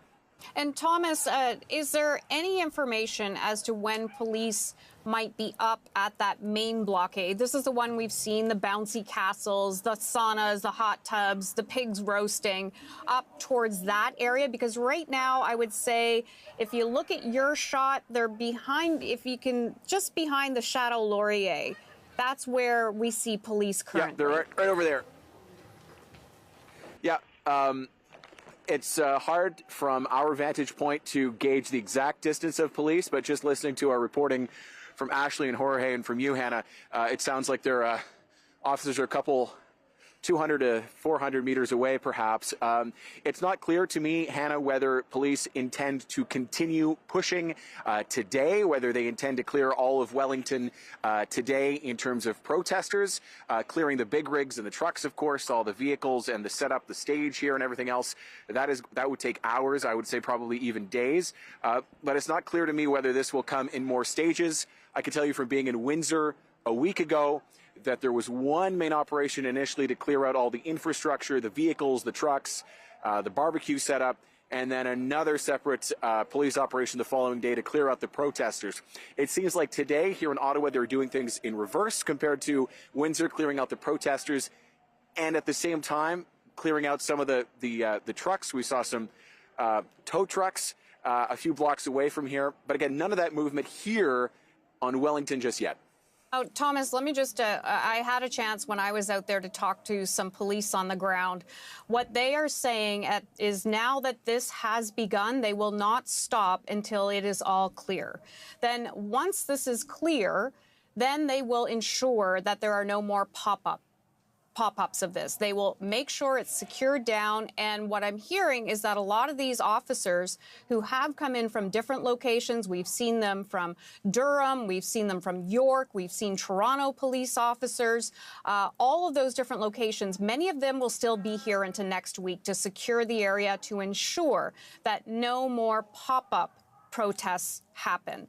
So this will continue on. This is going to continue on until all of this is gone. So I think we're going to... oh, sorry. Go ahead, Thomas. Go ahead.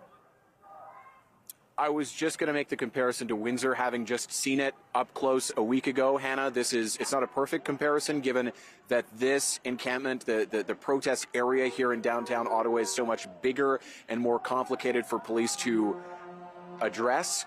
But it took several days for police, and still I believe throughout this week, to have barricades up, to keep a close eye, and everyone coming and going on city streets to ensure that there were no more of those, as you call them, pop-up protests. Absolutely. Thomas, thank you for your wonderful reporting. Stay warm. We're going to come back to you in just a little bit. CBC's Thomas Dagg live for us in Ottawa. And we're now going to go to Jorge Barrera, who's on the ground live in Ottawa, and he joins us with the latest. And Jorge, I understand there's been a little bit of activity where you are. Just describe and tell us where you are and what you've been seeing and hearing. Yeah, the latest thing I heard is that there seems to be an individual. He wouldn't identify himself to me, just said he was a Canadian, but he seems to have some authority with the demonstrators and or with the truckers in particular. He said that the truckers have left.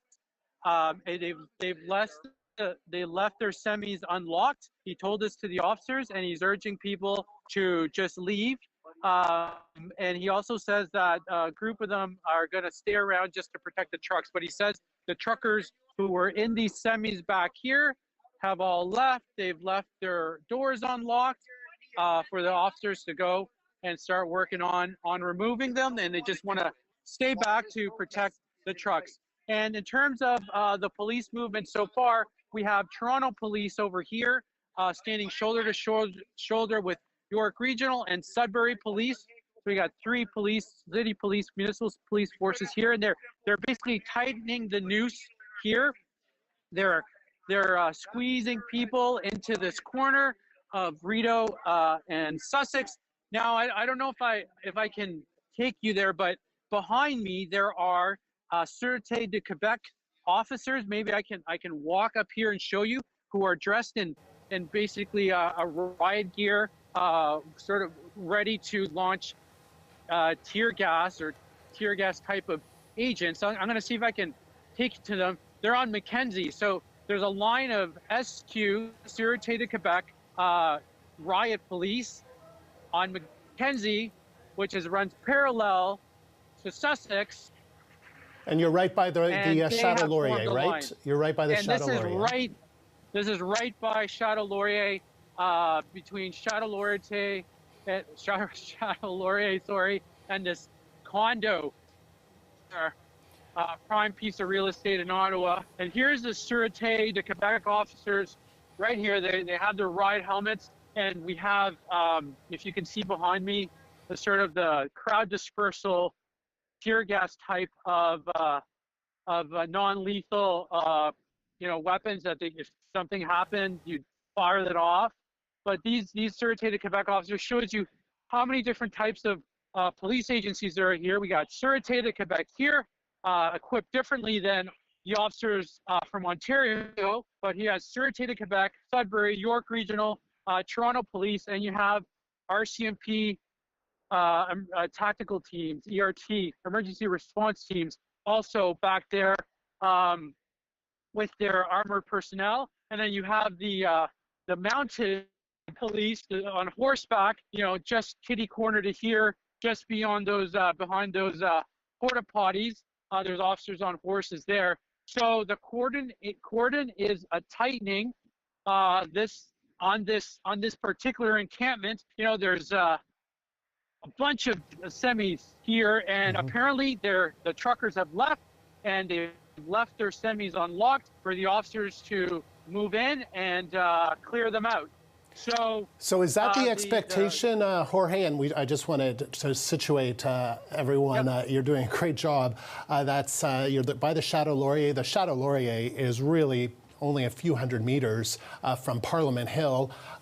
Wellington is not that far away, so that's just to give people an idea of where you are. Just beyond the horizon there is the Prime Minister's office, Parliament Hill, and then obviously some onlookers. But from that conversation that you heard with an individual who didn't identify himself, but he told police, and I did see one of the trucks at least that did not have a driver in it when you were showing us the scene there. Is that your understanding, that the truckers have left some of their trucks and they expect that police will just go and tow these vehicles away? Yeah, I see there's one trucker in this semi here, but that is what police were just told by this individual who wouldn't identify himself. But I've seen him go back and forth between the police lines. I've seen him converse with the police officer who has a vest that says liaison. So obviously this guy's involved in some sort of discussion with police. There's another driver in this semi here. So there's another. So there are still truckers in their semis, if you can see with this footage. So you know. It's unclear exactly who's left, who's staying, but they're supposedly going to leave their trucks unlocked, and they're urging this individual who's been in touch with police liaison, going behind the lines, the police lines, saying that it's time for people to go. And is that the sense that this is what could happen in the next hours? Is that as the police move in closer and closer to Wellington Street and the lined trucks along Wellington, that could be the next move by police, that they either arrest the drivers or move these trucks out of there? Yeah, it looks like what they want to do is just clear out this area, make sure there's no one and nothing in these semis that remain, so they can secure this location. One basic sort of fact about this situation is that the reason it's so complicated is because of these big machines that could be used as potential weapons or what have you, and they're so bulky, they're difficult to remove.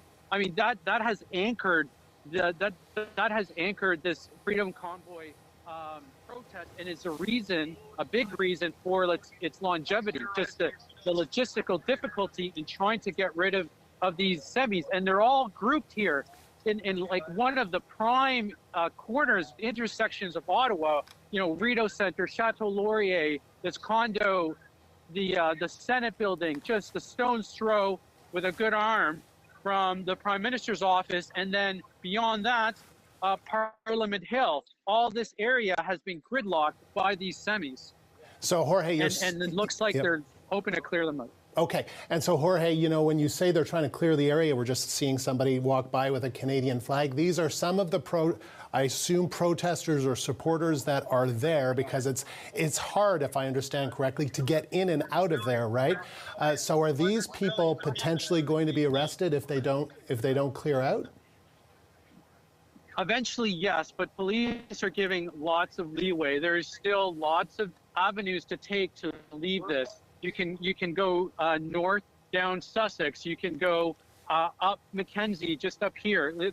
It's not a complete cordon. They haven't tightened completely the noose. They have just secured a perimeter, giving people only two options to go: either go north up these parallel roads or be arrested. And what looks like they want to they just want to clear all the people and make sure that these trucks, no one's in them that could jump in and move them or whatever. There's something inside them. Once this area is secured, then they will have completely taken back this corner that has been out of any real authority, out of any control of any law enforcement for the last over 3 weeks. This was party central, this area here, for most of the life of this convoy, connected to that flatbed in front of Parliament Hill. This was all one corridor of people, especially on weekends, going up and down, different dance parties happening at the same time. All this is coming to an end. Jorge, appreciate your reporting and your camera work very much. Thank you. That is the CBC's Jorge Barrera. We will we will be back with you soon right there in downtown Ottawa. Hannah? Okay, the Speaker of the House has suspended the parliamentary debate on the Emergencies Act for today. It was supposed to start at 7 a.m. this morning. It was supposed to go till midnight tonight. Security has told MPs and senators to avoid Parliament due to this police operation.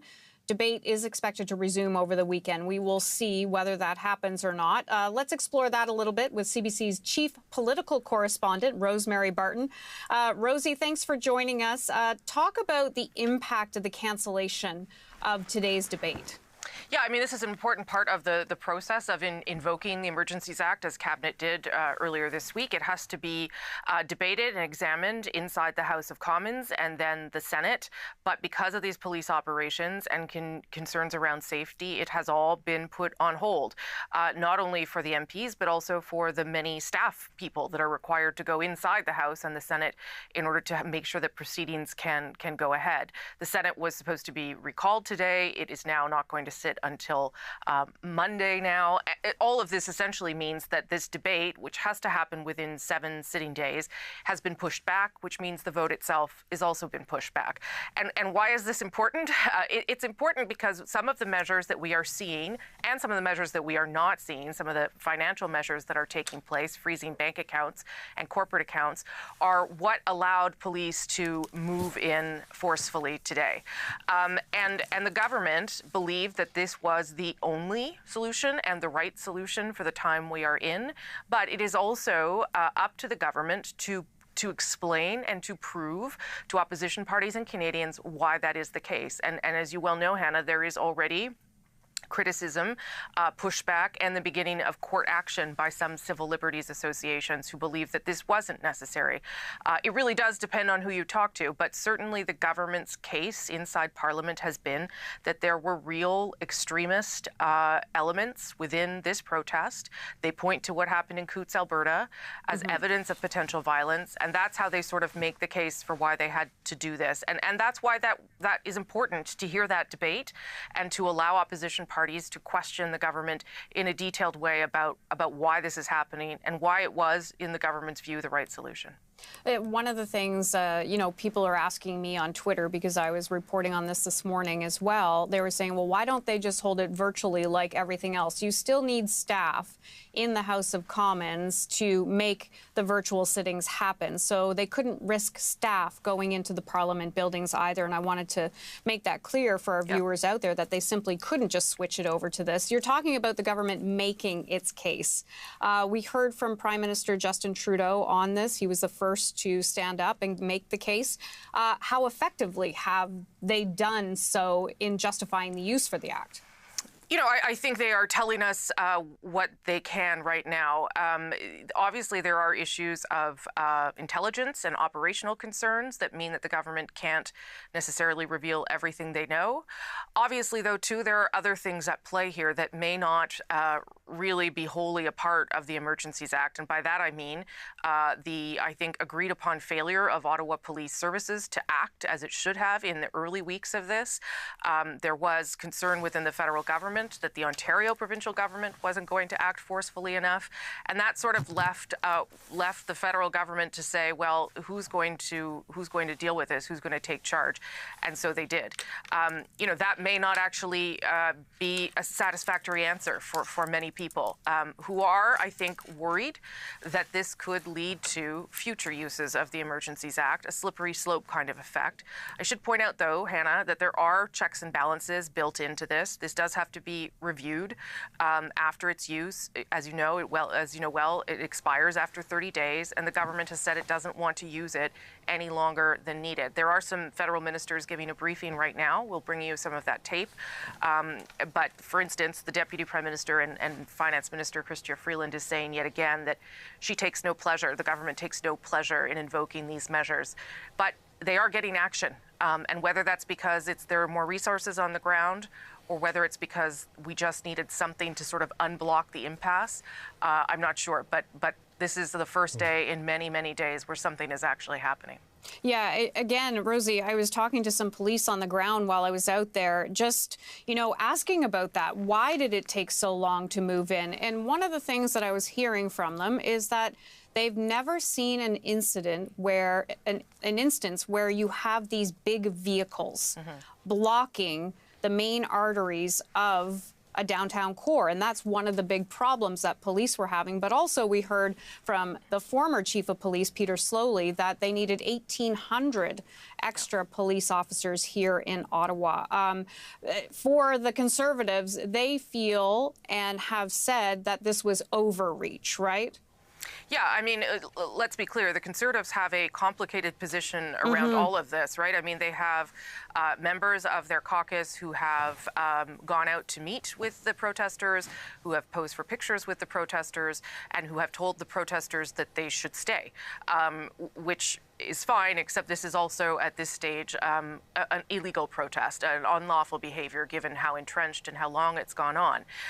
So the Conservatives have to manage that, but they also want to hold the government to account for not taking action for so long. And at the same time, this week, Hannah, try to paint themselves or suggest that they are the party of law and order, which is how they have traditionally described themselves. Difficult, I think, to say that you are the party of law and order and still be, at least a part of your party cheering on this kind of protest. So they are in a difficult political position, but they are trying as best they can to wedge the Prime Minister on this and to really force him to take responsibility for what didn't happen for so many days and then for what is happening now. And they have had some success in doing that, I would say. And just one further thing, Rosie.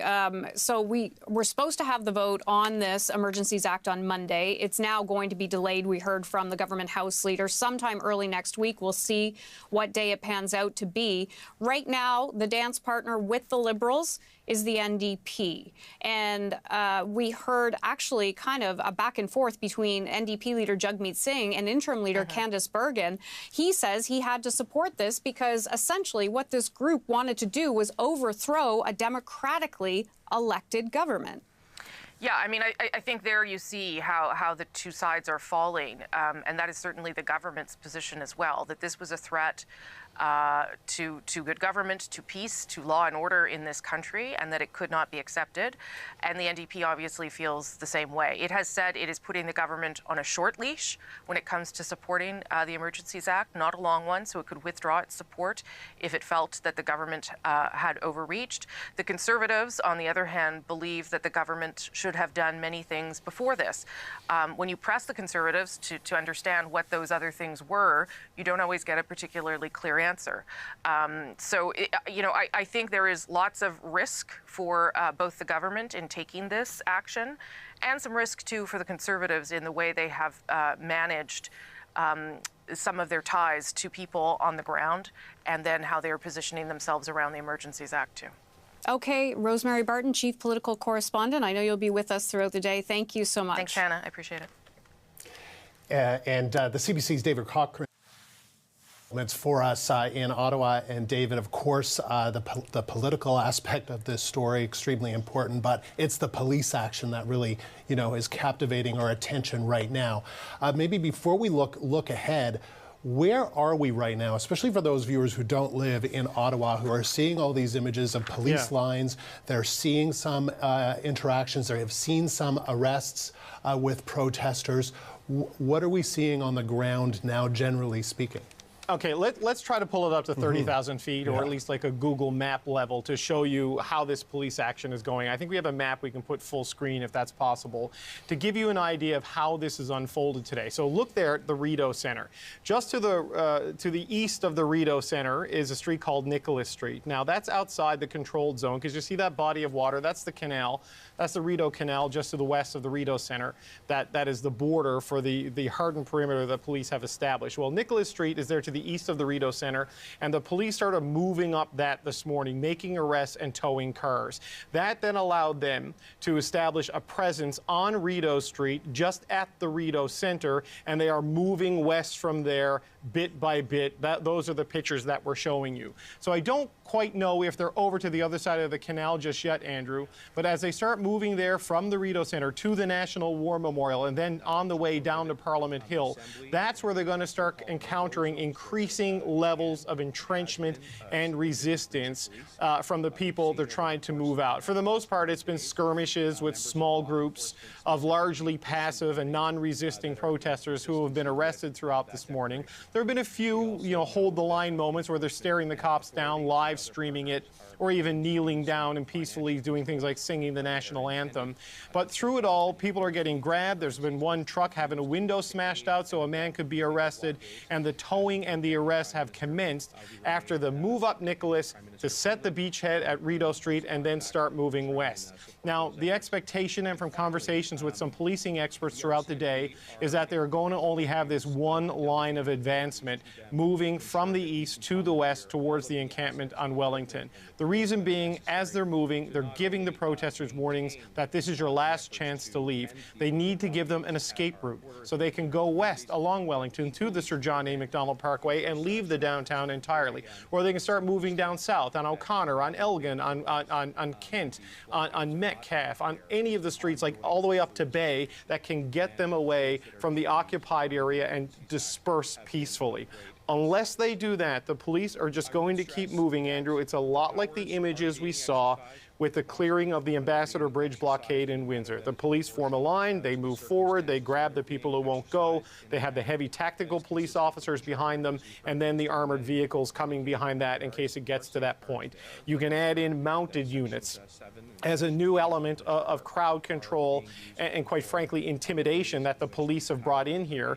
And you throw in the fact that they're arresting the leadership one by one, the central figures of this organization over the last 24 hours. Chris Barber, the first to be arrested around supper time yesterday in downtown Ottawa. Last night, Tamara Leach, perhaps the inspirational figurehead of this freedom convoy, was arrested last night in downtown Ottawa.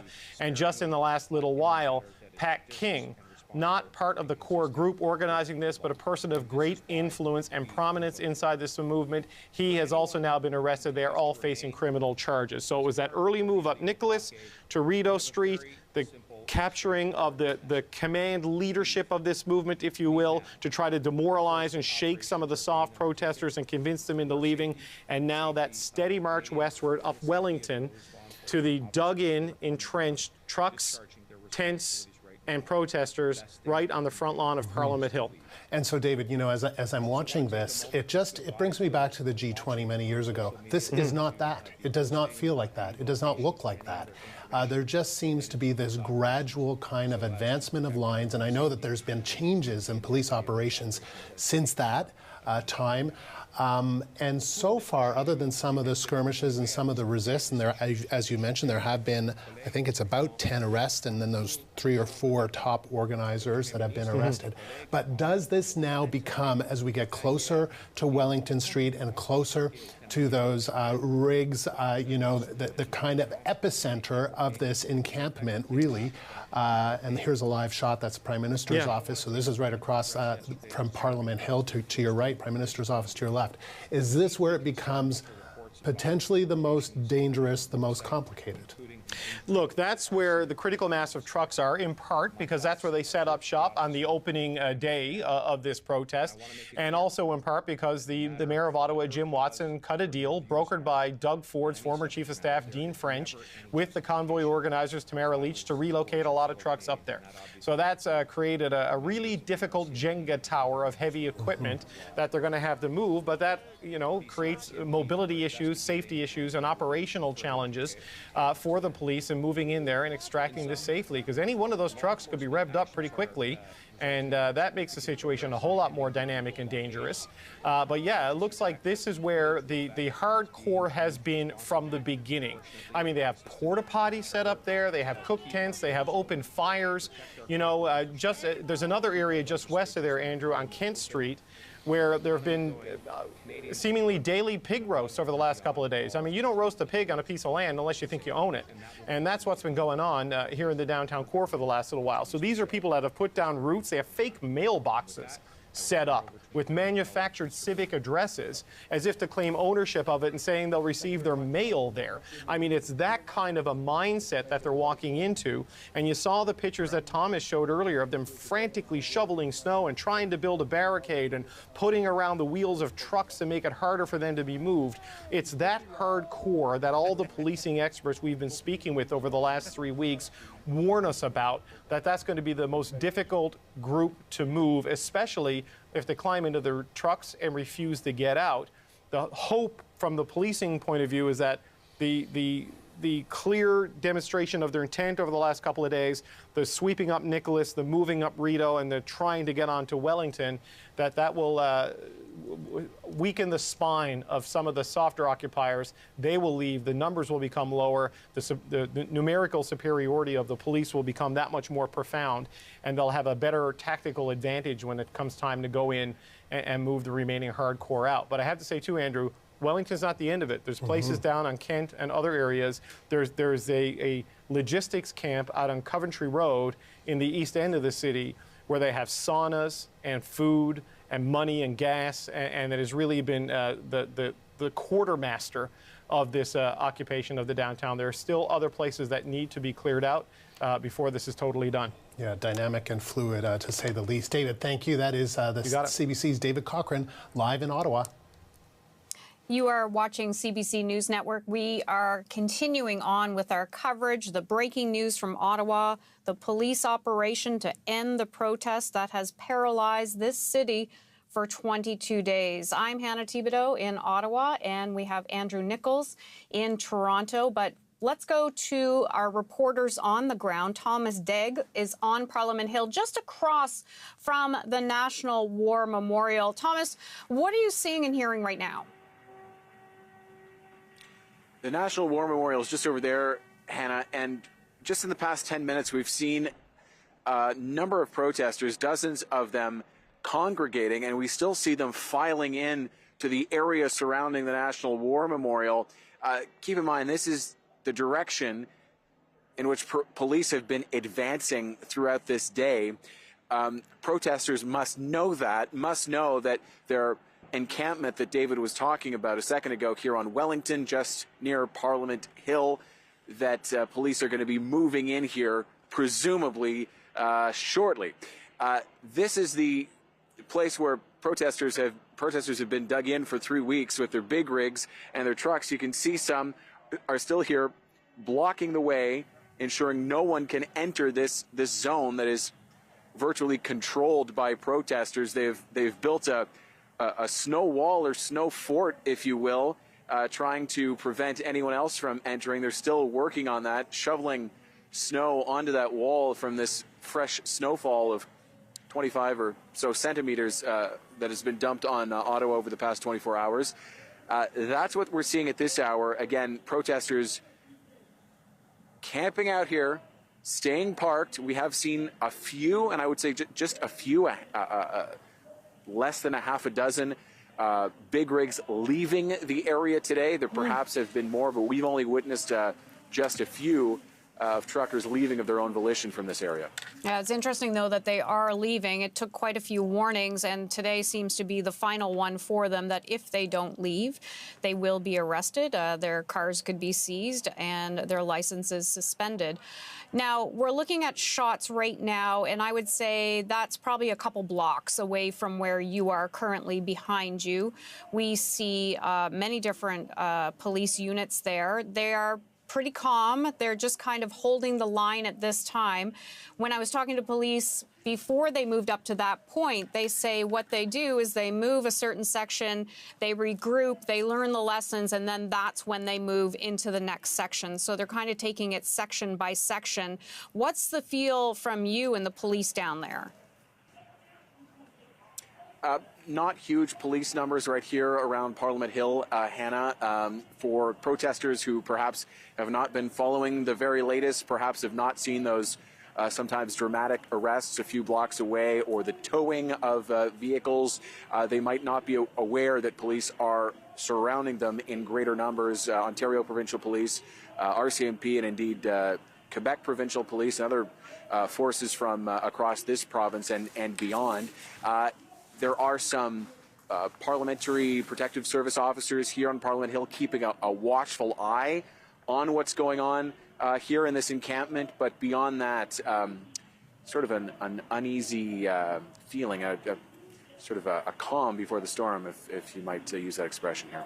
Yeah, absolutely. If we can keep this picture up we have right now, Thomas, right behind Thomas, that picture on the right where you're seeing the signs, the truck, and people looking down, they would be facing, that shot there, they would be facing the Rideau Centre. And in front of them is the police line. That is where currently the police are. Right in front of those people, you can see they're looking down, they're waiting for them to move forward.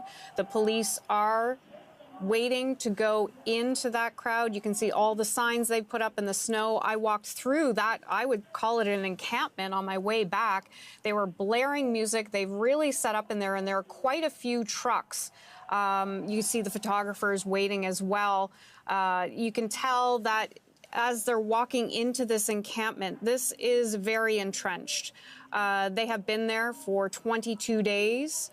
And Thomas, if you can see behind you, I think that's what we're looking at right now, is that crowd kind of waiting to see what will happen, what the next move of the police are, and police are likely trying to decide that too. But now we are also hearing more of those horns downtown as well. Have you been seeing more people, as we've been chatting here, gather at the National War Memorial as well?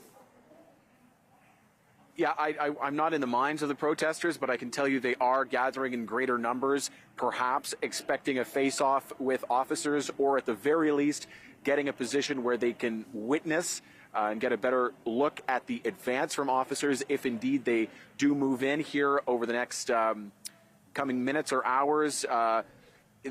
We're, a couple hundred meters away, I believe, as far as I can tell, from the police line, as officers may be regrouping here. But National War Memorial, again, just to situate where we are here, the National War Memorial across the street with a growing number of officers, a growing number of protesters gathering there. And we are going to be here to see what happens next. Okay, Thomas Degg, thank you kindly for all your time. Appreciate it. And thank you, Hannah. And I'm sorry, Andrew. No, all good. It's just, I think we want to just take a moment, Hannah, as we go through all of this this day together. We get caught in the moment, but we need to just look at the remarkable scene that we have been seeing play out in the nation's capital. This is in downtown Ottawa. You're near where the Senate of Canada has been temporarily located during renovations, and you are seeing protesters on the street. I believe that's near the National Arts Centre. So this is all steps away. You can see a Soviet flag carrier there, and you can see people out and about in the streets of Ottawa. And we continue to see a number of protesters and a number of vehicles and trucks and big rigs that are parked on Wellington Street and in the surrounding streets. And there we have the police, as we can see, from many different police forces, whether it's the Sûreté du Québec, the Greater Toronto Area, the Ontario Provincial Police. We've seen tactical units from the RCMP as these different police lines. And here we can see more in downtown Ottawa again. Just remarkable scenes as they kind of make a line to try and make the protests smaller and to try and clear out this area as they move in closer and closer to Wellington Street, which is right across from Parliament Hill. And we continue to see these kind of interactions or protesters speaking to police or just making their way through this area, but they have been warned that they will be arrested, that this is now an illegal demonstration, and that they do not have the right to be there. And we have seen a number of arrests. We've seen 3 of the organizers of this convoy, Chris Barber, Tamara Leach, and Pat King, have been arrested, and some others who have had altercations with police have been arrested, kind of, a bit of a scuffle in the snow as they get arrested, and a number of people do face charges. But this is the scene in downtown Ottawa. As you can see, a remarkable moment in the history of our country. This is from within Parliament Hill, so looking from Parliament Hill out towards Wellington Street and the Prime Minister's office as that entrenched encampment continues into its 22nd day, and a number of vehicles still on the streets of Wellington. But they have been warned in the last couple of days that now is the time to get out, and that they need to do that. The police have said that they are going to make sure that that happens sooner rather than later. Murray Faulkner is the former chief of police for London, Ontario, and he joins us now. So Murray, thank you for taking the time. You've been watching this unfold. What do you make of what you have seen from police so far? Well, I think what we've seen so far is really the bare minimum use of force by the police. And it is because the protesters really, other than trying to stand their ground and pushing back a bit, are not really resisting the police. And so, in Canada, this is the bare minimum of basically an unlawfully assembly and how it will get dispersed by the police. Very, very professional, very proud of the profession right now. I will say, though, that I think to put things back into perspective and why it took so long for this to happen, and I'm not planning, I wasn't on the groundwork, but we all know that the truck should never have stopped where they did. But once they were stopped and were deciding not to move, it took a great deal of time for the police to come together with a plan. And so trucks are not going to be moved out in front of the Parliament buildings until the people are removed. The people couldn't be removed until you could secure the area. And when we started to secure the area with over 100 checkpoints, then the police resources started to come online full. So, 22 days into this is what it's come to. You have probably in the neighborhood of 1,500 police officers from all across Ontario, public order units, frontline officers, QPP, RCMP, and OPP. And so very professional. And, I don't think the police could ask for it to go any better right now. More and more trucks, I think, are starting up. They're getting the message. And so they will continue this all night long. Is it your impression that right now that police would allow some of those final trucks, I mean, there still are very many, to just drive out of there? Is that your impression, or would the inclination would be, and one of our reporters, Jorge Barrera, was saying that one individual said, look, we are leaving our trucks, some of the trucks are empty. We have seen the trucks that are not empty, that still have drivers in them. But what is your sense of how that plays out? Well, that's a discretion on the police officers at the scene. Those that were encamped really in front of the Parliament buildings that were so disgraceful to our country, really.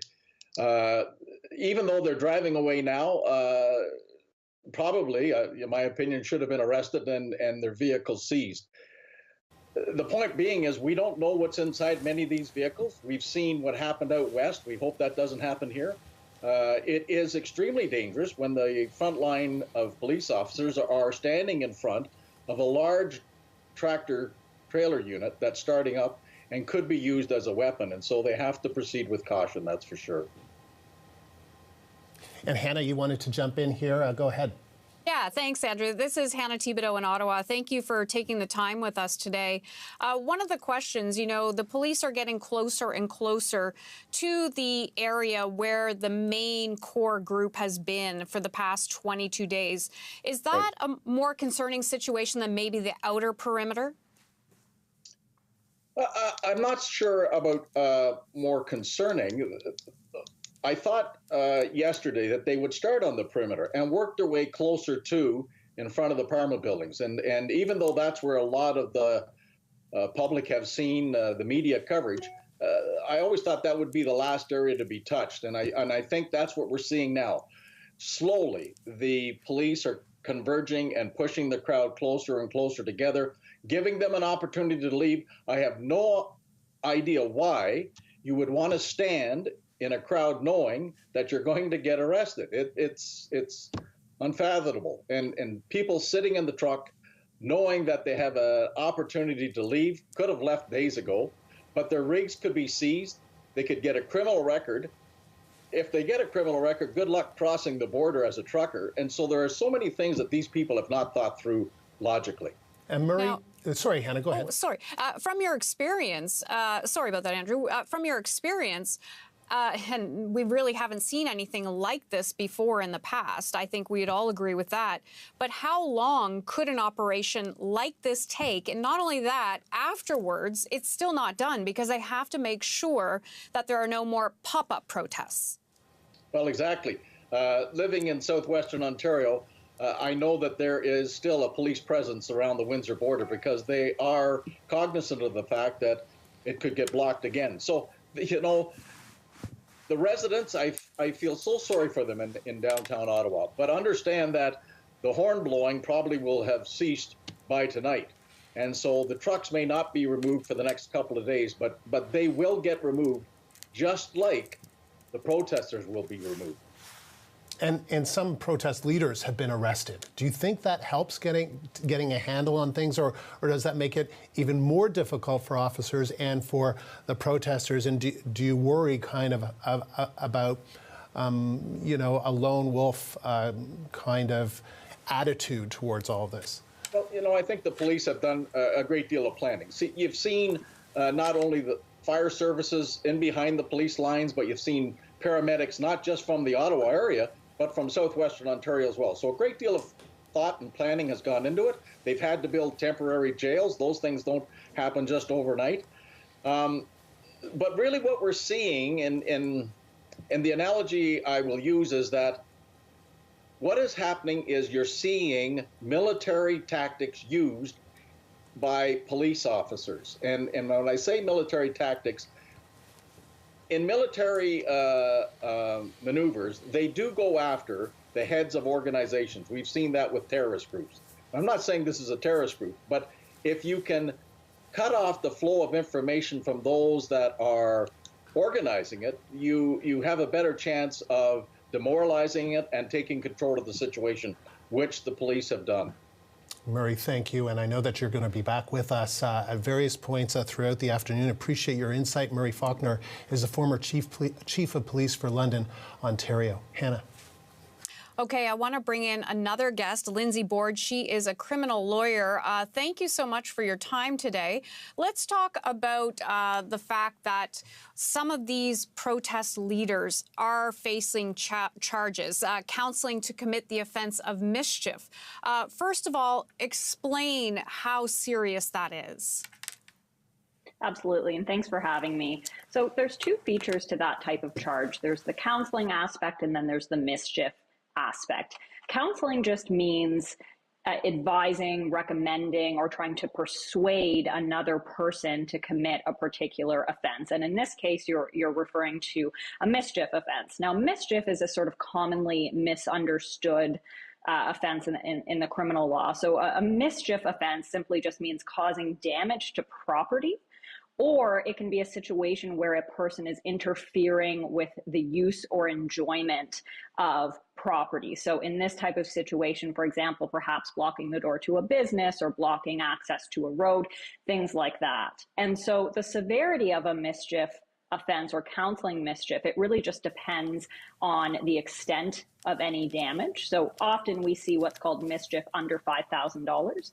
So that's sort of the least type of severe mischief offense. And so that's punishable by a maximum of 2 years in jail. So that's sort of on the lower end of severity. But certainly things can increase in severity from there if the property damage exceeds $5,000 or if a person is injured or there's some sort of serious threat to a person's life. So Chris Barber, we know, has also been charged with counsel, meaning to counsel a criminal offense. What does it mean to counsel?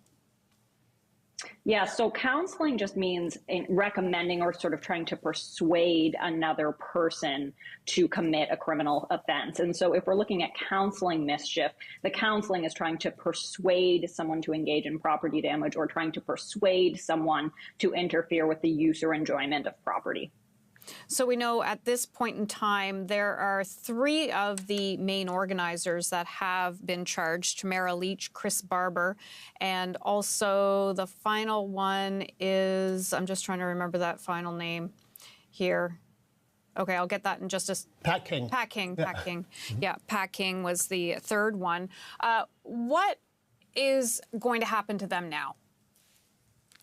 So all of these people who are facing criminal charges will move through the criminal system much like anybody else who's been charged with a criminal offense. So the first thing that happens is the police make a determination about whether these people will be held for a bail hearing. And if they are, then they'll be held for that hearing and a decision will be made about whether they are essentially released on bail or kept in jail pending the resolution of their case. So a case can be resolved in a number of ways, either going to a trial, through a guilty plea, or charges being withdrawn.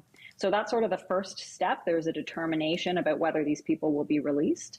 And from there, they'll report to court in the usual course. So there will be an initial court date scheduled and their case will start moving through the criminal system. So if they were released on bail and they went back into these protests, what would happen? So in that type of situation, usually you will see conditions placed on individuals who are released on bail that reflect the type of allegation made against them. So for example, a person might be directed or ordered by the court if released on bail that they're not to associate with certain people, for example, because those are the people who were involved in committing the offense. So if a person returned to a protest and they were associating with some of those people, then arguably they could be found to be in breach of their bail order, or they could be ordered not to attend a particular geographical area. So they could be ordered not to attend the area of the protest. And if they did in fact do that, then they could be arrestable for, again, a breach of their bail order. And from here on in, people who may be arrested in the crowd there, what type of charges would they face? We've seen multiple arrests over the morning. We've seen them throughout the day. What would happen to them? So their charges would be dealt with in a very similar way. So it really depends on the nature of the criminal conduct that we're dealing with here. I've seen so far people are being arrested for a variety of things, including mischief, disobeying court orders, obstructing the police if a person is sort of trying to prevent a police officer from executing their duty. The counseling offenses as well are very much alive and well in these situations. So if a person is trying to persuade another person to obstruct the police, then that itself could be an arrestable offense. Okay, I want to thank you for your time today. You helped us understand what's happening down there. Thank you so much. Thank you very much for having me. And we're looking at the scene in downtown Ottawa as we continue to see large numbers of police officers from various police forces from mainly Ontario and Quebec. And here are the protesters. As you can see, some of these trucks entrenched in this encampment. That's just across from the Rideau Canal near the Rideau Centre and just very close to Parliament Hill, probably just a couple of 100 meters from Parliament Hill, as we've seen these snowbanks being built up, as the CBC's Thomas Dagley has seen, and then we can see some police officers with the binoculars looking out at the situation, some barricades that have been set up, and lots of signs stating the reason why people there have said that they are there. But still, a fair number of people that are on the streets just outside of Parliament Hill. This is near the Chateau Laurier, and a large police presence there, and many trucks that still have drivers in them and don't appear to be going anywhere soon. But this is an illegal demonstration, and people who are in this area could face arrest. Evan Dyer is on Wellington Street in front of the Terry Fox statue. And speaking of arrests, Evan, I understand that you have witnessed some. Well, we've seen a couple of dozen arrests. I haven't seen any here, I must say, in this particular area. The barricades here there's actually a double line of fences that separate Parliament now from Wellington Street, but there's not a heavy police presence in and among the crowd on Wellington Street. There is a heavier presence of the Parliamentary Protective Service inside of the precinct.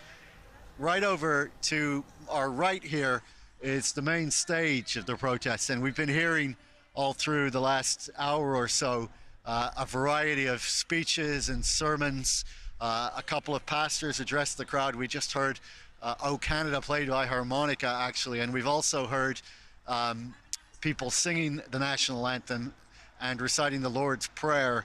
A couple of speakers have been sort of exhorting the crowd to hold the line while at the same time remaining peaceful. We heard one woman say, you know, you've been doing this for 3 weeks, give the police a wide berth, don't antagonize them, you know how to do this now. But at another point, we heard a loudspeaker asking all of the Canadian Armed Forces veterans in the crowd to move further down the hill to the War Monument, which is just a little bit further down past the Langevin block, this large brownstone building here.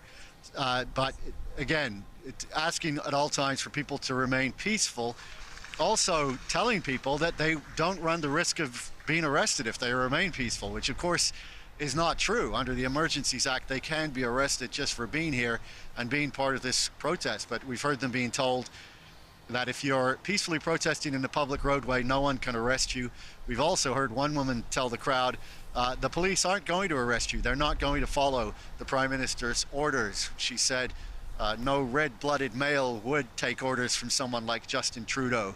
And so, you know, that obviously is very unlikely to be the case. We have seen police doing quite the opposite, you know, enforcing the law and the order to depart the area with arrest. So there is a line of police further down Wellington Street, just where it turns into Rideau Street, that is slowly inching up the hill in this direction. There's a crowd of protesters facing them, and every now and again a person gets a little bit too close to that police line and gets pulled behind it and gets arrested. So there's a kind of a squeeze happening now from both sides and from the south of here. And as your earlier guest suggested, the goal seems to be to push everything and concentrate it in this area right here, which will likely be the last area to see arrests. And I'm just looking here, and I am seeing some interaction between police and some protesters. This is the scene, what you're talking about, Evan, that is closer to Rideau and the Rideau Centre, not that far from you, probably only a few hundred meters. And just moments ago, that you could see interaction between police and, police and protesters, because you're 200, 300 meters away from where the police presence is strong, is seen, and also a lot of media there. But it would appear as though either onlookers or protest supporters or what have you, but those who are there protesting, as you say, don't have the right to be there. And it'll be interesting to see as the police move closer and closer to where you are, just on the other side of the Parliament Hill fencing. What happens to that area? What's your sense? I mean, this is the epicenter, the hardcore elements of this protest, of this convoy, right in front of Parliament Hill where you are. Well, I can tell you there are clearly some protesters who don't buy that message that they won't be arrested, because we did see about a half a dozen trucks pull out of this street, Wellington Street, earlier today, backing up and heading the wrong way down O'Connor and being allowed to leave the area. So there are people who have made the decision at this kind of 11th hour to depart, to try to spare themselves from arresting. I just want to see what's happening on the right of our screen. I believe this is Sussex. Let's just maybe listen. I know.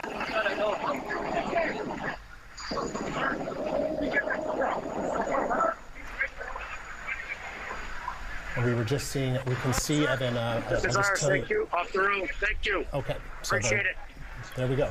All right, so that was an emergency response team member, I think, asking for our reporter to get off the road, but we can see a number of police officers from different police forces as well. Behind there, you can see some emergency response team, and then behind them are the big rig trucks that are still there. Hello, I'm Andrew Nichols, and you are watching continuing coverage on CBC News Network. As we watch this remarkable scene that is unfolding in our nation's capital, the breaking news that we are witnessing today, a number of arrests. You are looking at downtown Ottawa, which is now the site of an illegal demonstration. Many media, many protesters still there, many big rig trucks still there, but we have seen these lines of police advancing on protesters and getting closer and closer to Parliament Hill. And Evan, as we watch this, and I believe this is Sussex Avenue, you know, people in Ottawa can help me with that, but I'm pretty sure from what I'm seeing here that that's what that is. But it really is. It's near the Rideau Centre. It's near the Chateau Laurier. It's a few hundred meters from where the CBC's Evan Dyer is in Ottawa. So Evan, just, you know, maybe paint us a picture of what you're seeing where you are and what we have been seeing just in the 200 or 300 square meters around you.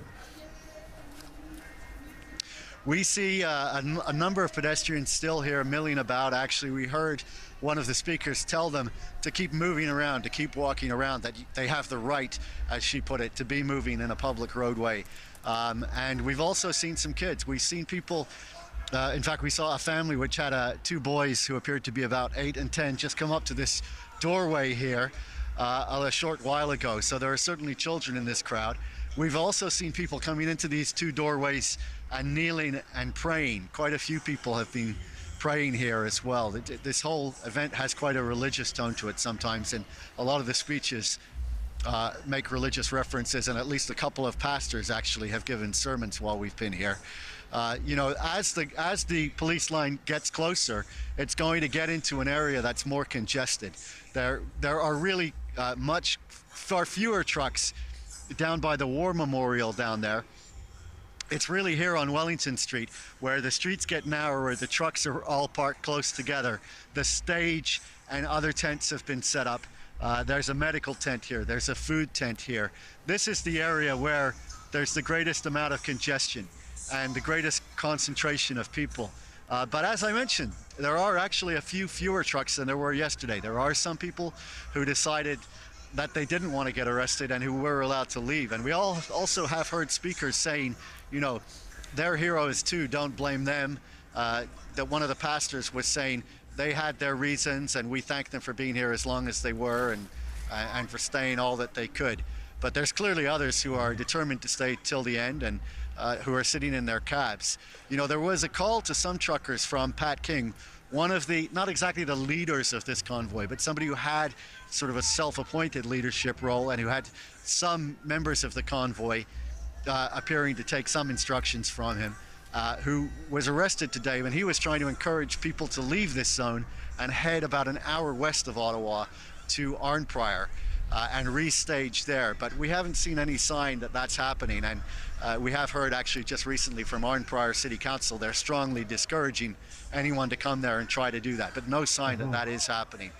There are still trucks also on residential streets quite far from here, Kent Street, but we saw a definite thinning out of the numbers there overnight as well. So some people have left, but the bulk of them are still here. And Evan, one of my reporters has just told me that they are, in fact, what we're looking at the right of the screen is Sussex and Wellington.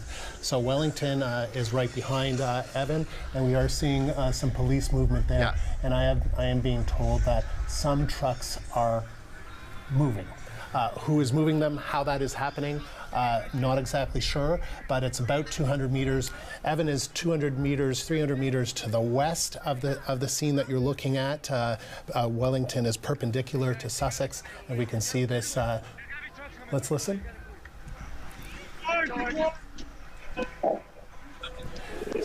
The police are telling protesters to clear the way because trucks are coming through.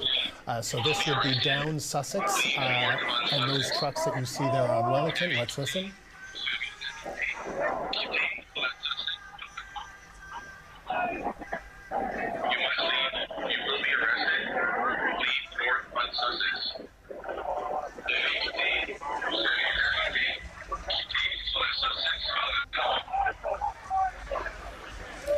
So that was police making the announcement, and control room, if you heard better than I did, but they are basically telling people to clear the street, right? So that clear the street or be arrested.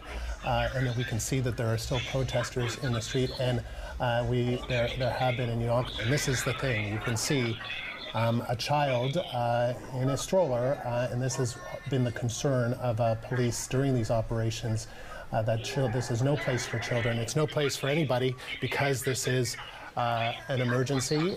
The Emergency Act has been invoked, and this is considered to be an illegal occupation of downtown. It is an illegal demonstration. That is the scene live on Parliament Hill.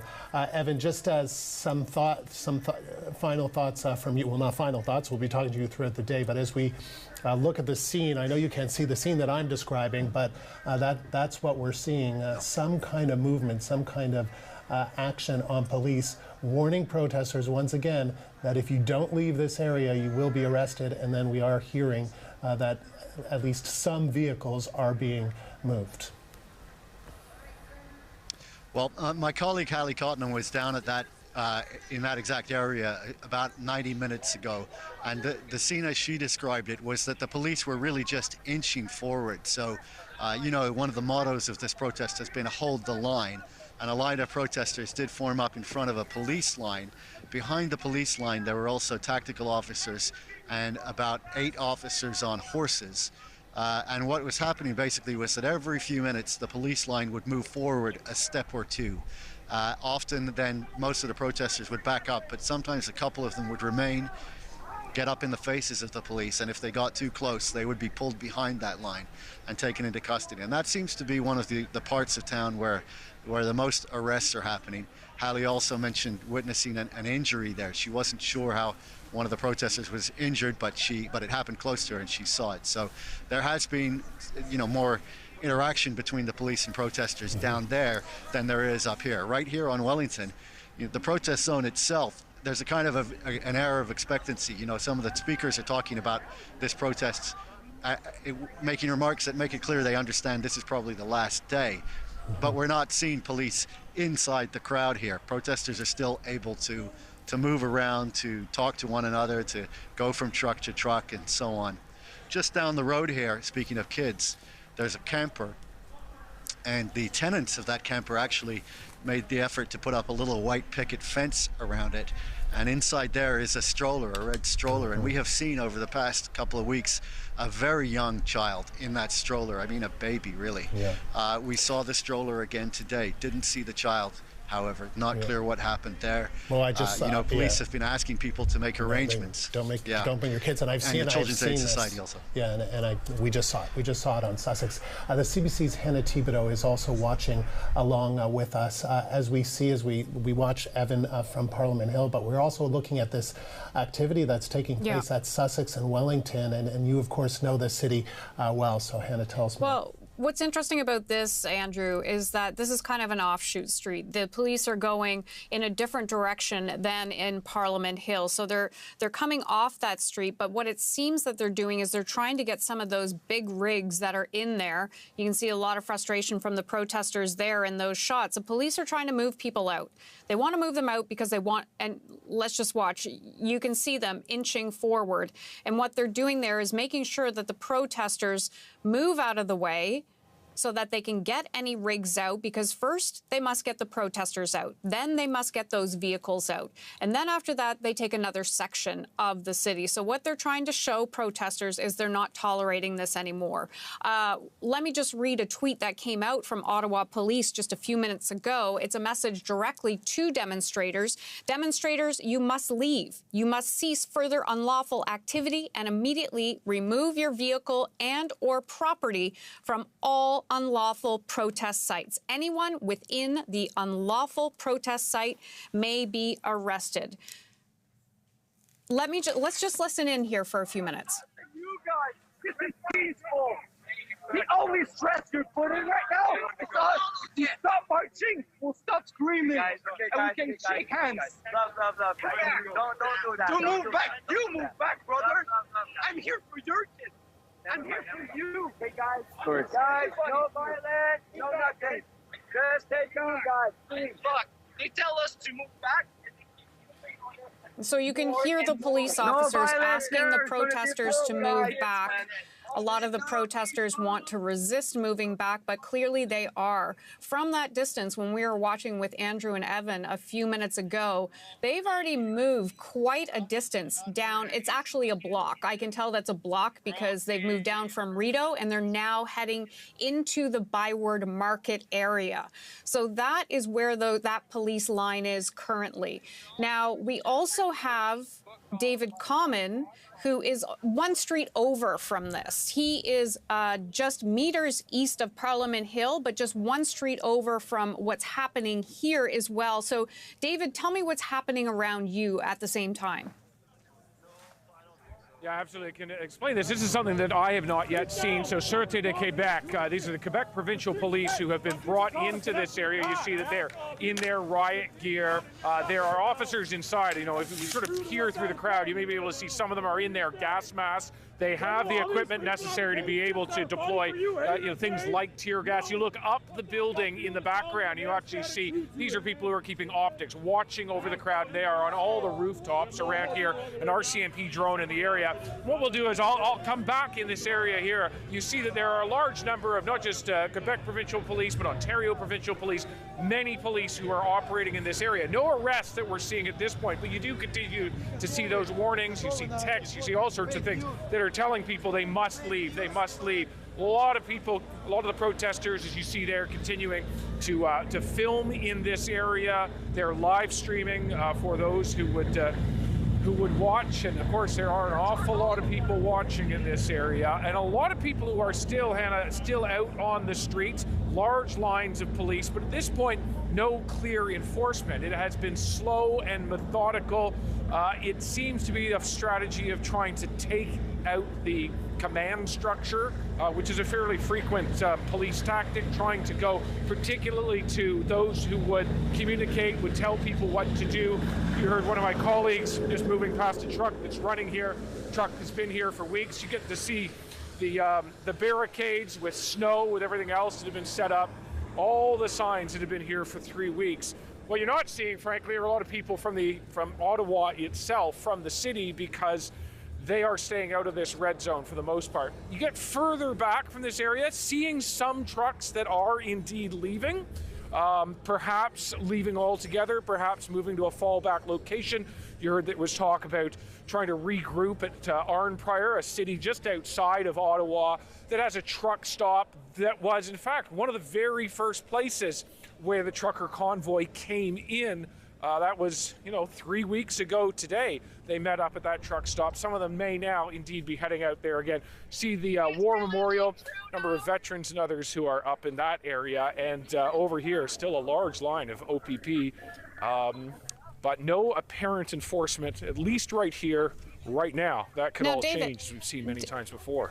David, I just want to explain to viewers what they see. So on the left side of your screen, that is about a street away from you. They're heading into the Byward Market. It seems they're trying to clear one of the streets to potentially get some of those vehicles out that would be directly behind you. You were just down in one of those main encampments. Have you heard from any of the people on the ground there? What are they saying about police there? Well, of the people that I've seen, a lot of them are just directly in the face of the police, yelling at them shame, or you don't have to follow your orders, or blasting music in their face, trying to do whatever it is they're trying to do to police. The police lines, of course, are not moving.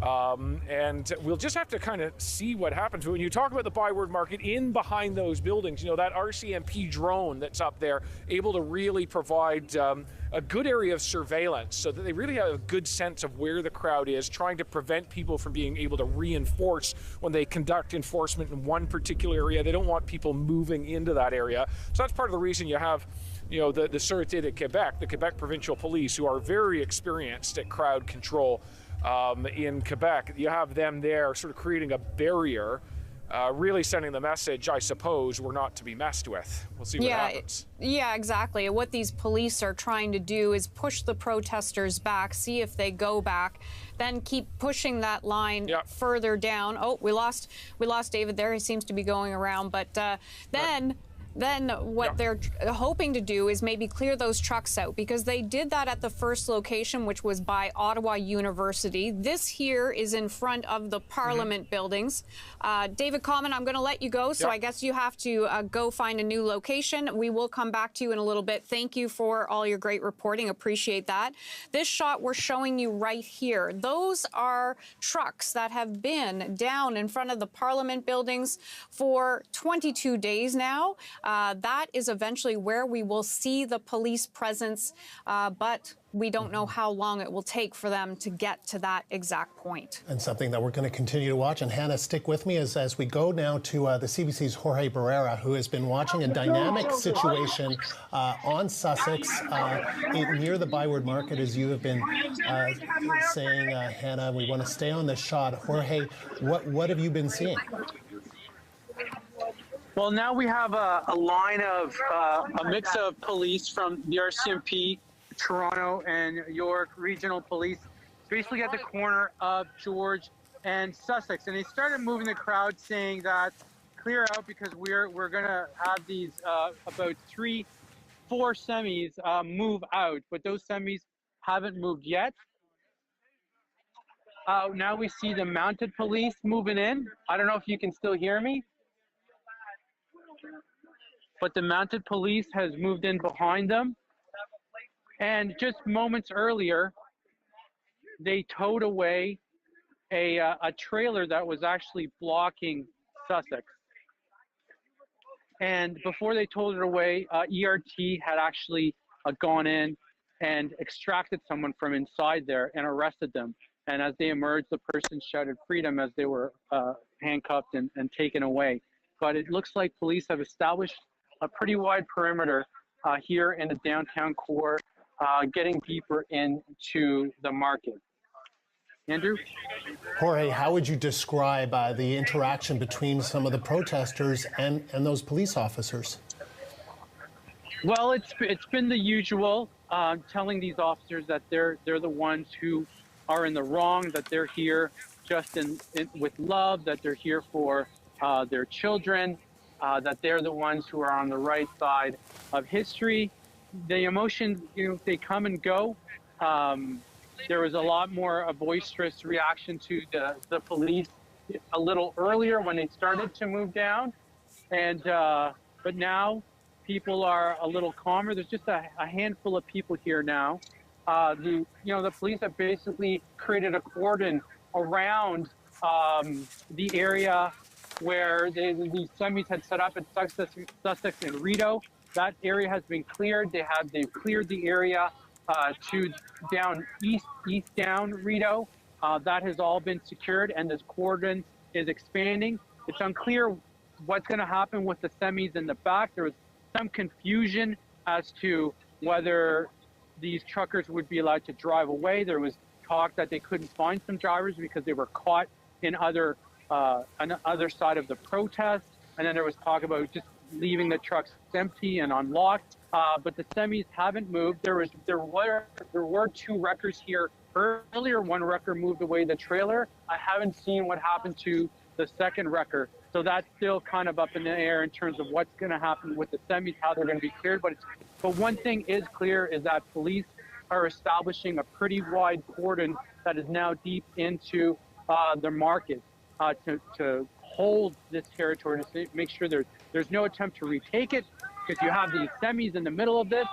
And in terms of crowd size, it's not a very large crowd. Shouting comes and goes, but it looks like the police have pretty much neutralized this part of the Freedom Convoy protest for now. Andrew? And Hannah, I know you're watching this along with me, and you know this area well. And how would you describe this area? And Jorge, we appreciate your camera work. This shot is really, as you say, Hannah, really quite something. And there has been significant movement, right, Jorge? And Hannah, feel free to jump in. Probably a good block or a couple of blocks in the last 20 minutes or so. Yeah, it has been. In fact, I would say a good couple of blocks. I had thought originally that they were going to continue down Wellington Street to eventually land in front of the Parliament buildings, but this is an offshoot street. This is a the street that heads into the Byward market. Again, I just want to listen in for a second there. Yeah. Everyone says they're just doing their job. Where have we heard that before? Where have we heard that before? We're just doing our jobs. You hear some protesters getting frustrated with the police officers who are keeping the line strong there. Frustrated with the fact that they are simply doing their job, trying to secure the perimeter around the downtown core. As Jorge was saying there, Jorge, great camera work there for us. Thank you for this. They're trying to secure it to get some of those trucks that are in that main intersection right by the Rideau Center, close to the Senate building, the old train station, and actually close to where David Common was not long ago. So it seems that they're trying to get these last few protesters to clear out of there before they can bring those trucks out and clear that intersection.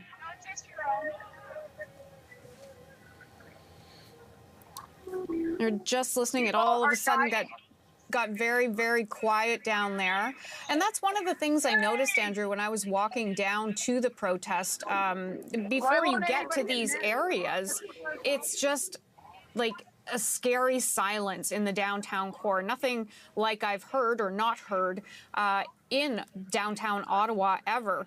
Again, so this is close to they're heading into the Byward Market, trying to clear out that intersection. The top corner shot, that is in front of the Parliament buildings. On the left-hand side is the Prime Minister's office. On the right-hand side, Parliament Hill. Now, that bottom corner shot, I'm still trying to figure out what location that is. I think that is actually on heading up to Wellington. Yeah, let's take a look at that. Yes, so there you see the downtown. Okay, so this is coming up Wellington Street. That bridge that's going across, that is the Rideau Center. And what you're seeing there is quite fascinating. You're seeing a lot of protesters who are simply waiting for police. I can't understand why they would be standing there after they've been told repeatedly to leave the area. And in fact, we just heard from Ottawa police telling again just minutes ago, get out of the downtown core. You risk being arrested. These people simply aren't listening. It's like they're watching to see what will happen.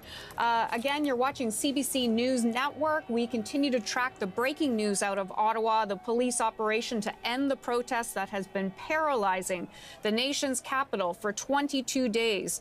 This operation began early this morning with police starting on the outer perimeter, now moving into the place where a lot of the trucks have been for the past 3 weeks. 3 weeks ago Friday, this all began. I want to bring in Murray Faulkner. He's the former chief of police for London, Ontario, has been watching all of this for us. Rejoins us now.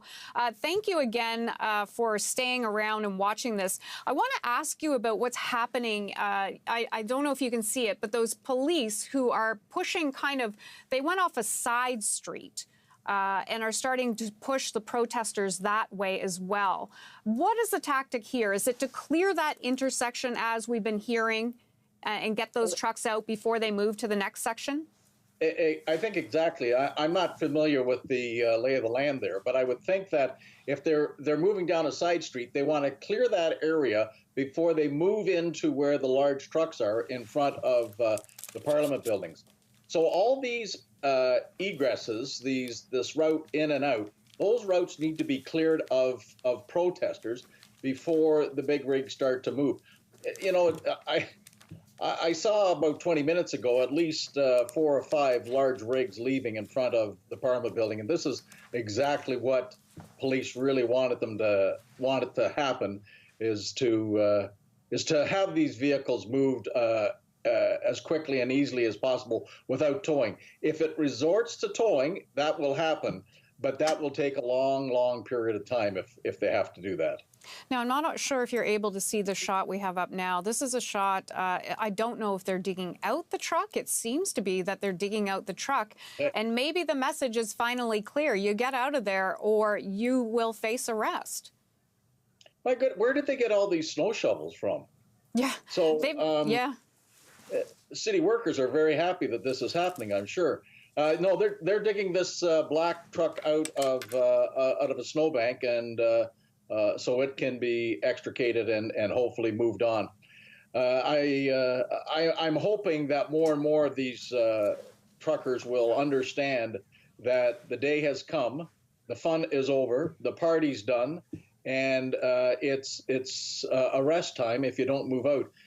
Most of these truckers cross the border back and forth, and if you end up with a criminal record, it's going to be very difficult to enter the United States. And so I think maybe reality is coming home to these truckers, and they realize it's time to move out. Now, as far as the people standing around, that's another issue. That is a head shaker. That's what I was going to ask you, Murray, is that we're looking at the scene on your right where we have seen this police line on Sussex towards the Byward Market. We've seen it move a couple of blocks, and we have heard police warn the demonstrators that they have to leave or they will be arrested. But so far, we haven't seen arrests.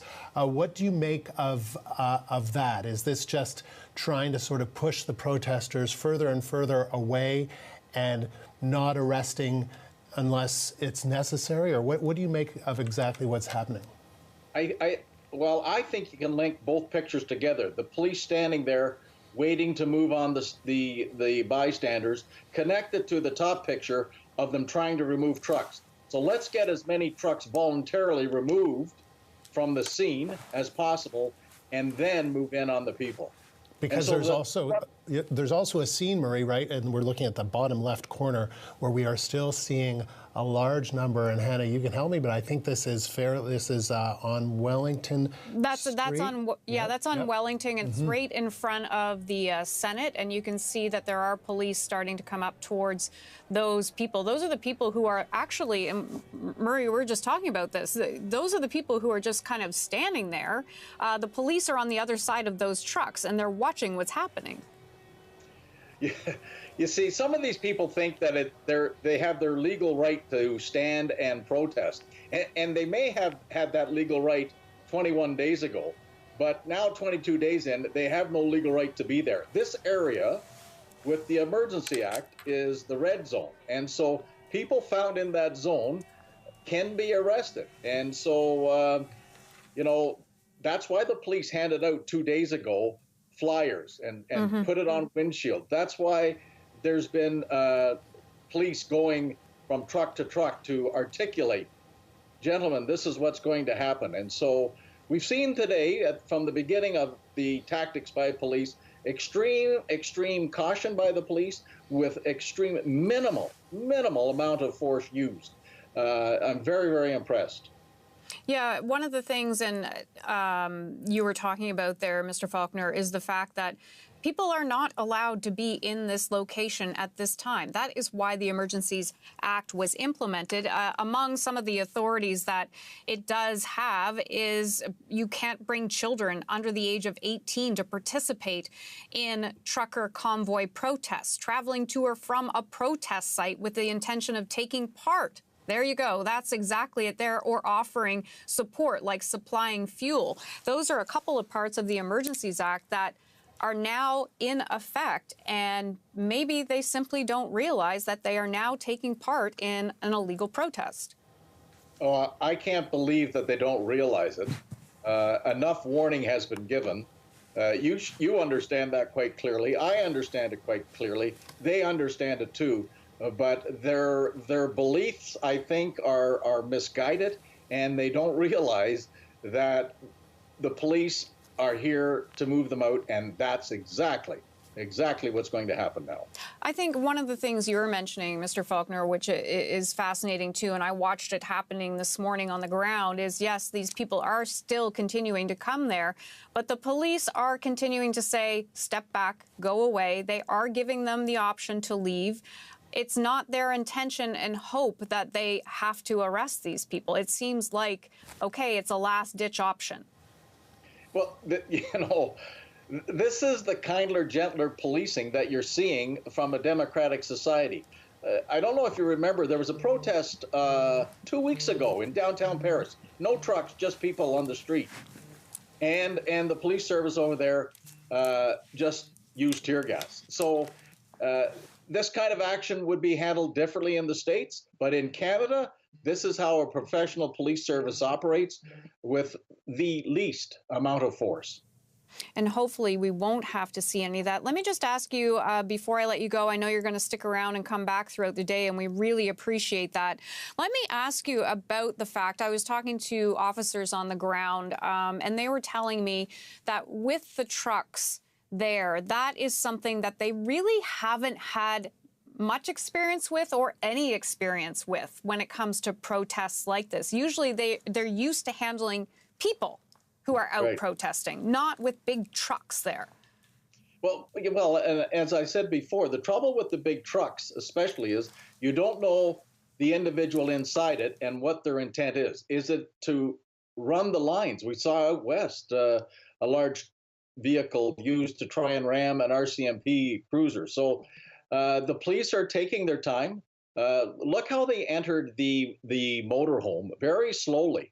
To make sure that their safety isn't compromised or the safety of people inside that motorhome would not be compromised. This is a slow, steady, methodical maneuver by trained police officers. Let me just ask you quickly, I know we have to let you go, but when we see the police there standing, what is the tactic, standing, watching, and waiting? Is it to see if they can get them back further? So in a public order unit setup, the front line will receive directions from commanders that are behind. And you've seen different colors and different numbers. The purpose for that is for the commander who is behind the line to give direction to specific individuals and how they're moving and what they should do. You can see in the background a sergeant there just pulling on his gloves. That will be a commander of those officers, and he will make the determination when to move forward. Right now, they're stationary. They're coordinating their efforts with other public order units and other police officers in the vicinity. And so right now, this is a stand and wait, but there will be action by other police officers somewhere else in downtown Ottawa. Murray, just before we let you go, it's Andrew here. I just wanted to ask you, we should tell our viewers, Hannah, that we're getting tweets from Ottawa Police that so far there have been 21 arrests and 21 vehicles have been towed, that Nicholas Street is clear, and the operations continue on Rideau and Sussex is right there on the right of your screen. So as you hear 21 arrests, Murray, what is the determination of when an arrest is necessary? We know that some of the leaders of these protests have been arrested, but some others have been as well. Is it when a protester tries to breach that police line? Is it, how does that decision get made, given that this is an illegal demonstration and the protesters that we are seeing there don't have the legal right to be there? And we're also seeing some crouching or some kneeling, and maybe comment on that. So this morning when you saw the public order unit officers moving in line, and there was a great deal of shoving and pushing, I will suggest that probably there was more than shoving and pushing, that the police were actually being assaulted themselves by people. And so there will be arrest teams behind the front line that their mandate is to be handled, the person arrested at the front, and then handcuffed and taken back. And so if you are resisting by pushing against a police officer, which in technicalities is an assault, you will be arrested. So these people on their knees, they will be arrested if in fact the line moves forward, because you can't just leave people there, and that blocks the line from moving forward. So without a question, being on your knees does not prevent you from being arrested. Murray, appreciate this. Thank you. That is Murray Faulkner, former London, Ontario Police Chief. Thank you. I know you're going to stick around as we continue to watch the scene unfold. And so on the right of your screen that you're looking at is Sussex Drive, where you are looking at a police line that has moved a couple of blocks towards the Byward Market. So this is to the east of Parliament Hill. near the Rideau Canal, and you're seeing some protesters there that are kneeling in front of that police line, and then some other protesters behind them. And then to the left, you're seeing Wellington Street, where we are seeing a large number of protesters, and we are seeing some police kind of in the crowd around some of those big rigs and some of those trucks that still have drivers in them. And we, as I just mentioned, the Ottawa police tweeting out moments ago that 21 arrests have been made and 21 vehicles have been towed, that Nicholas Street is clear, so that's near the Rideau Centre in that area, and that they obviously are continuing operations on Rideau, near the, of course, the Rideau Shopping Centre, and Sussex, which is right there on the right of your screen. I want to bring in Richard Troy Stewart, who lives in downtown Ottawa. He uses a wheelchair and teaches online cooking classes for people who are differently abled, and appreciate, Troy, you taking the time to speak to us again. I spoke to you a week ago, a couple of weeks ago, when this, we're now in day 22 of all of this. So as you're watching events unfold today, what do you make of what you're seeing? I think what the police are doing is definitely peacefully done and methodical. My worry has been, since I woke up this morning, how people with food insecurity are going to be able to get food and feel safe. I've been fielding phone calls and questions all day and all morning from people that I deal with, and it's scary right now for them. Tell me what it's like for them and what it's been like for you the past 22 days. It's been really difficult. Getting around inside the red zone, to do simple things like, say, go to Shoppers Drug Mart to get something that you need, or to, navigate the bus rerouting so you get to where you want to go.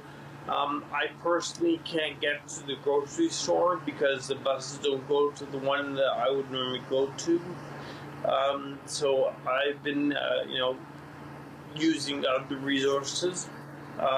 And the people I help and I teach, they've also been having to use other resources. And it's been a logistical nightmare trying to connect, individuals and families with the necessities they need. And how has this taken a toll on your mental health? And what are you hearing from other people that have been, distressed over what's happened? Personally, it's been a little, it's been very stressful, to be honest, for my personal self. As of today, having the very word, a checkpoint right outside my apartment building, that stresses me out. I have to prove where I live now to leave my own home. And I'm fine with that, but it's stressful because it's, I don't get into that, but it brings back some, things that I grew up with. And, for the people that I teach and the people that I work with, they're very stressed out. I've got people who I had been able to talk to get them to finally get out of their homes again. They're now hunkered back and they're like, I can't leave, I can't go out, I can't do this. I'm like, you're fine, you're okay, you're in your home, relax.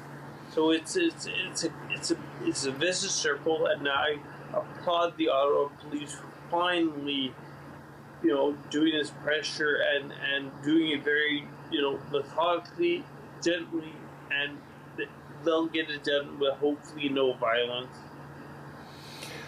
Have you been able to get what you need in the last few days? I mean, it just, you've got checkpoints, you've got protesters that have made you feel unsafe. I mean, what's that been like? Like I said, I've had to, ask for some help myself. I've not been able to go out and get the things that I need. A half a block from me, there is a gas station, and I can go there, I can grab milk or I can grab some butter, but I have celiac disease, so I can't have gluten, so I can't just grab a simple meal. I have to have proper food. So it's very stressful, and I've had to call on a couple of resources to say, hey, can you help me? You know, give me an extra meal while I'm helping other people get a meal. Are you hopeful? Do you have a message for the protesters who are staying there, who seem to be refusing to leave? Yes, go home. You haven't accomplished anything. Go home and give us back our city. Are you hopeful that that's going to happen sooner rather than later, given what we've seen today? Given what we're seeing today and what's happening right now, and I've been following, you know what? They've lost. And they're not going to accomplish anything. They haven't accomplished anything, and they will lose. And whether that means arrests, that's fine. That's their choice to be arrested. Troy, I appreciate you speaking to us again. Thank you. That is Troy Stewart joining us from Ottawa. And a reminder to our viewers that at 3:30 Eastern, we're looking at the scene here where some protesters seem to be building some kind of snowbank to kind of maybe create a barrier for that truck. Not exactly sure, but important to point out that we're learning, Hannah Thibodeau joins me as well, that Interim Chief Steve Bell is going to speak to the media at 3:30 Eastern, so in about 45 minutes from now, to talk about, the police enforcement and the end to this unlawful demonstration as we look at the scene on Wellington Street. Hannah. Yeah, okay, thank you, Andrew. You're looking, as Andrew said, at the location on Wellington as this police operation is underway against this occupation in Ottawa. It's been 22 days exactly today. Let me go through and sort of situate where we are at this point. Now, on the right of the screen where you see the police, they're now heading into the Byward market. They are securing that street, which is Sussex Street. They're trying to push the protesters back because this is some wonderful work by our reporter and camera person now, Jorge Barrera. He's been there watching this police line as it continues to try to move the protesters back. We heard from Jorge's reporting that they want to get some of those big rigs out of that main intersection, and you can kind of see those big rigs in the intersection about a block or so back, more than a block, I would say. So that's what's happening in that situation there. A slow, and as we've heard repeatedly, methodical operation by police to get these protesters from this now illegal occupation of the downtown core. It doesn't seem that there are too many protesters there, but they do seem to be pushing forward. There we go. We can see some of the protesters. And then to the right of those protesters, down the road, is the American Embassy. So that's where that street goes. It goes, and great work by Jorge. I think he's hearing what we're saying there. Down the street to the left is the American Embassy. You can see that there are barricades blocking the road to the left there, but there is an entryway. They will want to get some of those trucks out of the downtown core, and it looks like this is the street they're going to take them down. So they are moving those protests back. Now, in the bottom corner, we see a truck moving. Now, this one's interesting. I want to keep an eye on this for sure, whether this truck is just resituating, just moving around, or is it actually leaving? No, it seems like the truck driver is actually getting out. But, there have been multiple warnings. They do see that police are now coming into the area, and if they must, they will be arrested. So, okay, we thought we had David Common there, but it looks like we might have Evan Dyer available to us. I think he's paying it. He has his thumbs up. You know what? That's great. Evan Dyer, Okay, I am so sorry, Evan. We are going to come to you in a minute because now we do have David Common available. We'll be back to you, Evan. Apologies for that. CBC's David Common now joins us from Rideau Street. He's just a few hundred meters east of Parliament Hill, where there are a number of police officers in position. David, tell us what's happening around you. Yeah, Hannah, we've actually moved up. Now we're on the opposite side of the main mall here, the Rideau Center. And when you talk about how they're going to move trucks, this is how. You see the heavy tow trucks that have been brought in. This is an area, Hannah, you will know as well as I do, that this was an area that was occupied, that had protest vehicles on it not all that long ago. Those have been cleared out. Instead, what you see is heavy tow trucks. Now, what I want to show you closely here is when you look at the larger group here, some of those are transit tow vehicles from the city of Ottawa. Others, though, are private. And we're going to push in here.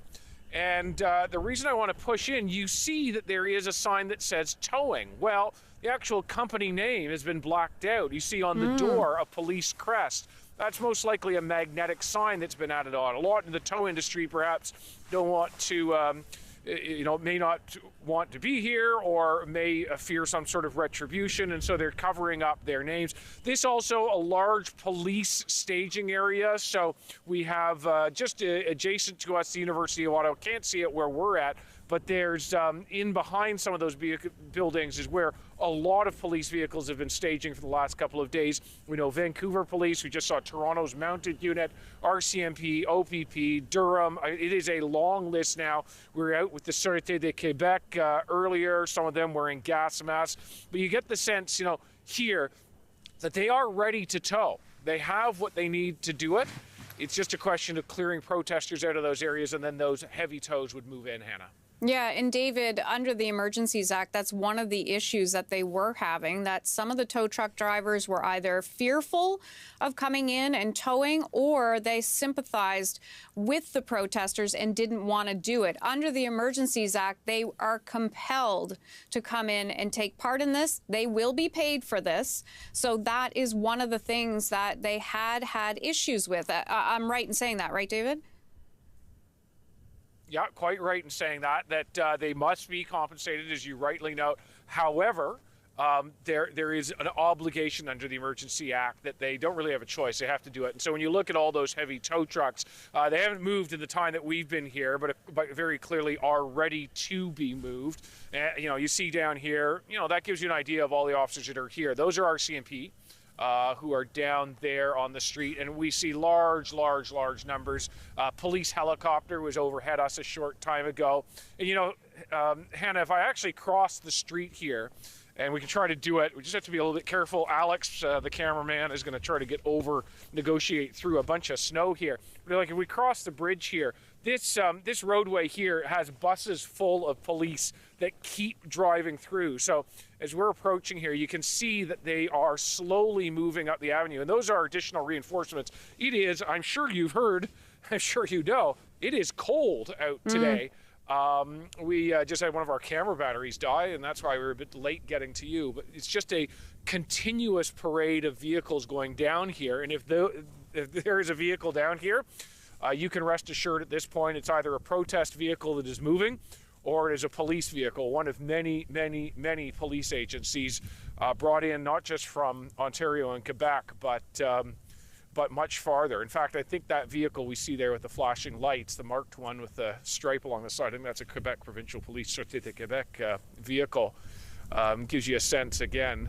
And see some protesters or people who are coming from the protest a bit further down the street. But it is in back there, on the other side of some of those buildings, that a large amount of the police action is happening now, and where we will head to next. David, let me just ask you before you head there, because this is the location that Alex, the cameraman, and I were first thing this morning, because this is where police really started moving in on protesters. And on that other side of the road where you are, I know you're showing me there, but on the other side of the road, there were trucks parked there, and that's where they made some of the first arrests. Have they cleared out the trucks in that area? The only vehicles I see here at this point are police vehicles. The one exception might be this vehicle that's coming down the road, and not until they're underneath us can I really see who they are. They're police. They have an RCMP badge in there, so I don't know if that's one of their unmarked vehicles. There are many vehicles, rental vehicles, other things that the police have arrived in. In the case of the Vancouver Police, they arrived by plane. And are here to provide additional support. But you talk about where are the vehicles? They're gone.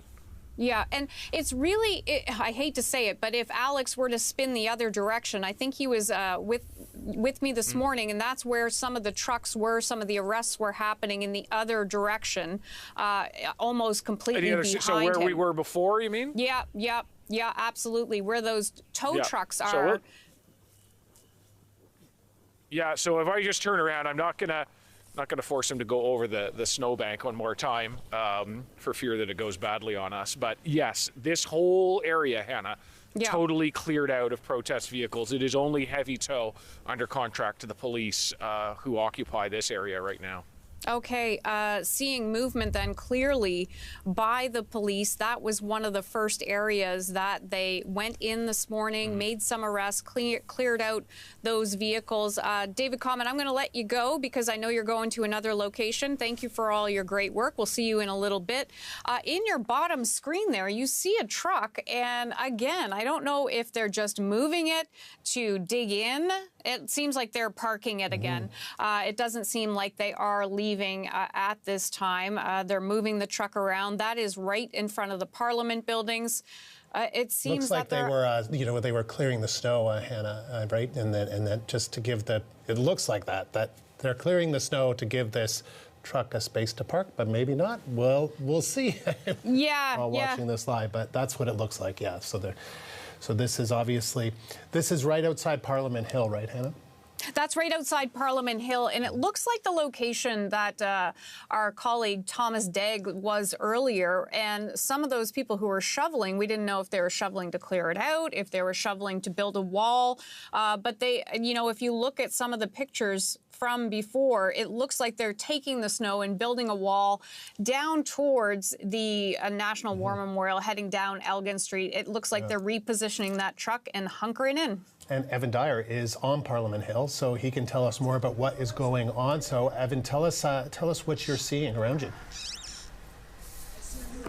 Well, actually, I just walked past that location that I think you're talking about. If it's Wellington and Bank, it's about 2 blocks west of here.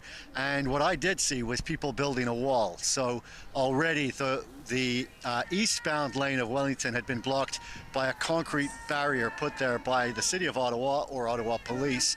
But the westbound lane, closer to the hill, was open. And what we've seen is there's so much snow after last night's very large snowfall, about 30 centimeters of snow, that the people were basically pushing it together to make an extension of that concrete barrier and therefore make a wall all the way across Wellington Street, rather. It's a pretty symbolic barrier, it must be said. It's just fluffy snow, really, and not likely to stop anything. But it seemed to be because people were shoveling and shouting one of the slogans of this protest, "Hold the line, hold the line." It appeared to be an attempt to kind of draw a new line.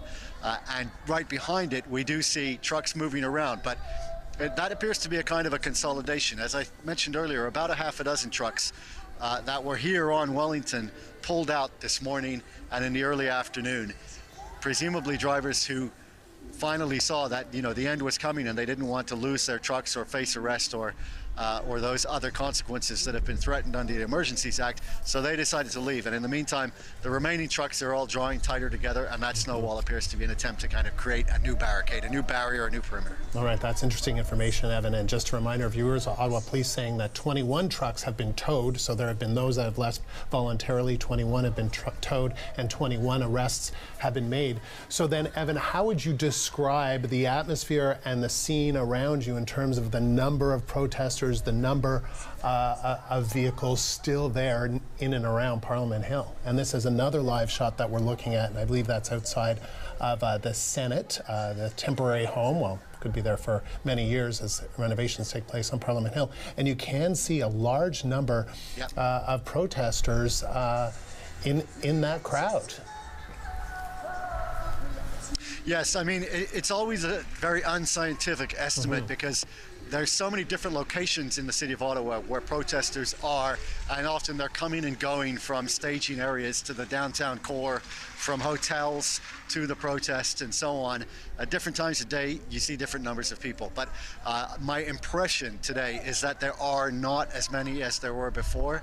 The numbers have diminished, but they haven't diminished that significantly. So a small number seem to have decided that they'd gone far enough with this protest, but it doesn't seem to be more than a minority. A lot of people in this protest convinced themselves or were convinced by leaders, because we've heard this over and over again, that at the end of the day they won't be arrested, and even that the police will at the last moment come over to their side, that police will refuse orders. We've seen no evidence of that whatsoever. We've seen a lot of police inactivity, and we've seen criticism from citizens of Ottawa of that inactivity, police allowing people to get away with things which they had been supposedly told they could be arrested for, such as refueling vehicles. But the idea that the police were going to come over at the last minute to the protesters' side, I guess, was always a delusion, and now it seems that some people have decided that, because there are slightly fewer people. As I came into this area today, I should tell you too something about the way that Ottawa Police and other police services working with them are controlling the perimeter. So we have a perimeter that's about 6.5 kilometers long that's been drawn around the downtown core. And basically, you're looking at one part of it right here. This new fencing is the north end of that sort of rectangle that they've drawn around the downtown core. As you come into it, you come through checkpoints.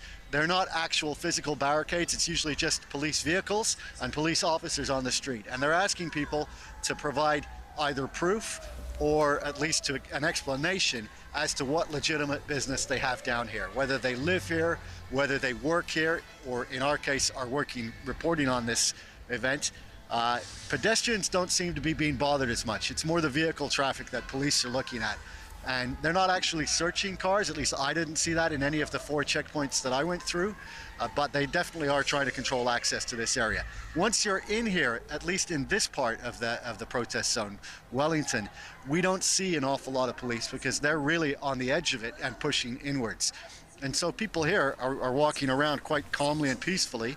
As you can hear, they're playing music on the stage. We just had Bobby McGee, and before that was Let It Be by the Beatles. So that gives you some sense that there's not an air of panic here. I would describe it as an air of expectancy, and some of the remarks we've heard from stage make it pretty clear that people understand this is winding down, time is running out. And we're going to hear from Ottawa Police at 3:30 Eastern to give us an update, but we have heard at different points Ottawa Police make that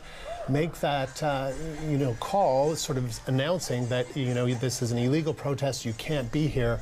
But as we've seen 21 arrests, 21 vehicles towed, some of the vehicles leaving voluntarily, but now it would appear as though there are protesters that seem to be determined to stay. There is that festive, if you will, atmosphere that you've described, Evan, at least in some parts.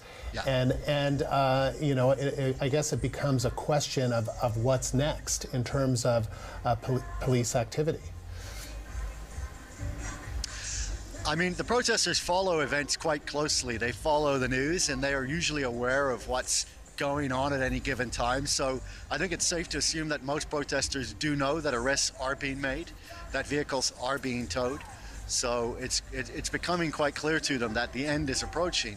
And I guess, we are hearing messages coming from the stage to keep it peaceful. So there doesn't appear to be any intent to violently resist arrest. At least that's not the public message that's being put out there by protesters. But yeah, I would actually call it a kind of a quiet determination. It's the kind of mood that people have. It's not hysterical, it's expectant. And the hold the line has become the slogan now in these last few days. But I don't think that hold the line actually means that there's any point at which the protesters, unless perhaps when they get to the last truly hardcore, where the protesters are actually going to physically resist. It's more about backing up slowly, dragging this out as long as they can, and holding out till the last moment. But when the arrests happen, from what we're seeing so far, it doesn't appear to be that violent. It appears that people are allowing themselves, in most cases, to be taken into custody. And what about the residents? Because, the residents of downtown Ottawa who don't want these protesters there, who want them to go home. It is now day 22. Right. It's a long weekend, and people there, I think, are exasperated at the least, frustrated, fearful. Yeah. And, you know, as you say, Evan, I mean, there are a number of checkpoints I understand that you had to go through. It's not easy living and being in downtown Ottawa right now. Do we have a sense of hope from the protesters that this is truly coming to an end? I mean, from the residents. I think one of the things that we've noticed over the last couple of weeks is that it's very easy to distinguish residents from protesters. And in fact, protesters never wear masks at all. And residents often do, even when they're out in the street. And I think, you know, I wouldn't want to say that this is the case for everybody, but I think it's fair to say that in some cases, Ottawa residents are wearing masks in cases where they might normally not bother to do that, like walking alone in the street, in order to show that they're not protesters. We're not seeing a lot of that today. We're not seeing people out on the street with that giveaway, that telltale mask that says, I'm not a protester. It's a very cold day. There's just been a major snowfall. And because of all of the obstructions and events that are going on here, the streets haven't actually been properly plowed, which adds to this kind of otherworldly feel here. The businesses have been mostly closed, so there aren't an awful lot of reasons for residents to be out in the street today. And while we have, you know, in Wellington, seen people who don't appear to belong to the protest, today we're really not seeing very many. And the streets directly behind Wellington, the pedestrian street, Spark Street, for example, is virtually deserted. You can maybe pass one person in the length of an entire block, one lonely person walking with a flag, clearly a protester, for example, that kind of thing. But other than that, there's really very, very few people on the streets in downtown Ottawa. Really, it's just the protesters, the police, and us. Evan, thank you, and hold on there. I just want to welcome our viewers who may be tuning in at 3 o'clock Eastern Time as we look at the screen. That is Wellington Street on your right, where you can continue to see vehicles parked there in front of Parliament Hill and some protesters. And then just on the top corner to your left is just to the east of Parliament Hill, where you can see a gathering of protesters, police in that crowd, and other scenes where police have been pushing back, for instance, on Sussex near the Rideau Canal. This is the scene just to the east of Parliament Hill, where you can see a large number of protesters, and there are police in that crowd as well. And the CBC's Hannah Thibodeau is live in Ottawa. She has been reporting on the street. She has been anchoring this special with me this afternoon. I'm Andrew Nichols. And Hannah, you know, this is the scene as we have seen it unfold on this dynamic day. What do you make of what we're seeing? Yeah, take a look at this shot. This one is quite fascinating. Earlier today, when I walked through that area, that is down by the Rideau Centre, a little bit further up from that, and then close you can see the Senate, which is currently the Senate. There weren't a lot of people around there. It was just a few people, but as police have started to move in, and you can see them, they look like kind of ants in the left-hand corner. We see them moving around in there. As police have started to move in, the crowd there of protesters has grown. It seems like they want to see what's going on. They want to watch what is happening, and maybe potentially be arrested because they are not supposed to be in this location. This is classified as the red zone. The Emergencies Act says they are not supposed to be down there. You can see police in the corners in their yellow vests. That really makes them shine out. It's under the bar there. They haven't really moved forward in a little bit. They have moved forward to this point and currently are holding the line. This is a slow process. This picture you're seeing here, eventually we will see police reach that location. That is the location you were just speaking with Evan. He's up on Parliament Hill. This is where there really has been the entrenched truck protesters. There you're looking at all four shots. This is just an unbelievable scene for me. 3 weeks into this since last Friday, the downtown core, as Evan is saying, there aren't really everyday people out there. The people out there are protesters, police, and media at this time. And this city has been shut down essentially for 3 weeks in the downtown core. The Rideau Centre hasn't had its doors open because because the first weekend of this protest saw people running around in there with masks. They were harassing staff, and the mall had to decide to close. Also along Spark Street, many businesses have shut down because of safety reasons, because of the fact people just weren't coming down into the downtown core to shop. There's a lot of concern from restaurant owners. We had a chance to speak with a couple of those restaurant owners over the past little bit, and they were saying that people aren't coming down.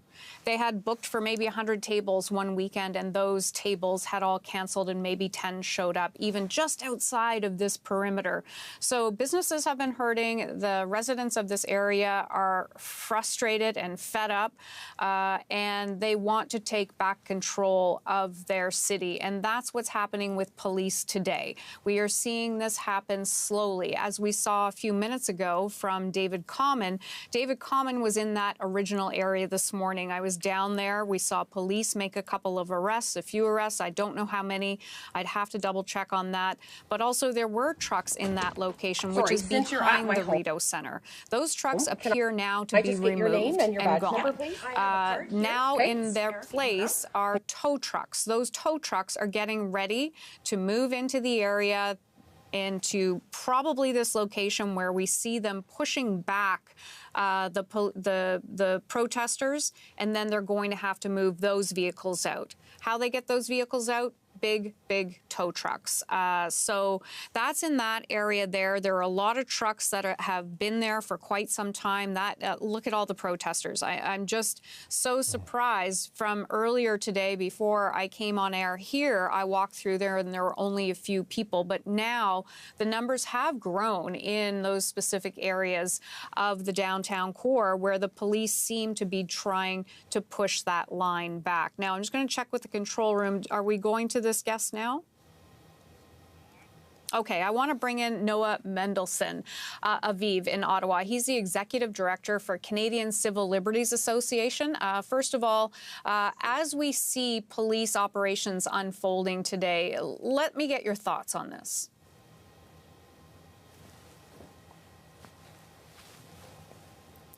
Sorry. Okay. Are you asking? Okay, I'm afraid we may not have that guest right now. We will get to that guest as soon as we can reconnect with that. But again, let me talk to you and give you kind of a situational awareness of where we are in the downtown core. This is in front of the Parliament buildings. As we heard from Evan Dyer not long ago, they are entrenched in that area. And there were even shots when he was talking afterwards showing people barbecuing right along there. They have been warned, leave the area, do not come down there. But they had fired up the barbecue. They are barbecuing in that area. They have been moving trucks around. There is another area where they're shoveling snow, making a wall so that to maybe hold back police, even if it is just a temporary hold. Maybe we can bring up the map that we have, I'm not sure, to show exactly where the area is around Ottawa. There you see. So it will give you kind of an area that you can figure out. You see the Rideau Center. Just to the right of the Rideau Center, that's really where the operations began this morning. And then they have been moving down towards the National War Memorial. They're not there yet. They are closer to the other side of the Rideau Center, closer to Sussex Drive area, and then they're going to continue to move down. But it's not just that core. You can also see Kent Street. You could see Metcalfe Street. Those streets also have trucks lining it. So it's not just the areas you see on your screen now. There are many other areas they're going to have to clear out. So this is going to be not a short process. It could take quite some time for police to get this all cleared out. Now, I do believe we have Noah Mendelson, Aviv in Ottawa. She's the Executive Director for the Canadian Civil Liberties Association. I think we have you connected now, correct? I'm here, yes. Thank you. Okay, perfect. Thank you kindly for joining us today. Let me start with your thoughts on this police operation that's unfolding today. Yeah, you know, we have actually been coming out in the press not to talk about the operation. We understand that this protest has gone on for a very long time, and protest is an important right, but it is not a free for all. It does not allow people to do whatever they want, and it certainly doesn't justify unlawful acts that we've heard about from some of the protesters. I mean, some have come out to protest peacefully, and some, we understand, have been engaged in activities that have been beyond disruptive and have caused intimidation and fear for some of the marginalized communities in Ottawa. So we understand that there are reasonable limits that get placed on charter rights, and our concern is not with dismantling this protest. Our concern is with the government using a particular kind of power that allows it to bypass the ordinary democratic process, rather than using the ordinary robust laws that already exist, that were created through the democratic process, like our policing laws that have to handle complex law enforcement issues, including sometimes dismantling protest. Let me ask you this, though. I think for the residents who live in the downtown core, saying so far they have not seen any of those laws being used to dismantle this, and they're just happy now that this is happening. How do you respond to something like that? Yeah, I can certainly understand how those residents are feeling, and we have also heard from residents, and in particular, as I said, from people who come from, people who've had to deal with racial and homophobic intimidation and threats and aggression, and we certainly stand with them and we support them. That's happened on the part of some of the protesters. We certainly understand that. The fact that that the protest was left alone for as long as it was does not, though, mean that the Emergencies Act is the only way to deal with it. And our concern is with the use of the Emergencies Act, because that is a massively excessive and extreme measure that is what is needed in the case of a real national emergency as defined in that act, when there are no other laws in place that can address a situation. Do situations need to be addressed under our regular laws? All the time, and they generally are. And if there is a lack of enforcement or a lack of addressing a situation, there is a democratic process for it, and only in the case of a national emergency does it have to be done with the Emergencies Act. In other words, what I'm trying to say is those are not the only two options. Do very little or do nothing, or the Emergencies Act. There are lots of other things in between. We should be very worried, though, about use of the Emergencies Act, because in a democracy, we need to be protected, and in a democracy, marginalized people protest all the time, and they need to be able to protest, sometimes peacefully, sometimes disruptively, and that means that if this government pulls out the Emergencies Act, who knows how it's going to be used again in the future, and then too, we're going to stand up and have something to say about it if it does not meet the definition of a national emergency. One of the things that Prime Minister Justin Trudeau had said, that this isn't the first, second, or even third thing he wanted to have to use, that this was a last resort. I guess you don't believe him when he says that.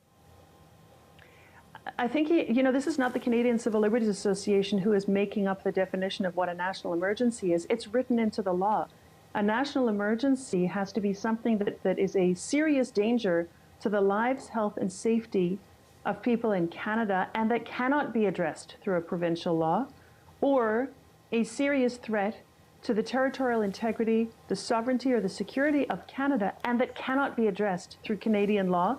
And then the government is supposed to show why this amounts to a national emergency. And what the Prime Minister has talked about is things like jobs and the economy and helping families. Those are very, very important values, but those are not the definition that is in the Emergencies Act. Okay, Noah Mendelson, Aviv in Ottawa, I want to thank you for your time today. She is Executive Director for the Canadian Civil Liberties Association. And the CBC's David Common joins us now from Rideau Street, just a few hundred meters east of Parliament Hill, where there are a number of police officers in position. So, David, what's happening around you?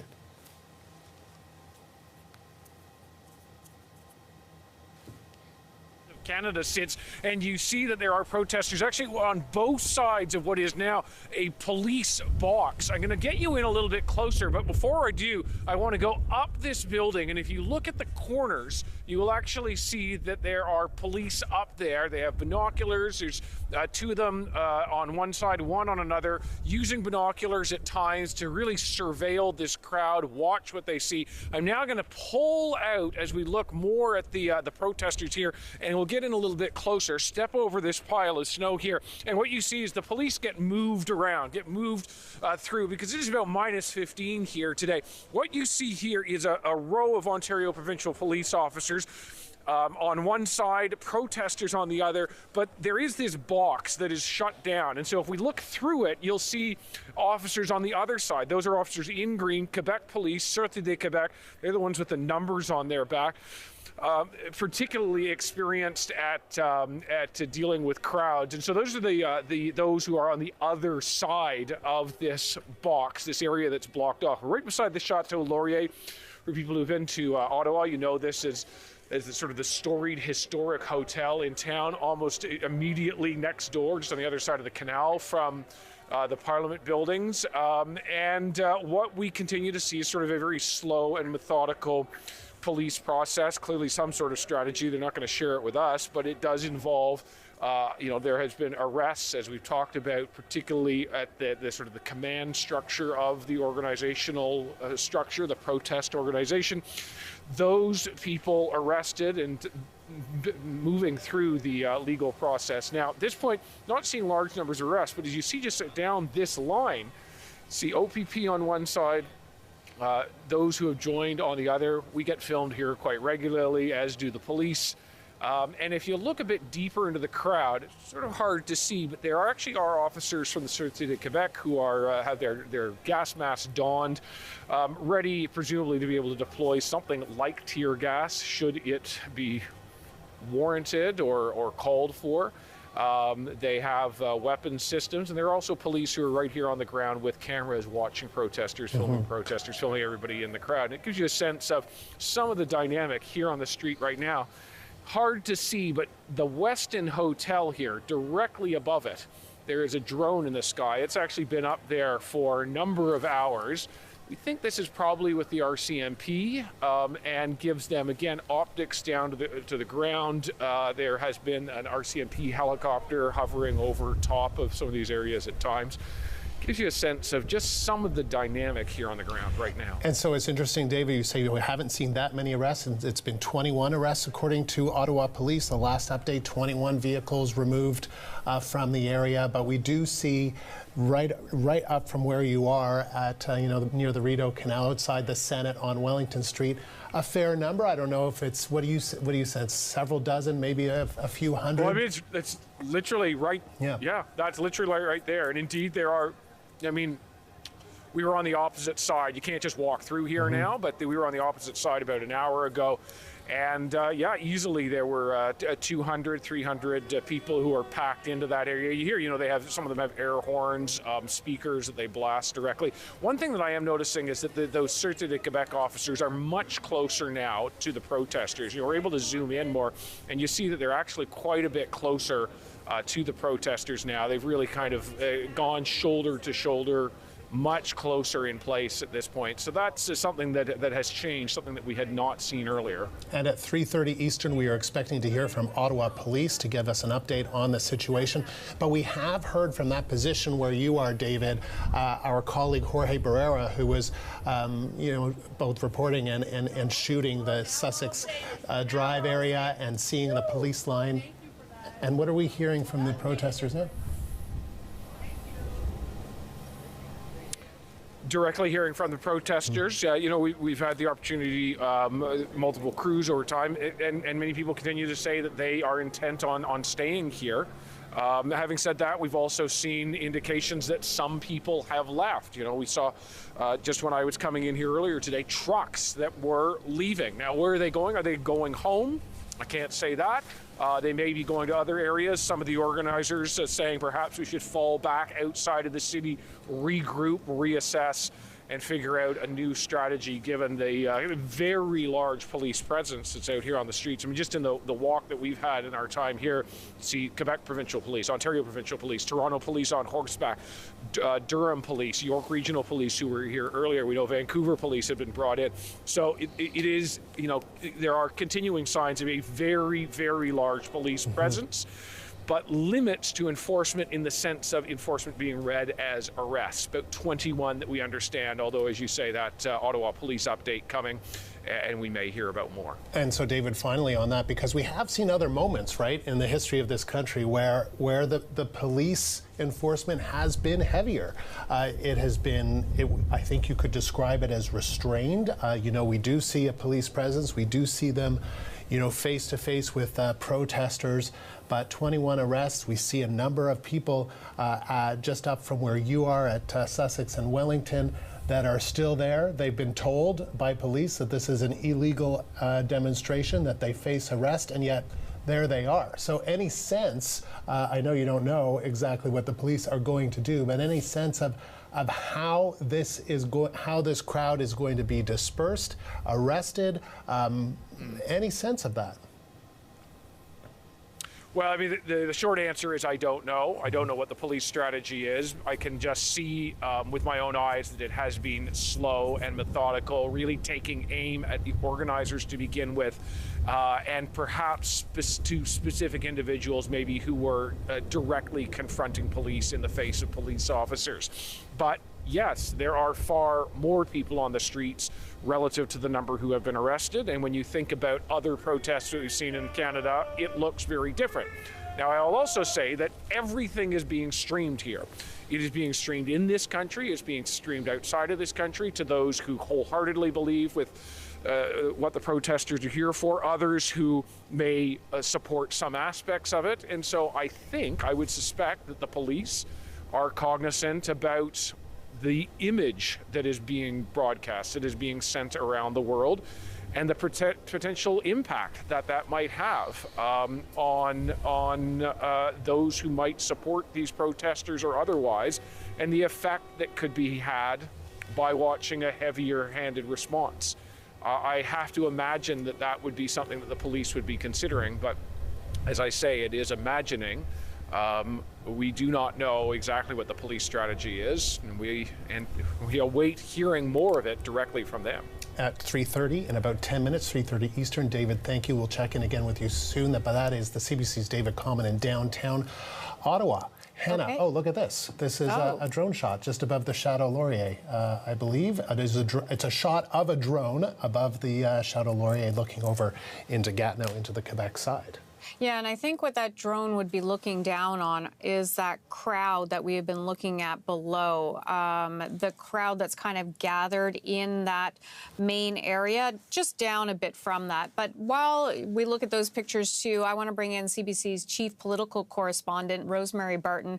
Rosemary, you have been covering this from the very beginning as well, and I want to get your feel. You know, there's a big difference from the police presence we saw in the first 3 really only changed in the past couple of days. Would you agree with that? Yeah, for sure. I mean, just to give people a sense who don't live here or maybe not following it as closely as you and I are, last weekend, police estimate about 4,000 people came into the downtown area to have this protest. On the weekend, it tends to attract more people. They are not necessarily people who are staying overnight or sleeping in trucks. It tends to be more of a party atmosphere over the weekend. So first of all, it was very important that the police act before the weekend, before more people arrived. I think that they have done that strategically.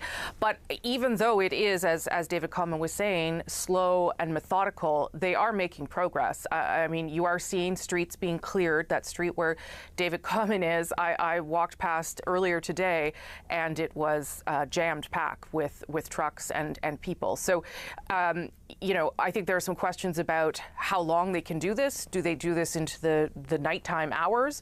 I guess we'll hear that from police. But they are making progress. They've gone from essentially zero enforcement, and I really mean zero enforcement, turning a blind eye, to now using whatever policing mechanisms they have at their disposal and making some arrests and getting rid of some of the vehicles as well. Yeah, Rosie, you mentioned you don't know how long this will last. When I was out there on the ground, I was talking to police who had been here from the very beginning from other jurisdictions, and they say this is going to last as long as it takes. They are not going to stop until this is cleared out, is what they were saying. But I'm sure we'll have confirmation a bit later if that is the case. Yeah, I mean, I don't think, now that the police seem to have a bit of momentum here, I don't think that they can stop for fear of losing the ground that they have gained, although we should remind people that they have really sealed off this area, so it would be almost impossible for anybody to get back inside, particularly in a vehicle. You know, I think that I think what you were told was right. They are going to have to keep going, but we know that the challenges will be different as it gets darker and as they get deeper into the protest that has been entrenched there for many weeks. This is really just, I don't know, maybe the midway point, I would say, of what the police have to do up and down this street. And a reminder that, you know, part of the reason that the House and MPs were not there today, and staffers too, was because of this police operation. They're hoping to be back inside the House of Commons debating these issues tomorrow, but they will have to see significant movement over the next number of hours, I would say, in order to be able to guarantee people's safety and just their free mobility, you know, just being able to get to work, which would also prove challenging for anybody that comes downtown. Yeah, and one of the things as well is that even once they get this area clear, the police are still going to have to ensure that there are no more pop-up protests either, so that, as we heard, I think it was on your show from Bill Blair, no whack-a-mole. That's right. Yeah, I mean, I think that the government has, over the course of this week, increasingly leaned on that part of the argument for its use of the Emergencies Act, that the reason it is nationwide but not being enforced in all parts of the country is that if they encounter a space that is a port of entry or that is deemed a critical piece of infrastructure, that they could apply the same measures to that space if needed. I mean, the hope, obviously, is that this takes the wind out of the sails of protesters. That would be the hope. Whether or not that is the case, given the, you know, extremely sophisticated organization that they seem to have had over the past 3 weeks, I think is a different issue. And so the government, it says, needs to have those tools at its disposal. Just on that point, I did want to clarify that as well as these financial measures that we've talked a lot about, and we know that they have managed to freeze accounts, probably for the organizers first. It didn't seem as though they were going to be going after each individual donor, but we don't know that yet. The other thing that they have been allowed to do since enacting the Emergencies Act is use the RCMP as a police within the jurisdiction of this city. So normally the RCMP would not be able to go in and enforce city laws, issue fines, and arrest people. That is not the case now. They can go and do that. The same for police that might be from out of province. They now, too, fit under the same, they will operate under the Ottawa Police Service, but they have the ability to operate and enforce inside this jurisdiction. And that is why you see those large numbers of police there. They are now able to do that because all of those police now can operate under that Emergencies Act. Yeah, and it seems there was a lot of jurisdictional wrangling ahead of this. Yeah, and a lot of politics, ultimately. We've seen that time and again through the pandemic, and this is another example of that. People passing the buck, not wanting to take responsibility, pointing fingers, looking for blame. I'm sure that there is a lot of blame to go around, all levels of government here. But ultimately, when it seemed as though nothing else could be done, at least according to the federal government, they stepped in with this measure. And we will see, you know, whether in the postmortem, whether this was in fact the only way, or whether the mistakes that were made leading up to this point could have been altered and could have led us down a different path of enforcement.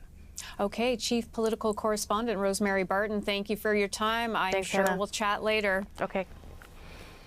And we just want to update our viewers, Hannah, that we were expecting Ottawa Police to speak at 3:30. That has moved to 3:45, so a little bit of a delay, but we obviously will bring that to you live when Ottawa Police speak to the media and to the country at 3:45 Eastern Time. In the meantime, let's bring in Joe Velosa. He is a law professor and criminologist at the University of Ottawa. Professor Velosa, thank you for taking the time. as we look at these images and we look, at some police lines, where I believe this is the Sûreté du Québec that are very close to this crowd that is gathering. We've had 21 arrests, 21 vehicles towed. What is your reaction to the police action that we've seen today? I know it sounds a little bit impressive and viewed as something impressive because they're not used to this kind of policing in town. Sûreté du Québec has a completely different police culture. They have a way more European continental doctrine, so we're not used to that here. But when you look as a whole, the operations are pretty much textbook. I think they are, oddly, they are exercising a lot of restraint. So they're not moving in and throwing tear gas to everybody. They're moving slowly, doing one arrest at a time, giving all the opportunity to people to leave. This is not the general approach of anti-riot police, and definitely the presence of the press, the eyes of the world in town, has an impact on that. Would you say that this is a contrast to other police operations at other protests where it would appear, well, it did happen, that there was a heavier hand used when it came to enforcement? It is, but this is not a bad thing. I think what they're doing today is, it is almost like a training. It is a textbook operation. They're moving slowly. They're giving all possible notice. They are isolating individuals before doing an arrest. And again, this is not usually how it's occur, but as they are in big numbers, they are in a position to do that. What is surprising is that they're still targeting people. So we're not seeing a kind of policing strategy yet that target stuff, trucks, and other things. They're still with this very old school policing approach to a protest that, well, the problem is not trucks, the problem is people. They're still a little bit too stick to this kind of position. So what happens next? We've been kind of in this holding pattern, I guess, if you will, over the last several hours, and we're seeing police and protesters nearby, by our estimation, maybe a couple of hundred protesters or so near Parliament Hill, just east of Parliament Hill. What happens next? They've been told it's an illegal protest. They've been told they cannot be there, yet they still are. They have not all dispersed. There have only been 21 arrests. How does this kind of play out over the next hours? And again, this low number of arrests are not a problem. I think they're using the force in a very measured way. They're not going hard on them. This is good. There are still kids around. I think their strategy is trying to remove as much people as possible, especially children, before making any additional use of force. So lots of police there. They are quite used to anti-riot policing. They're not using that yet. They are quite calm and civil in a way. And this is, so that was the scene we were looking at where our camera is pulled out. That's the Chateau Laurier, and of course to the left of your screen is Parliament Hill, where those police officers and a number of protests, but we do see the trucks that are still in front of Parliament Hill.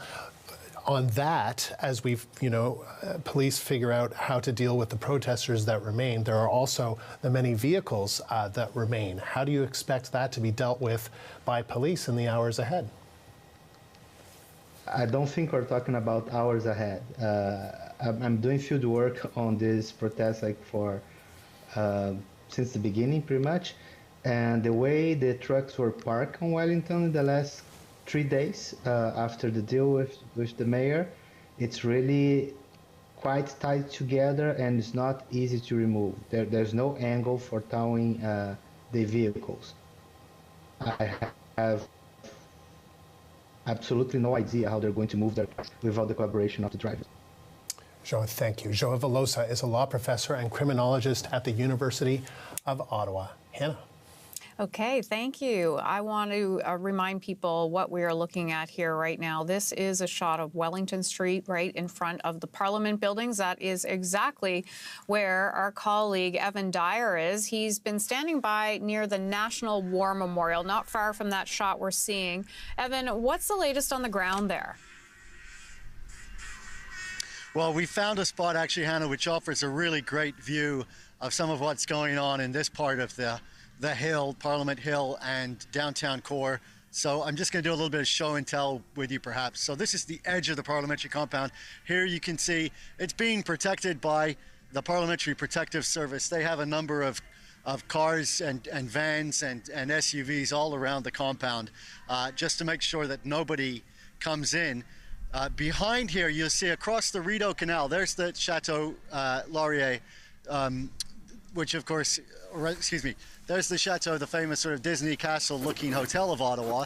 And on the other side of the street there, you can see the old Ottawa Railroad Station, which has those Greek columns on it, now acting as the Senate while the Senate is being renovated. Behind that building with the green-topped roof is the Rideau Centre. And so in that area is one of the barricades that the protesters installed 3 weeks ago and which has remained there ever since. A line of trucks, 4 trucks wide, blocking access to Wellington Street, where Rideau Street becomes Wellington Street.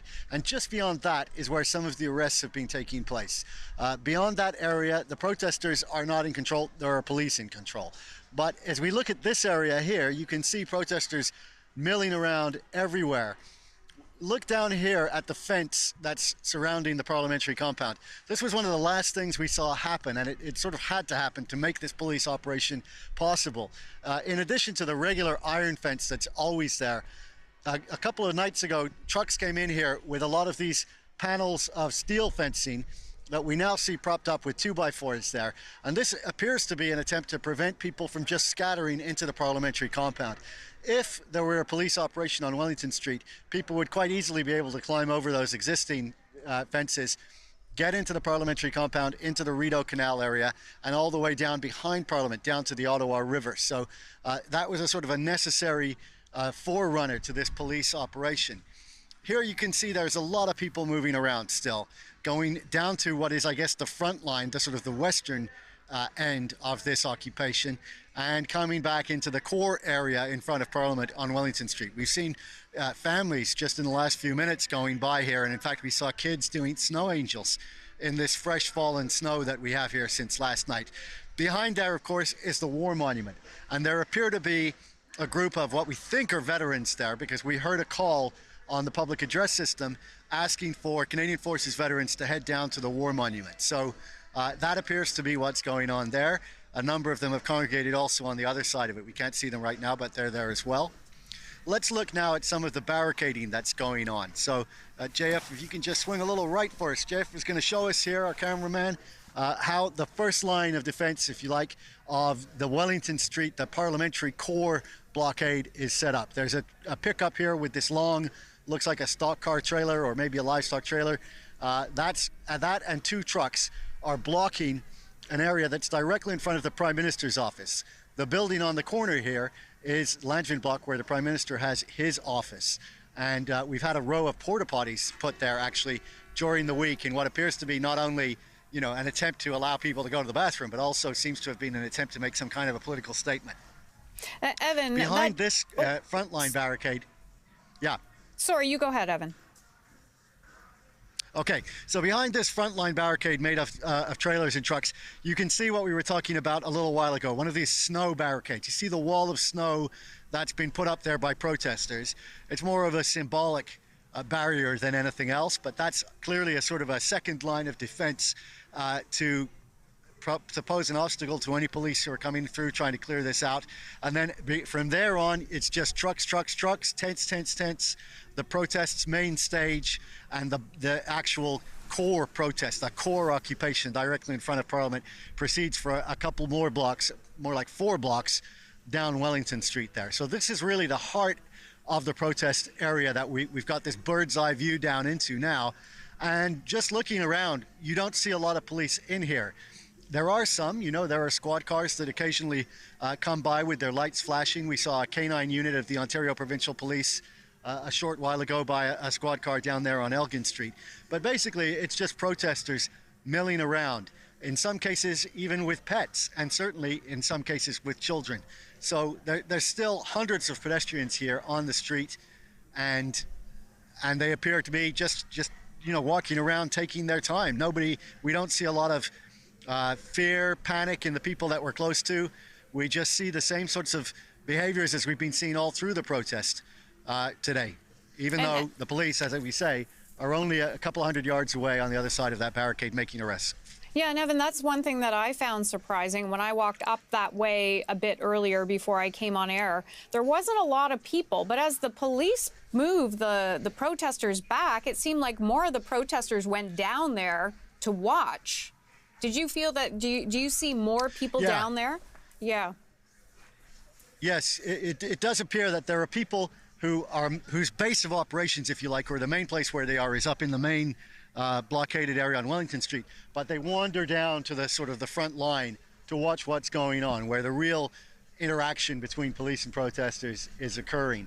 The thing that we can't see is we can't see from here what's on the other side of that row of trucks, but we know that that's where the police are, and they've been there all day, and there's been sort of a standoff down there by the Rideau Centre, with several of the arrests that have been made today have occurred right there, just on the other side of that line of trucks that's down there. That's been one of the areas of protest, actually, that's had some of the sort of the most, I would say, belligerent people in it. I mean, in my experience walking around, the majority of protesters are peaceful. Some of them yell at you a little bit, but generally you don't feel threatened walking among the protesters. But there was a group of people in that particular knot of trucks there at the junction of Sussex and Wellington, where Rideau Street turns into Wellington, who had perhaps a little edgier attitude than most. And so that is an area where the police are now trying to come through so that they can deal with the much bigger crowd and the much bigger occupation that's further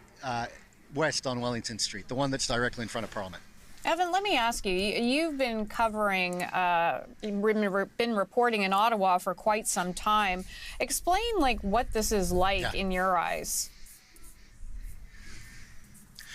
Well, they used to call Ottawa the city that fun forgot, and of course I would not call any of this fun, but it certainly is quite a bit more excitement than Ottawa has seen at any time that I've been reporting here. I mean, we've never seen a protest of this nature at all.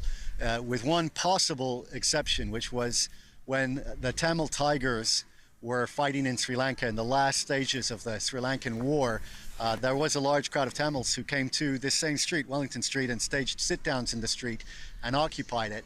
And that went on for a very long time. And they also showed an extremely high level of commitment. And in fact, the only thing that brought that protest to an end was the defeat of the Tamil Tigers over in Sri Lanka. It sort of left them without a cause to fight for anymore.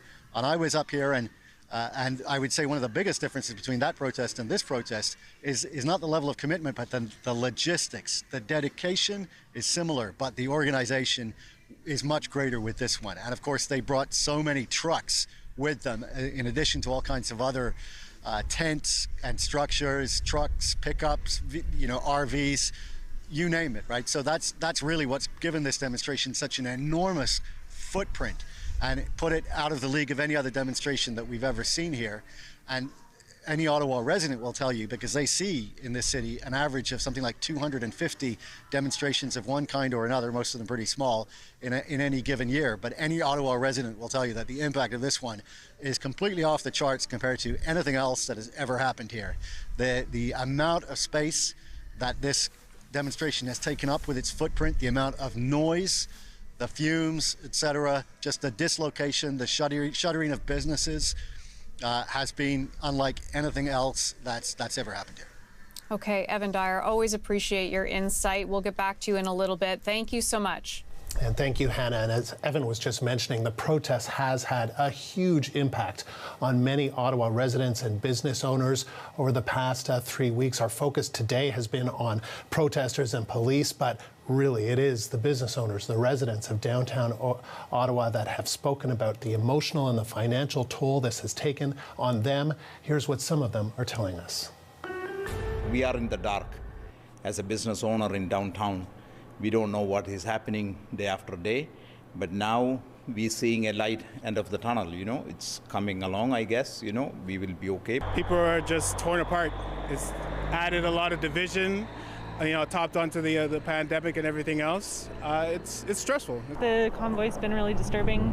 It's blocked us from traveling. It's really disturbed our dogs' sleep, our lives.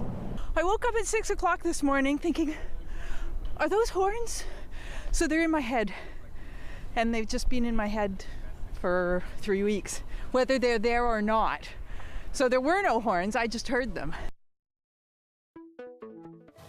And a reminder, we are standing by for a news conference by Ottawa Police. They're expected to give an update on their operation to clear the downtown core at 3:45 Eastern. We will have that for you live just as soon as it begins right here on CBC News Network. Hello, I'm Andrew Nichols. You're watching our special coverage of what is happening in Ottawa as police action is underway. I'm joined in Ottawa by the CBC's Hannah Thibodeau, who has also been following this on a very dynamic day in the nation's capital. Hannah.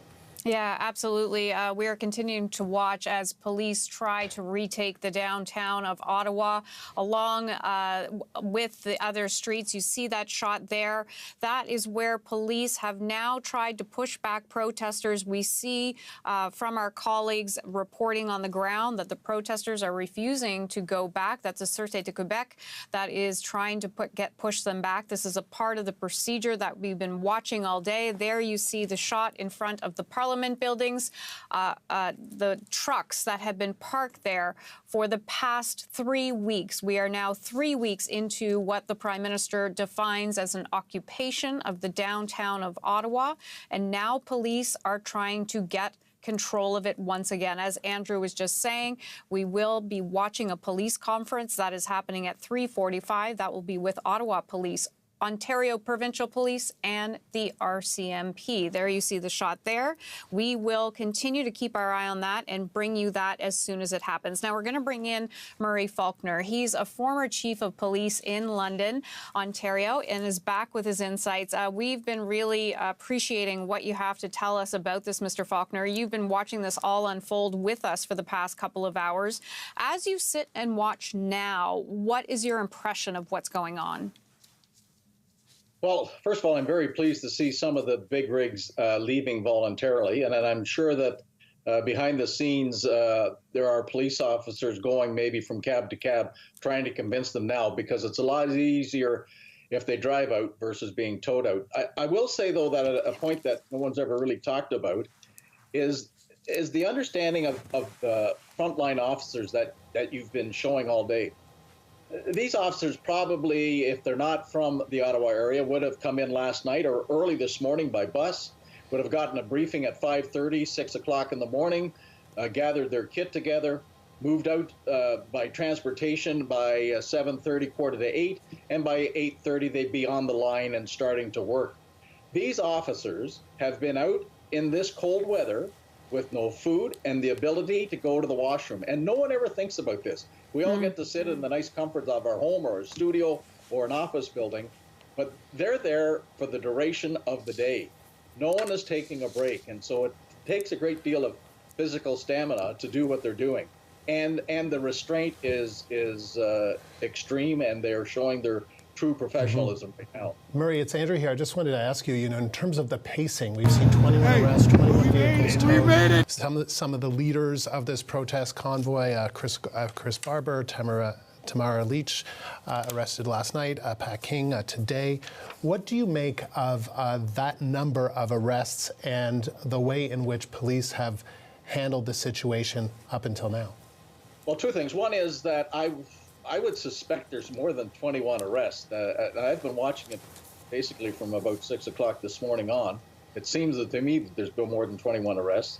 The other thing is that I want to go back onto what Evan says, that he's never seen a protest so well organized. And that's the reason why those arrests were made by those that police believe were the organizers or the controllers of this. That's who you strike first, and it was well executed, that's for sure. And was that to send a message not only to the organizers but to the people on the ground as well? Well, it's more about a controlling factor, so that they couldn't give any more directions to their followers. That's for sure. Whether in fact the truckers or the protesters on the ground realized that the head of the organizations were arrested, I have no idea. But from a police perspective, they wanted to get them out of the way, into custody, put some conditions on them so that they couldn't go back to that area, and then start moving in on the protesters physically this morning. And Murray, we're just standing by to wait for the Ottawa police. They were expected to speak at 3:30. It was pushed back to 3:45. This is a live shot, so we expect to hear more from them about, you're right, the number of arrests that could have increased since we last received information from them, and their plans moving forward as we start to approach the late afternoon, close to 4 o'clock in Ottawa. What will you be looking for and listening in for from Ottawa Police? What do you expect to hear from them? Well, you'll probably hear the numbers of people arrested, the number of vehicles removed. We might hear a bit more of their strategy moving forward. I'm sure that the commanders at the integrated command site are extremely pleased by the less use of force used by the officers, and really the protesters. They haven't been extremely violent, which has been good all around. I guess the point also being made is that if they're going to secure the area, Ottawa Police does not have enough staff just to do that. And so, you know, policing in the province of Ontario has to go on. And many major cities, although have a significant number of police officers, this is draining the resources of Peel Regional, Toronto. And sorry to interrupt you, Murray, but we are going to take you now live to Ottawa, where police are giving an update on action underway to end the pandemic protest in the downtown core. Let's listen. Is Murray listening in with us too? With Chris Harkins from the OPP and Mike Duhem from the RCMP, Federal Police. And I will be the moderator. We will begin with remarks from Interim Chief Bell, and then we will proceed to a 10 to 15-minute question period. Je suis l'agent Param Singh et modérateur pour la période de questions de 15 à 20 minutes. Nous commençons d'abord par l'énoncé du chef par intérim, Steve Bell. Thank you, Param. Thank you. Bonjour à tous. We're here to provide you today with an update on our operations to end the unlawful protests that would have done so much damage to our community and so much harm to our residents. The operational plan is moving ahead as we expected, and the contingencies we've put in place are effectively dealing with the threats we're seeing on the ground. I thank the Ottawa residents for their patience and support as they watch this operation unfold. I also thank all the planners, officers, and emergency personnel, many of whom have come from across the country to assist us. I'm proud to work with all of them. Their assistance has been vital to the success we are seeing so far in this operation. We're in control of the situation on the ground and continue to push forward to clear our streets. This methodical and well-resourced plan will take time, and we are here to see it through to a safe ending. Last night, we began to take additional actions towards implementing our operation. We moved officers and equipment into key positions throughout the city and took up 100 checkpoints around the downtown core. We began making arrests of key individuals who were responsible for organizing these unlawful activities. This morning, public order units and a significant number of officers were deployed to support our operations. We first focused on the Nicholas Street area, where unlawful protests were gathered with trucks. Even this morning, all unlawful protesters were given many opportunities to leave. Officers then turned to the intersection of Rideau and Sussex, making more arrests and clearing that location. As of 3 p.m. today, we've arrested 70 people. They have been charged with multiple various offenses, including mischief. Work is underway by the City of Ottawa to remediate and clean up the area that we have gained back today. We also saw children that were present in the area. We've prepared for this and have plans to ensure that these children are unharmed during our operation. Before I take questions, I want to acknowledge that these are not the images that Ottawa residents want to see. Ottawa is a welcoming and diverse city. It's a city we're all proud of. We regularly host lawful and peaceful protests. This is Family Day weekend, and usually our downtown is filled with people enjoying the city, our market, and the canal. We're focused on returning our city to the place that we all know and love. We will run this operation 24 hours a day until the residents and community have their entire city back. Thank you, and I'm happy to take any questions. Can you ask anyone to the microphone? Please identify yourself by name and media, and you have one question with a follow-up question. Thank you. Joanne Kinello, CBC News. Hi, Chief Bell. You know, I was out at Mackenzie Avenue and Rideau, and many officers of many units are out there holding the line there, sort of pushing the folks westbound, I guess, on Wellington. It's getting to be late in the afternoon, and I'm just wondering, as much as you can you tell us what the plan is now? When I was there anyway, for about an hour, everyone was sort of just standing still, more or less. Obviously, people would like to know how long this would take. I don't know if you can say that, but maybe if you can say about what might happen overnight and what the next steps are. Thank you. So we have articulated from the very beginning, we have a very deliberate and methodical plan that's been extremely well resourced. I want to thank Commissioner Carrick, Commissioner Lucky, every police chief across Canada, every police chief in Ontario who have dedicated resource to help us staff the plan and see all the officers that you're seeing today. We, from the beginning, have indicated that we would need to move slowly, safely, respecting charter rights as we look to demobilize this demonstration. We will continue to do that, and we will work day and night until this is completed. And just as a follow-up, maybe you could talk a little bit about the kind of resistance you're seeing. Is it mostly peaceful? Is it, obviously you've arrested 70 people, so perhaps not, but perhaps you could describe what it's been like for officers out there and what they're finding as they meet the protesters. So the officers out there, I know everyone's seen many images through the day, have been nothing short of exceptionally professional all day. We have a plan. We articulated that plan to them, and they have executed it extremely well throughout the day. The level of professionalism that they're seeing in the face of taunts, slurs towards them is challenging, but we're seeing their ongoing professionalism every minute of every day. We will continue to do that. Our officers will continue to work exceptionally hard to make sure that we use the least amount of force needed to actually peacefully end this protest and move everyone out of our streets. Hi, Chief Bell. John Mullen with The Citizen. Have officers had to help Children's Aid remove any children from families at this point? So we spoke yesterday about the fact we did have plans and we're working continually with Children's Aid around safety and security of children in the crowds. We developed those plans hoping that we weren't going to have to use them. I can tell you to this point we have had no need to interact with Children's Aid as it relates to children within the crowd.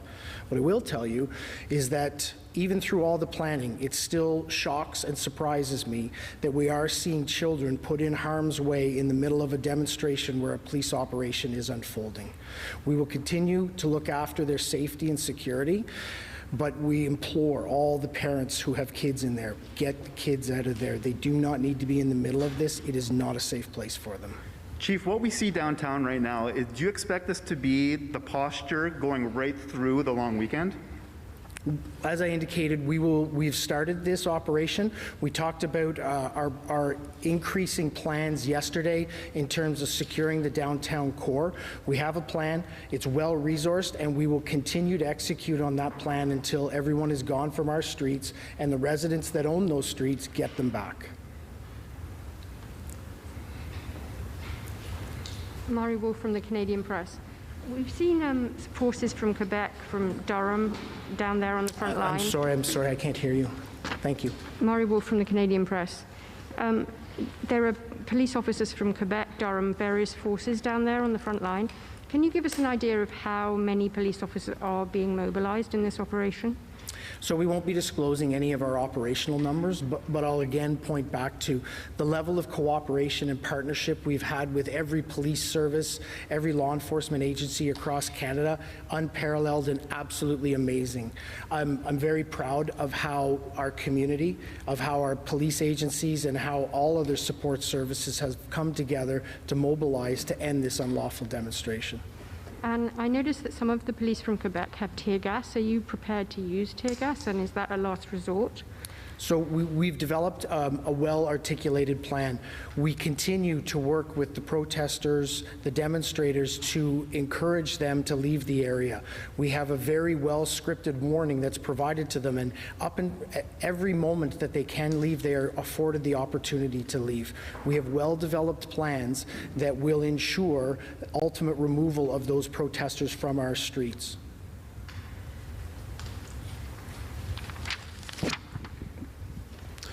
Hi there, Chris Nachkate, CTV National News. My first question is, did police use any of the powers conferred under the Emergencies Act to make any arrests today, or did you use the powers of existing law and the Ontario state of emergency? So I can tell you the three levels of government that have come together to support our efforts in this have led us to be able to have the success we're starting to see right now. The Emergency Measures Act, the Provincial Emergency Act, as well as the City of Ottawa Emergency and Injunction that have been provided, have created the ability for us to use powers and use new and existing powers to be able to properly deal with the demonstration to ultimately bring it to an end. Without the authorities that have been provided to us through these pieces of legislation, we wouldn't be able to be doing the work we are today. My other question here is, you talked about the arrests, thank you for that. But during the live video today on CTV News Channel, we saw in between when there was the hold the line issue there between the protesters and the police, there was some hitting amongst one another. Was there any injuries? Are you reporting any injuries right now from police and protesters? So I can tell you we have no injuries from the protester. We have one injury to one of the members of the police team. It was a minor injury that has been treated. Chief, I'm cheating here with an extra question, but I'm just wondering if we have an update on, or an estimate as to how many protesters are actually still here. It's mixed in with media. It's kind of hard to tell. Is there any update you can give us on that? So again, we're not providing numbers, a number of people present, number of operational resources we're using as we move ahead. What I mean for the protesters. Yeah, no, we're not providing any of those numbers. Okay. Thank you very much.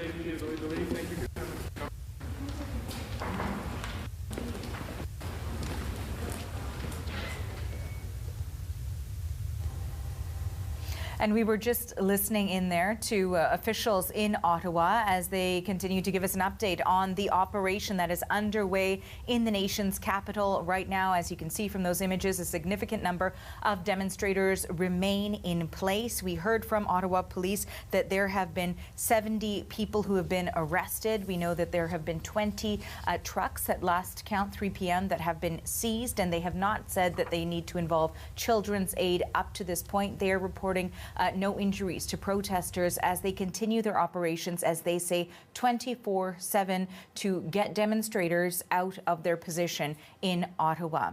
Welcome to the rundown for this Friday, February 18th. I'm Arthi Pohl, and I do also want to bring in one of our guests who was listening along to that briefing with Ottawa Police Interim Chief Stephen Bell, and that was Murray Faulkner. He is the former Chief of Police for London, Ontario, and as I mentioned, he was listening in. So I do want to go to you right now and ask you what stood out to you from that update we received.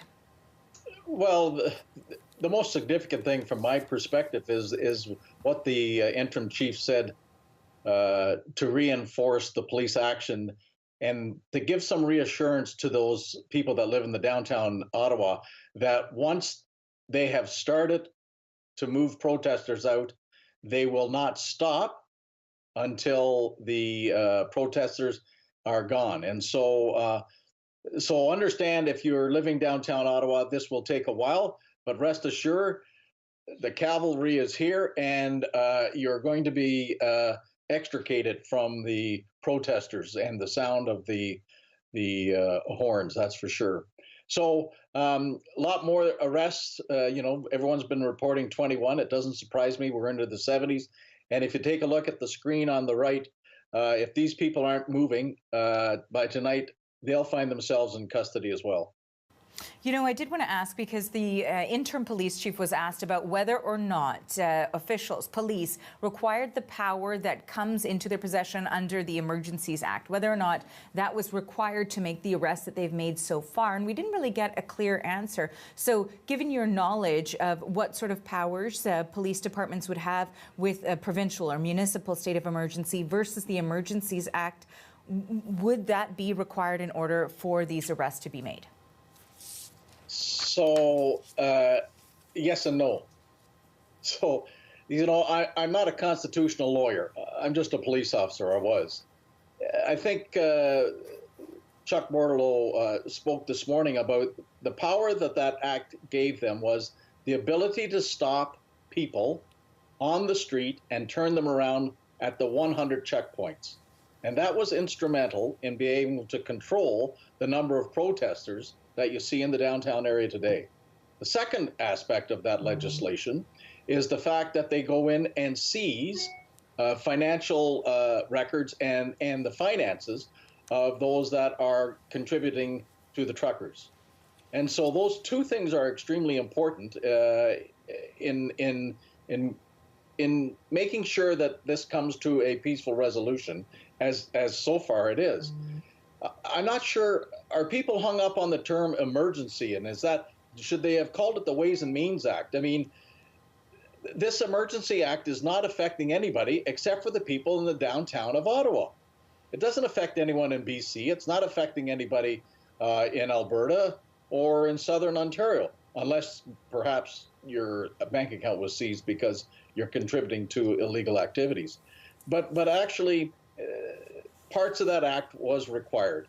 The other part that I think is that both levels of government, provincial and federal, have realized that it's going to take a common effort to get rid of the protesters. And that's what you see today by the mass use of police resources from all across, not only Ontario, but other provinces as well. You know, as part of that Emergencies Act and some of the new rules that were brought in, it did say that the regulations detail that kids under the age of 18 are not allowed to travel to or within 500 meters of the convoy demonstrations.